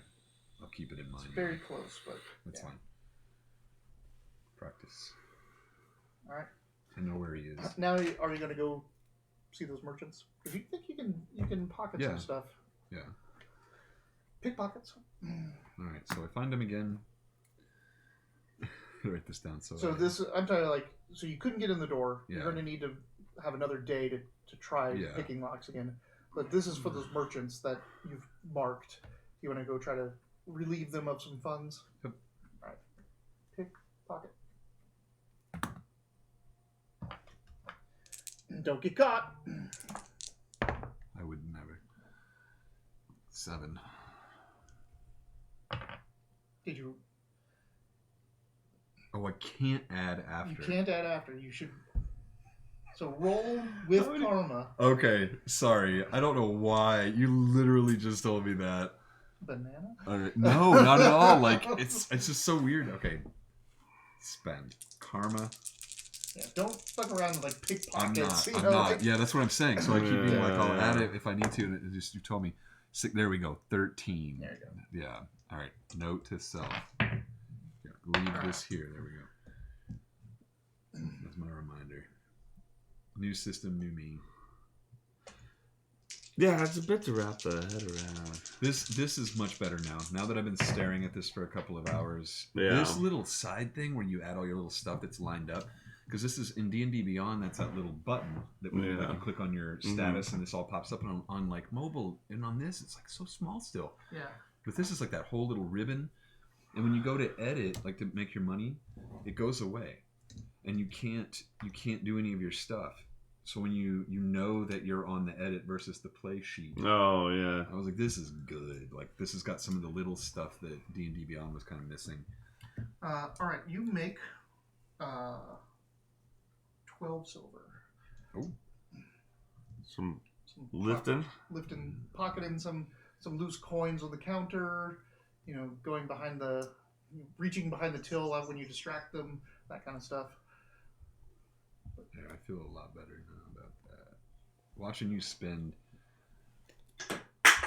25. Yeah, I was like, wait, 35. what? Yeah, I just pulled that money out like it was nothing.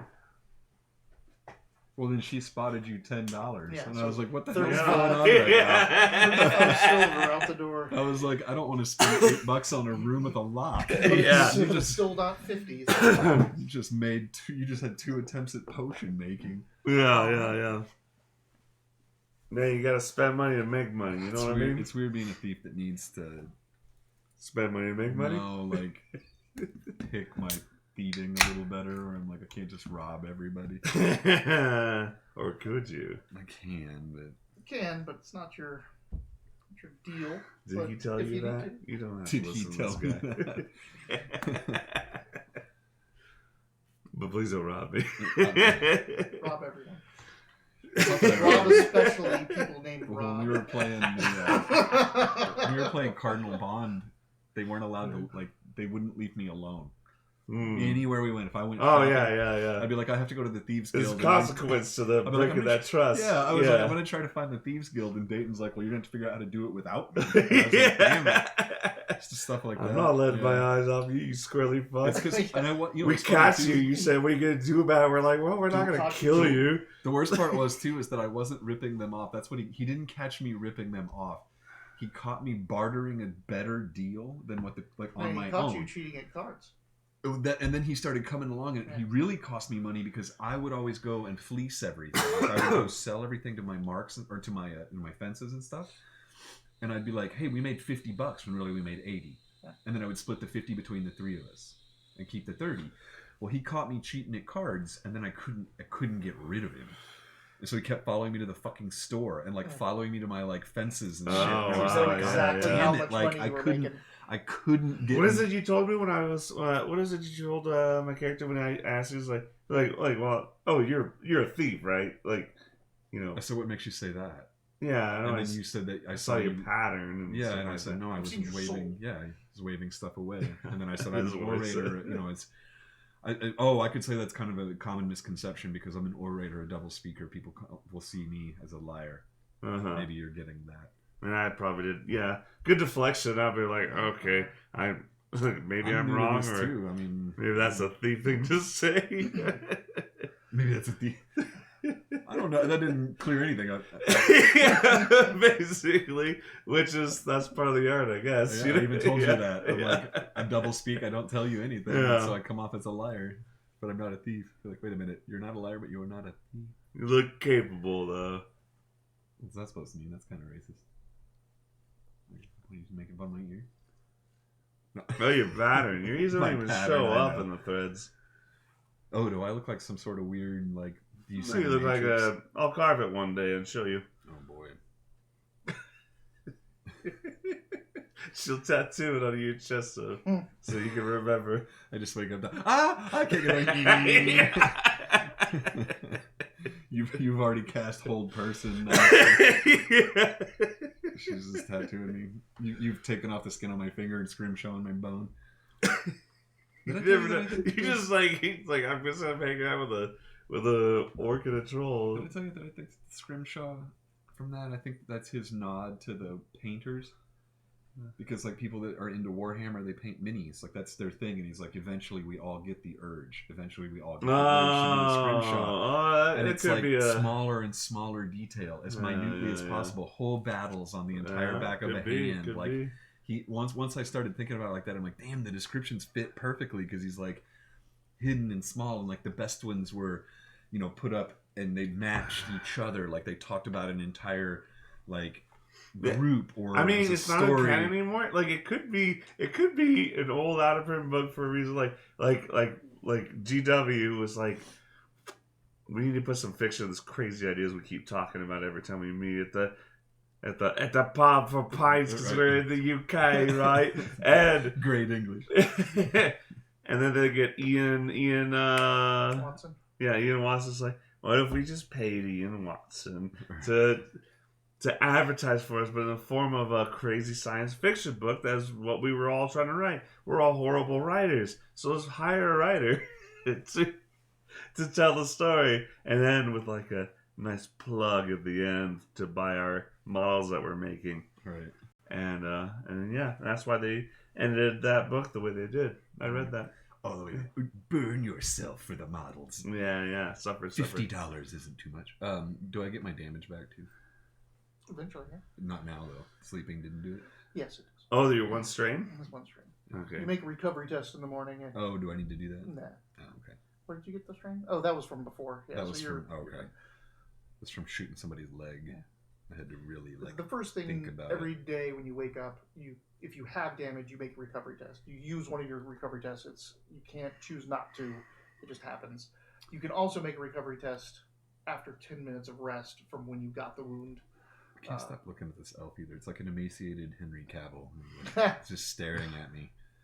As soon as I have the potion tossed off to Zhana, it's like Well, I'm ready to go. That's all I really wanted to do.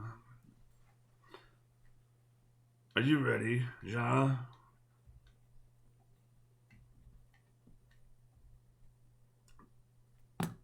Sean only speaks in Orcas, Or what is it Or called? Zet? Or is that? No. I keep getting it mixed up with what they speak in Elder Scrolls.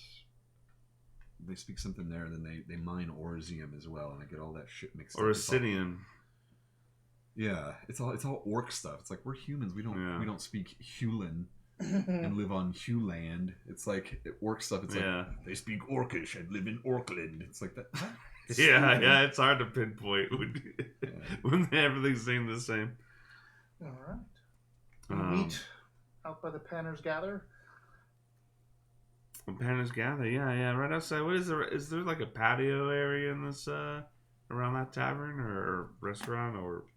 No, it's an inn, isn't it? Mm-hmm. We saw a balcony with Reeve in it. Is there like a patio area? Is what I'm asking. Why? Because there's no. Just sit there and wait for people, and just see them on the street. Not important. I'm just waiting and But excited. are you leaving or not? Are you going to meet Gorm? We're not meeting at the hotel. We're supposed to go to the Panner's Gather. Yeah, the Panner's Gather. The Panner's Gather is just like an exit to town that leads down into the river. To the river. Yep. Oh, that wasn't the tavern. It's not the name of the tavern. That was the pig in the pan. Yeah. All right. Banana. No, those are pretty similar. No, they're not. Sounds. Oh, they both have pan in it because everything in this town is about panning. Yeah. Panning for gold. Alright. I erase my name from the group and go panhandle for brain cells. There you go. Earthdawn. Earthdawn. Yeah. Earthdawn. Earthdawn. Shut up. Alright. I move with the group and nod a lot. I couldn't figure out why you were getting confused. And I'm like, oh, the name. No, it's a mystery to me too. So we meet Gorm there. Yep. Yeah, he was a cool ass orc that was like, hey, you guys kicked ass. That's a place you can kick ass too. And I'm like, I want to kick ass. Yeah, I mean, that's a very short, swift, beautiful ticket to getting legend. I forgot to say this before we got started, but I was gonna say to the two of them, because it did come up a little bit, to keep an eye on this guy, because he does, from the story, who picked up that he looked like he might have had some Scorcher contact at some point. You did, because okay. Where you asked him where he saw the documents. Yeah, okay, that's like, right. So I would share that people. This guy had previously worked as a Scorcher, or was. Scorchers are like the raiders of orcs, right? Yeah, the ground raiders. And that, we might run into his buddies or something like that. Like, this might not be just as straightforward as it sounds. Yeah, he's run with shady people before, so yeah. Keep an eye out. Mm-hmm. What you got there? A monkey?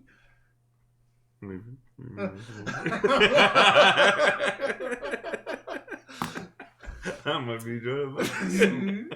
I was thinking about getting a cricket. You know what those are? No. So it's like a, like people cut die cast stuff so you can make stickers and things like that. It's like a cutter. Crickets are little ones, and they do like pages at a time. So you can make your own stickers, and it'll cut them out. So I could get like the Imperial Ocula, the eagle from that sort of thing, and then peel it out, and then use that as like a stencil for spray painting. Aquila, sorry. Yeah, do all that fun stuff. And I was like, damn, these are really, really cool. Oh, I totally forgot why I was saying that now. Me too. Oh, it's because I was mad because I'm not mad, but since I painted up that box, I put it on Kill Team, on the subreddit Kill Team. I was like, hey, I painted the whole Octarius box. And the top 3 comments were, damn it, no one ever paints the box.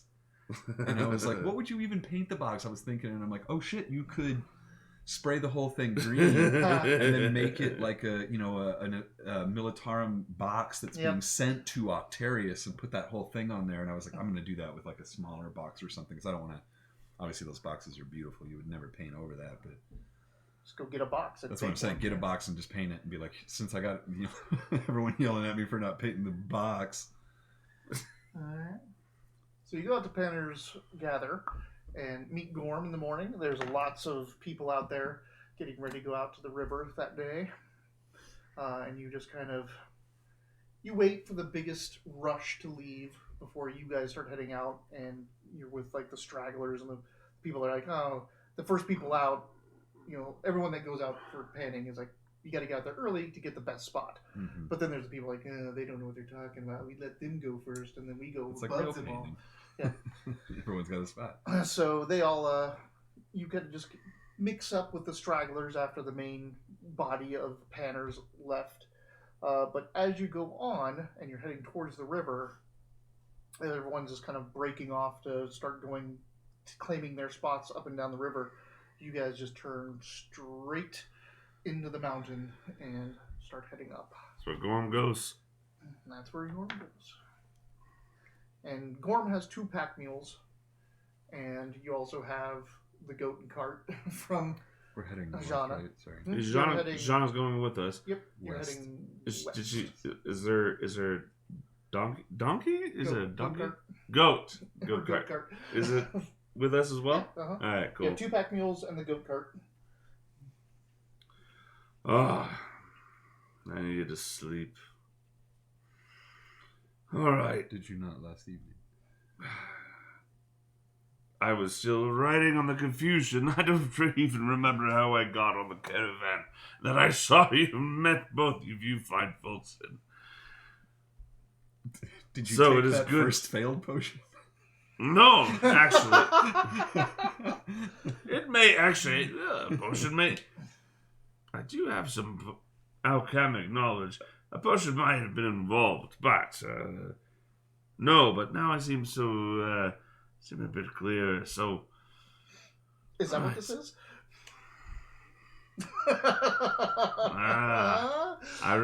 That was God again. Clear enough. Oh, I thought that was Shana. You're hearing voices.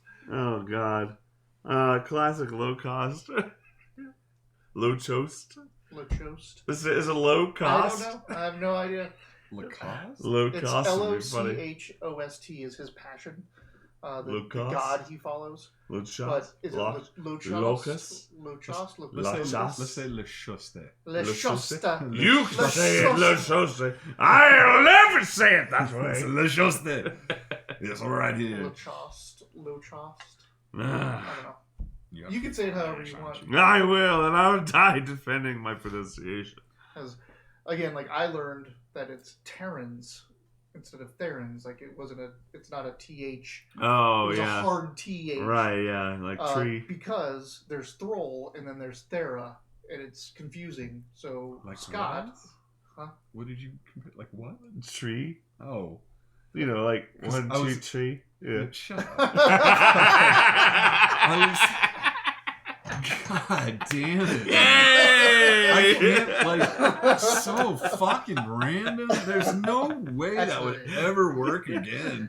Take that instead of the red one, so you don't get confused. Oh, yeah. I'd fucking give myself another psychic, damn it. Fucking A, man. I'm still here, all right. I I know Man. it's a bit wacky I'm- for the wizard. I couldn't I'm put so that present. together. I was trying so hard to come up with another word that was like, there's no fucking silent TH, no hard T. And then you're like, tree, and I was like, with an H? The fuck is that? You're like, 1, 2, 3. I'm like, oh, fuck you. God. Shiggy gets one for the best joke I've ever heard in my life. Yeah, get another one. And Nay! fucking A. I need to get more white You need to get more Finally, white. W. of the. I know. Get whiter, Wiley. I know. I don't think I need to get actually whiter. I don't like spice anymore.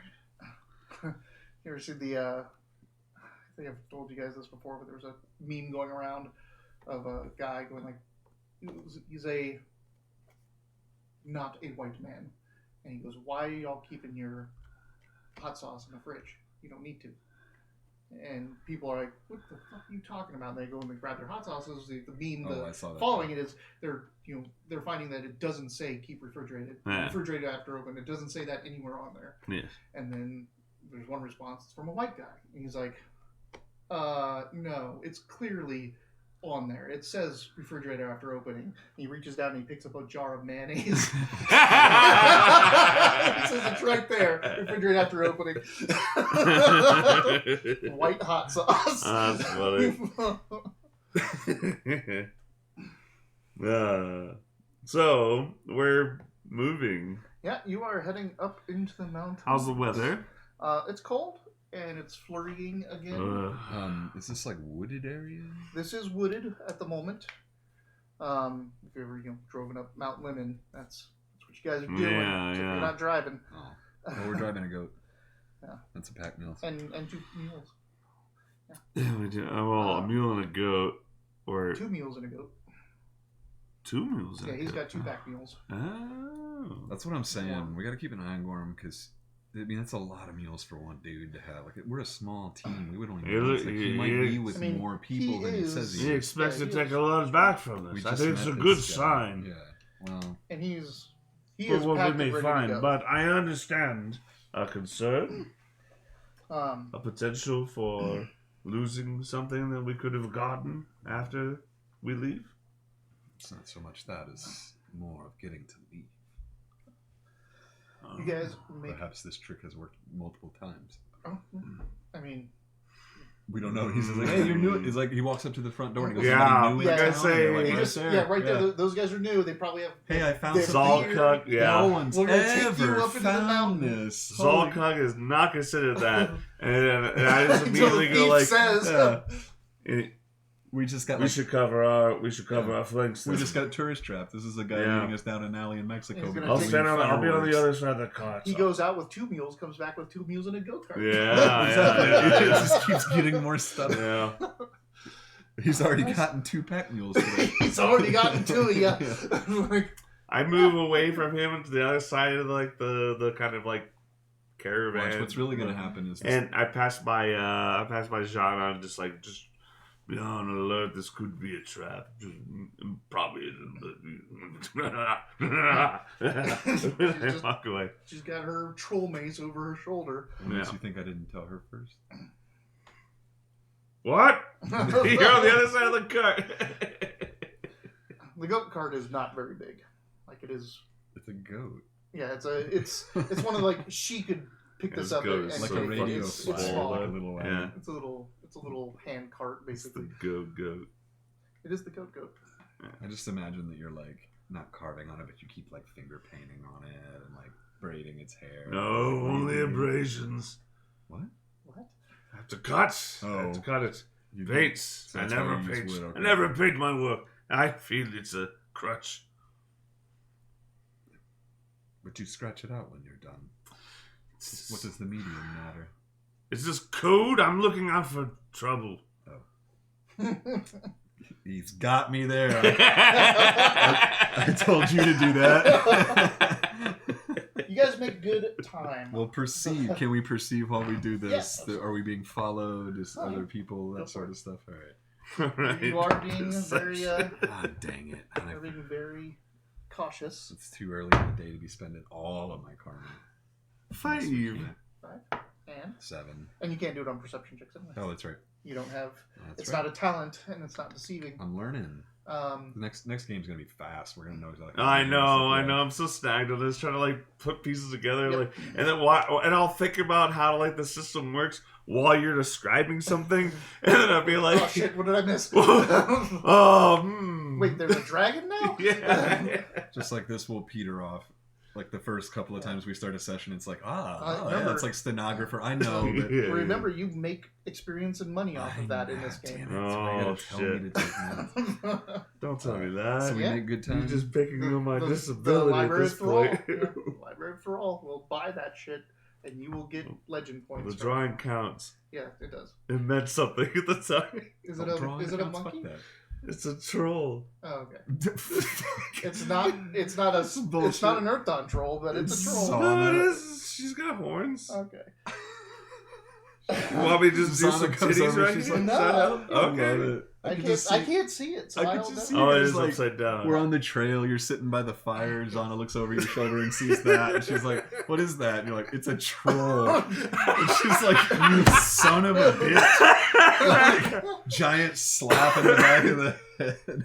This is how they taught this is how they taught portraits in therapy. Yeah, but you're sitting next to you know a troll by name. Like racist. My art classes were severely racist. I'm sorry. They enslaved me too. I don't know what to tell you. I like that it's like ingrained. I'm doing my memory. best. You're like looking at her and still drawing that. Like, is that troll face? did you put troll face? Good Son of a God. bitch. You're gonna lose that. That's what happened to your circles. You lost all your circle shit. Yeah, I was canceled. Yeah, you're Your pattern was totally canceled. yeah. It was taken off. It was the Son of a greatest. bitch. It was the ritual of that dispel. It's probably better that we all kind of know who you are. We like see your face. We're like, do you know? I feel like I know you from somewhere. So It's amazing. you guys, It might be true. You I don't make know. I good can't. time. Can you read this? This you is don't why see the you get scorchers money that are for following keeping you. notes. So We don't see the scorchers. you don't see the follow. scorchers following you. You make good time. You get pretty good up the mountain, and the flurries are getting a little bit thicker. But you see, you stop eventually. You find a nice little up against a rock, so you're not getting the wind just blasting into you. You make a little camp. You put your cart and mules out there, and he sets down, like builds a fire. Sets up a little lean tent. He pulls out bedrolls for everyone. You guys have your own, but Yeah. he pack muled for the trip. To it's his job to get you up there. I'm cold. I'll put his over mine. Yep.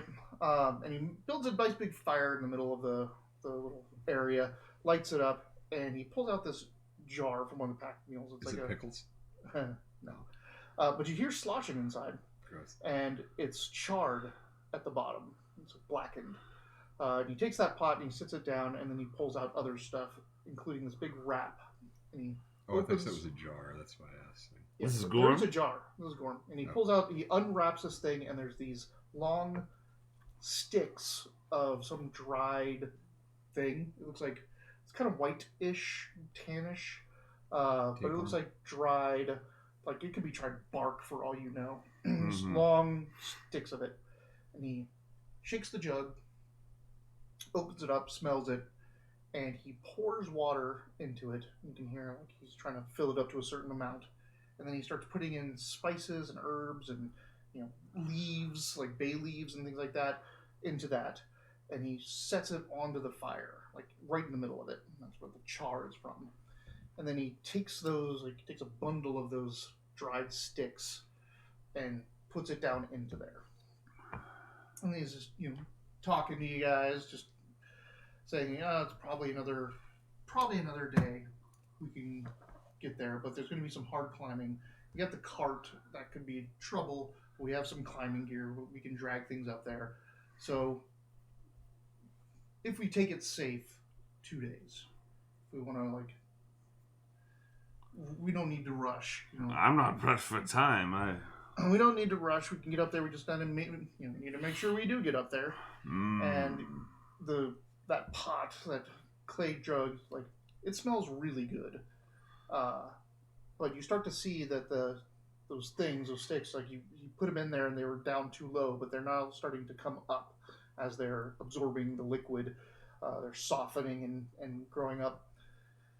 So he starts taking skewers, long wooden skewers, and he just stabs them straight down into the ends of one of those sticks, and he pulls out now a absorbed long piece of this whitish tan meat something. Like, it's probably not meat, but it's something. You just make a fucking corn dog? What the fuck? And he hands it to you, and he's like, put it over the flame. Give me that. He goes, put it over the flame and get a good sear on it. And then he takes a little wooden bowl, and he pours some of the liquid and hands it over to you. And he does the same for you. Pulls out one and gives it to you, bowl. And then he does it himself. It smells savory and a little bit sour, like a little bit pickled, but there's a sourness to it. Savory and kind of earthy. It's not meat. Probably not meat. Oh, I'm asking. Oh, he says, no, it's mushroom. Oh. That now I'm acting all snooty. But you get a good sear on it, and that liquid like really caramelizes to it, and it's fucking delicious. That's funny because my Ravenloft thing that I made up was a tube mushroom. Yeah. It was those gun posts, those things that the Vistani were chewing. I remember that because they're all like cowboys in the original. They dried them and then you broke the skin and the tar inside of them broke into your mouth. Oh, yeah, these are just long strips of mushroom that have been dried, and then he soaks them into this broth. Dude, I never order it when I'm with people because like I feel like no one else wants I don't know. I fucking love like pub fare, this like fried mushrooms. Oh hell yeah! Oh, I'll eat the whole bowl. They're so good. We just had, when I was in Arkansas, they were doing fried banana peppers, those little yellow peppers they throw on the pizza and stuff like that. They were frying those. They put those in batter and fried them. Pepperoncinis? Yeah, fried pepperoncinis. Holy shit, they were good. We were just like, I was eating them like this, just rolling into my mouth. Damn, I kind of want to try it. They're really good. They're easy too. I mean, whatever you batter fry, just do that. Huh. But yeah, that's the minute. He just sits there and he just starts tearing away at this and drinking from the broth cup and sometimes he dips it in there. But after like you sear it on the pulls it out, it's now reconstituted. Yeah. It's soaked with that flavor, but then you sear it over the fire and it caramelizes that broth onto it. And it's a pretty amazing flavor, good texture. Kind of like chicken. I don't care if it's pickled or not. It's sour. I was gonna say flavor-wise, he's not looking for sour flavor. He was delicious. He wanted something vinegared completely in that place. Tastes good. It tastes very good. Yeah. I thought so. Nice hearty. Yeah. Is this a recipe from our people? These are from the area. He says the name of the mushroom. It sounds exotic to you. It's in Orzet, but in Orzet, the literal translation is dirt fowl. Dirt fowl? Dirt fowl. Like FOW? FOWL. Okay. it's earth chicken. Yeah. Okay, I was like, do these grow on shit? Because that's I'm like, awesome. It's a chicken of the mountain mistletoe. Time to go home and be a blood elf. Yeah. How is the real world, son? I am corrupted. Thank him for sharing the damn recipe. There's not even any internet yet. So yeah, you guys he eats. I'm trying to think of sly ways to get him to kind of tell me the truth, because it's just too good. Like, I know what I would say. So Gorm, it seems unlikely. Gorm. It seems unlikely that somebody would just suddenly find something that's been lost for so long. No, that's actually all the adventurers. All adventurers do that. Yeah, that's a good point. Yeah, that is the entire adventuring industry. Yeah. Is finding old cares. There's actually. I keep forgetting what we're playing. Right. Yeah, never mind. Yeah. Finding these and like Barsave is millions of square miles across, I have a better idea. Most of it is not explored. My heraldry. Have I ever seen any Scorcher heraldry? Do I know what their gang colors look like? Insignia? Would they have like a tattoo or a brand somewhere or something like that? They're not super specialists into orcs, but tangentially you've done a lot of research and that kind of stuff. So make a roll. It's just going to be a higher difficulty. Yeah. That herald is going to come up so handy, though. Imagine going into a forgotten ruin and you see you recognize, like, I know. 4, Yeah, nothing. Scorchers aren't your thing. Yeah, it's all good. But he, you saw this, like, his outfit is nomadic, not Scorcher. Okay. Right, yes. So I guess you would probably get the idea from me then once I'm not able to understand this. I would probably, early on in the evening before we really start talking to him, try to get you to be like, is this guy on the down low, like, orc to orc? Is this guy... I tell you, he looks the part. He doesn't look like a Scorcher. Like he hasn't said anything. No, he looks like the part of a Scorcher. He looks the part of what he says he is. Gotcha. Yeah. Does an explorer nomad. Does he act like he's ever had? But illusions exist. I also add. Okay. Yeah. I'm just curious about that. Yeah, I don't even know you well enough to really know if you're not a Scorcher yet. So. Yeah. But Really. yeah, Who knows? You might be the first orcs I've met. No, there was probably you some. probably work for us. you probably owned a few. No. Oh, Jesus. you're from a noble family. I don't know. Washington Not had slaves. but Man. I don't know. You Hi, Twitch. I mean, what? No, that's a matter of record. And our only viewer from Arkansas. After dinner, like he just goes checks the animals, make sure everything's down for the night and hobbled and all that. To talk about trolls. But then he goes over to his little lean tent, and you can hear him plinking away at something. Ding, ding, ding, ding. Who's doing this? Gorm. Yeah. It looks like he's got one of his little copper discs, and he's embossing it. Oh. Because he has all those discs. I'll take the second That's shift. his jewelry. But I think you ought to take the first. The first what? Shift. I think it best that we sleep in shifts. Yeah, I'll take the first to stay awake. Wake me in... is this still a 24-hour thing? Yeah. All right. It's literally... Good question. I was like, wait a minute. We are on Earth. I'm literally pretty sure we're literally on Earth. You're over the Ukraine. but still, though, it's way in the future or way in the past. I don't know. Maybe it's a 30-hour day right now. We're in Eurasia, in the magical world of Eurasia's dark ages. Oh, is this like this humanity? Mm-hmm. Oh, cool. This is Shadowrun's timeline. Yeah. Shadowrun is the 6th world. Yeah. This is the 4th world. I remember now. Yeah, I used to drink a lot. Okay. I used to drink a lot. Oh, enough said. We literally were drinking while I was learning this game. That was the whole shtick. Was that like I would learn, we would have a couple drinks. We'd take a little break, we'd come back, and then drink a little more and learn a little more, and then he would level up and beat me. And I'm remembering more of this, but at the time this kind of bled in. We were doing that like every other week too, or every week for a little bit. While they were we did like 6 or 7 of them, so they kind of melded together a little bit. Now I completely forgot what I was going to do. So wake him up, shift. So it's you, then him, then Jana. All right. Yeah, you go first. So I'm first shift. Yeah.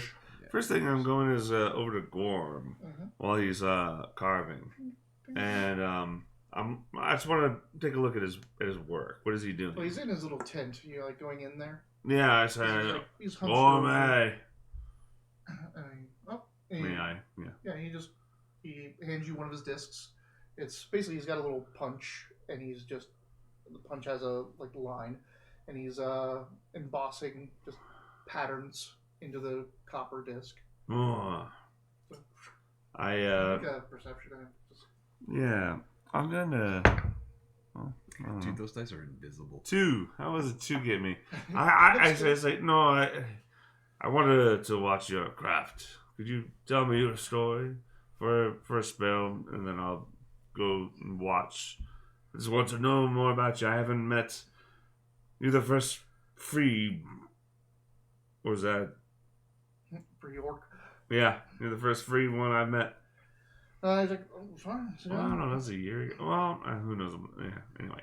Yeah. So we just drove through Orkland that I was like, are you from this free Orkland? No. You've met other orcs. Yeah, I was gonna say, I have met other orcs. That's what I'm saying. We drove through free Orkland. Like, well, okay, well then... What did he tell you about himself? So you might not be the first one I met, but I wanted to say something to some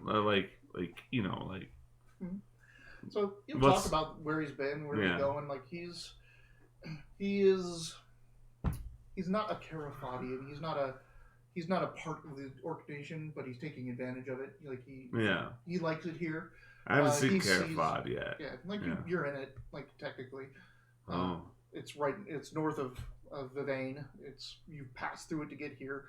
But it's a bunch of tribes that a person is trying to unify. Yeah. And he's not a part of any tribe. He's like, I came from a Care. My family came from a Care. I wasn't born in a Care. Like, my family came from a Care. I'm kind of a man of the people. I've wandered all over this place. I've just tried to keep my eye out and see what the culture is like. But that's kind of what he does. He's pretty obsessed with the past and rediscovering Barsave. Yeah. I want to ask him, I know he's not an adept, but What is he? What is his legend? What is he? How does he imagine his legend? Like, what's his story? You know, like if I can find this care, like if I could be a man that found a care from these old records, like that's something to pass on to my children. which would be a good story, wouldn't it? Discovering maybe they're still up there. Maybe that care is sealed. They don't know that the scourge is over. Imagine finding an entire clan of orcs still in their care, bringing them back out into the world and showing that the two of their fellow clans are still out there. That would be a thing to see, wouldn't it? It'd be something I hadn't seen before, that's for certain.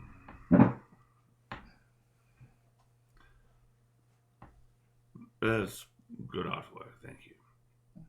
I think he's done peeing. I think he might have you're back. You're back. He's asleep. Oh, you're asleep. Oh, sorry. This is first watch. That's why. I know. All right. Fair call. But he's a nomad. He's just kind of made his way. Yeah. He makes his way. However, he can survive. He's not technically a merchant. He's not a raider. He's not a thief. He's not anything. He just. Yeah. But he's also just not going to sit down in a stall somewhere and be boring. He's got to. Yeah. He's got the orc. Got to get out there, wanderlust. Right on. But not part of a tribe, so. Cool. Yeah. All right. Good to know a little bit more about the guy. I'm gonna do my watch now. Perception. Sky around. I probably would weave some stuff to like astral sight. Yeah, three of perception. Well, you don't see anything, so the night progresses. The snow kind of picks up, starts to stick to the canopy and around the trees around the trees, not where it's being stopped. You're starting to get little snowdrift building up, but he's picked a good spot with this rock. It's blocking most the wind's coming down and breaking against the rock, and so you're not getting covered in snow, and the trees are just starting there. So nice. All right, well, that's it. Yeah, that's my. You wake him up. Yeah, eventually. Yeah. Weak. Do I get one karma point back for short rest? No. You do that in the morning. I know. Even if I don't sleep, you just get it back. Even if you sleep. You can do your ritual in the morning. Oh, okay. Oh, it's a ritual thing. Yep. Gotcha. Okay. All right. You have to go off on your own and think about how much it's your watch you now. want to be alone. That's your ritual. Is Gorm asleep yes, now? He is asleep. He's asleep now. Okay, cool. I'd like to see what's in the pack mule stuff. All right. I'm just curious. I'm not going to steal anything. I mean, it's all for getting you up there anyway. But yeah, it is mountain climbing shit. It is. There's some snowshoes. There's climbing kits. There's the hook axes to try to climb just in case. Rope. The various foodstuffs that he has, his spices, his dirt fowl packs, various other, hardtack and other rations for emergencies. Sweet. Just a bunch of climbing gear and trekking gear. That's good. It's boring, but it's good.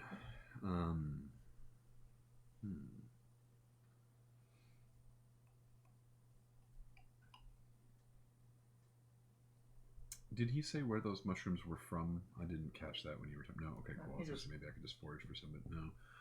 I don't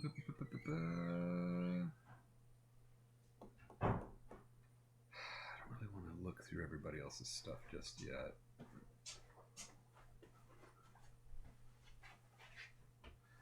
Perception for your watch? Yeah, let's do that. What do you find? Nothing. It's really dark outside. You're elven, I see. Too. I'm busy looking at stuff in the pack mules and dicking around. I'm not the paying flourishes attention. slow down and kind of stop throughout the night. But the snow, nothing's melting it, so it kind of sticks. So it's just a thin layer between the trees up on the canopy. I don't hear anything. You don't hear anything? I mean, you hear a lot of things, but yeah, just general animal and mountain noises. Wake up Jana.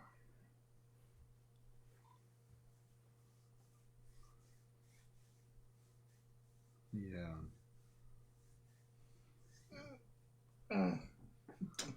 Piece of her mace. Big block of metal. I'm not going to bed, though. Okay. She stands up, goes over by the fire, puts some more logs on it,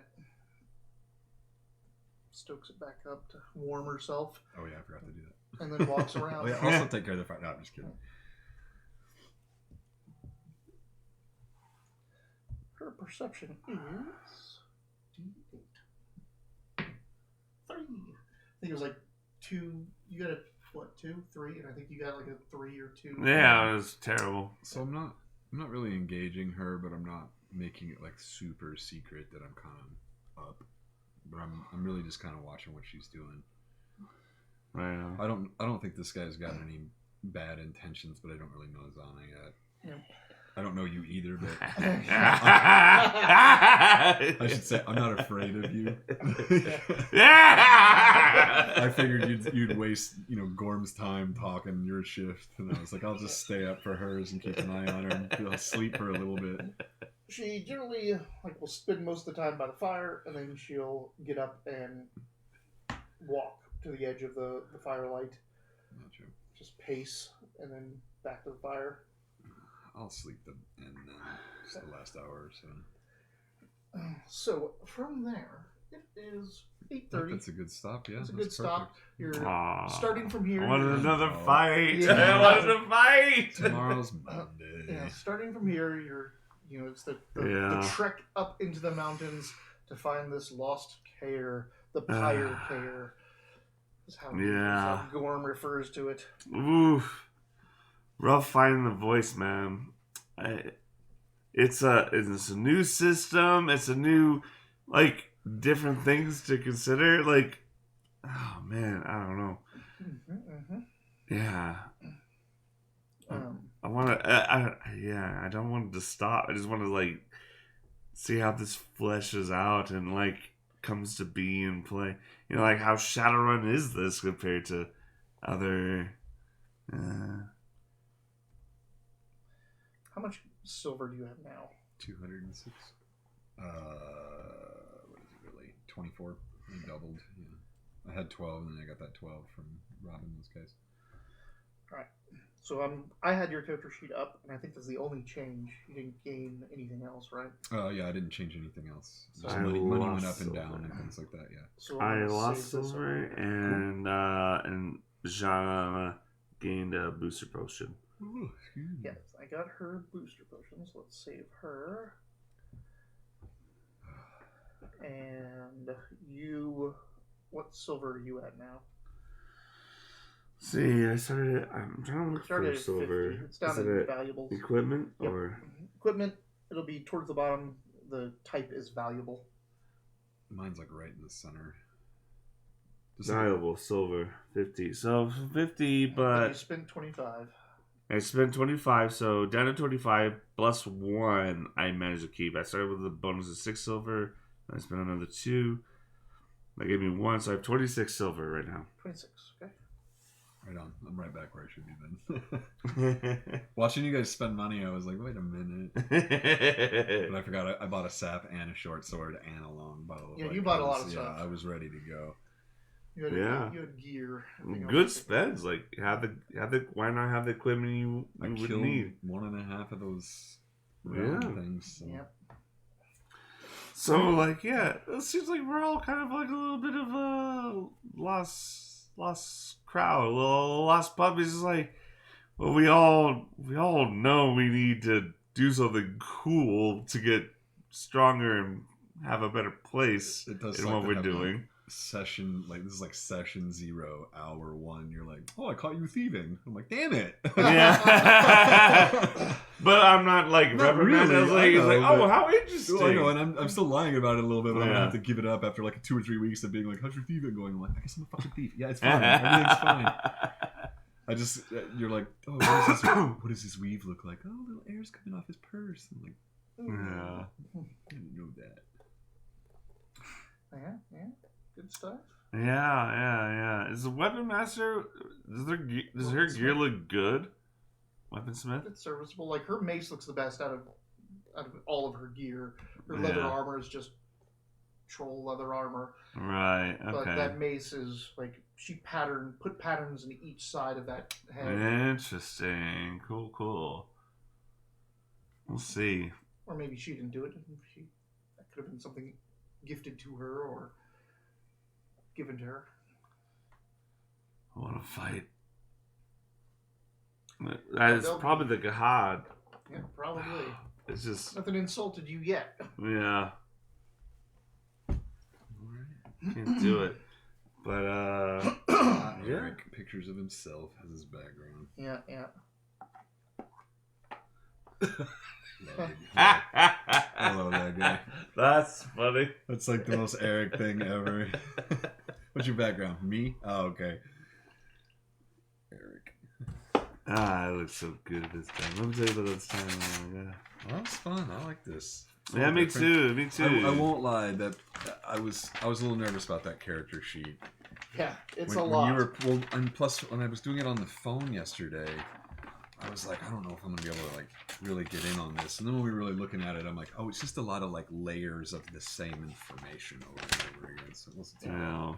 I get a little bit lost on the motivation because like, which is weird because I'm thinking like, oh, I love Earthdawn because like, oh, I just do any like the important thing to get to a new space of understanding of the world, of the arcane, of the universe and everything is to ascend a circle. Mm-hmm.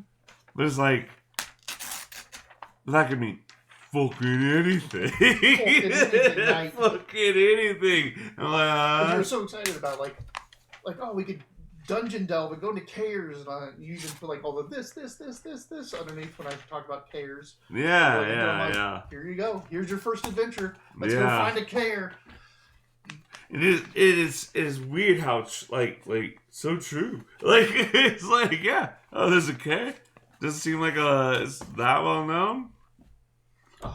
Lost care. That's magic currency right there. That's a fat load of arcane of astral loot, legendary points, just waiting to be taken.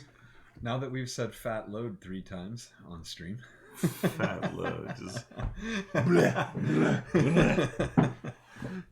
it just comes pouring out.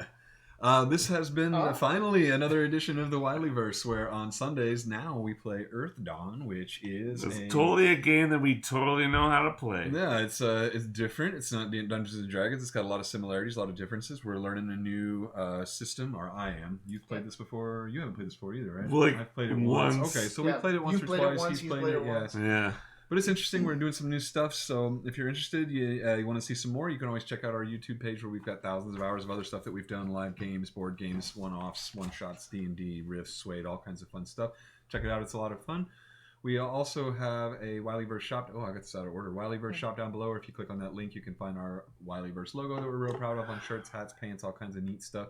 Check it out. We're also sponsored by Drive2RPG, which is a great site to find all of your all of your games, rule books, source books, that sort of stuff on PDF and save yourself a whole bunch of money. We have some other stuff you should too. Speaking of our stuff, I got it out of order. Anyway, thank you to Super Sad Squad for showing up. And if you're watching this on YouTube, it's a rerun, so come down to Twitch and check out. How do you memorize this whole fucking bit? You fucking robot. I hate you.